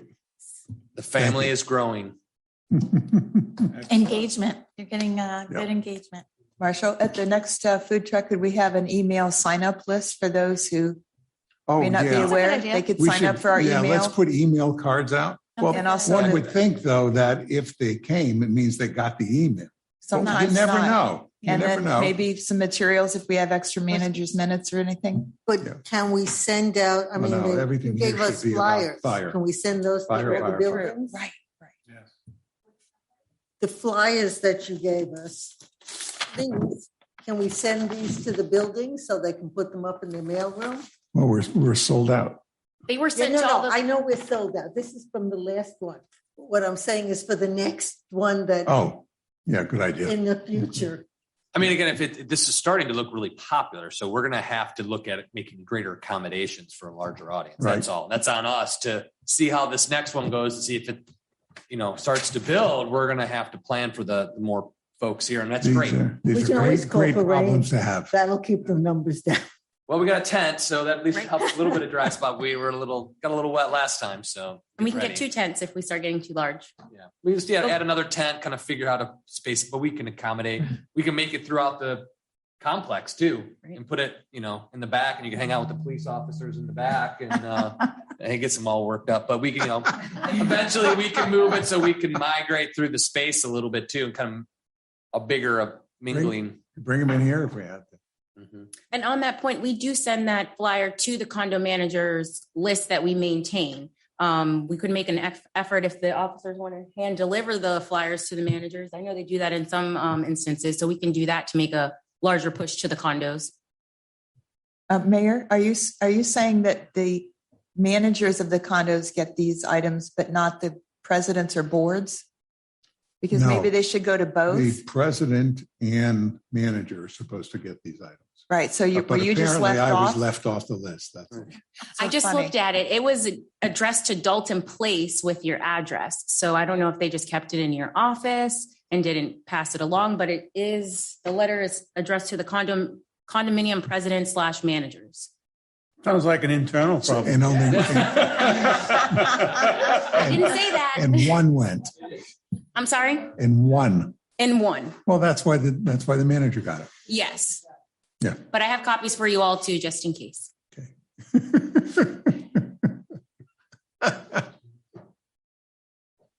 We don't have their names. Don't we have all these people's names? Yeah, back up there.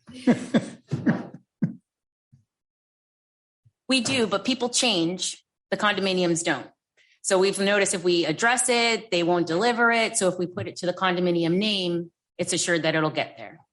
Got the right answer. Thank you. You're welcome. We can. Okay. Are we good? Oh, anything else? Then at 6:47, we shall adjourn. Thank you all who got through this marathon. Yes. Oh, don't forget your salads or half sandwiches, whatever's left. Please take them Don't forget it. I put Where your are they in two. the refrigerator? Yeah, I put yours and yours in the refrigerator. We do formally. Thank you. No, I don't know. No, last week, so we're a little bit. Okay. We just kind of like that. Oh, no, we have plenty of leftovers at home. First. All 7 people that watch the meeting. Oh, yeah. Actually, I saw this.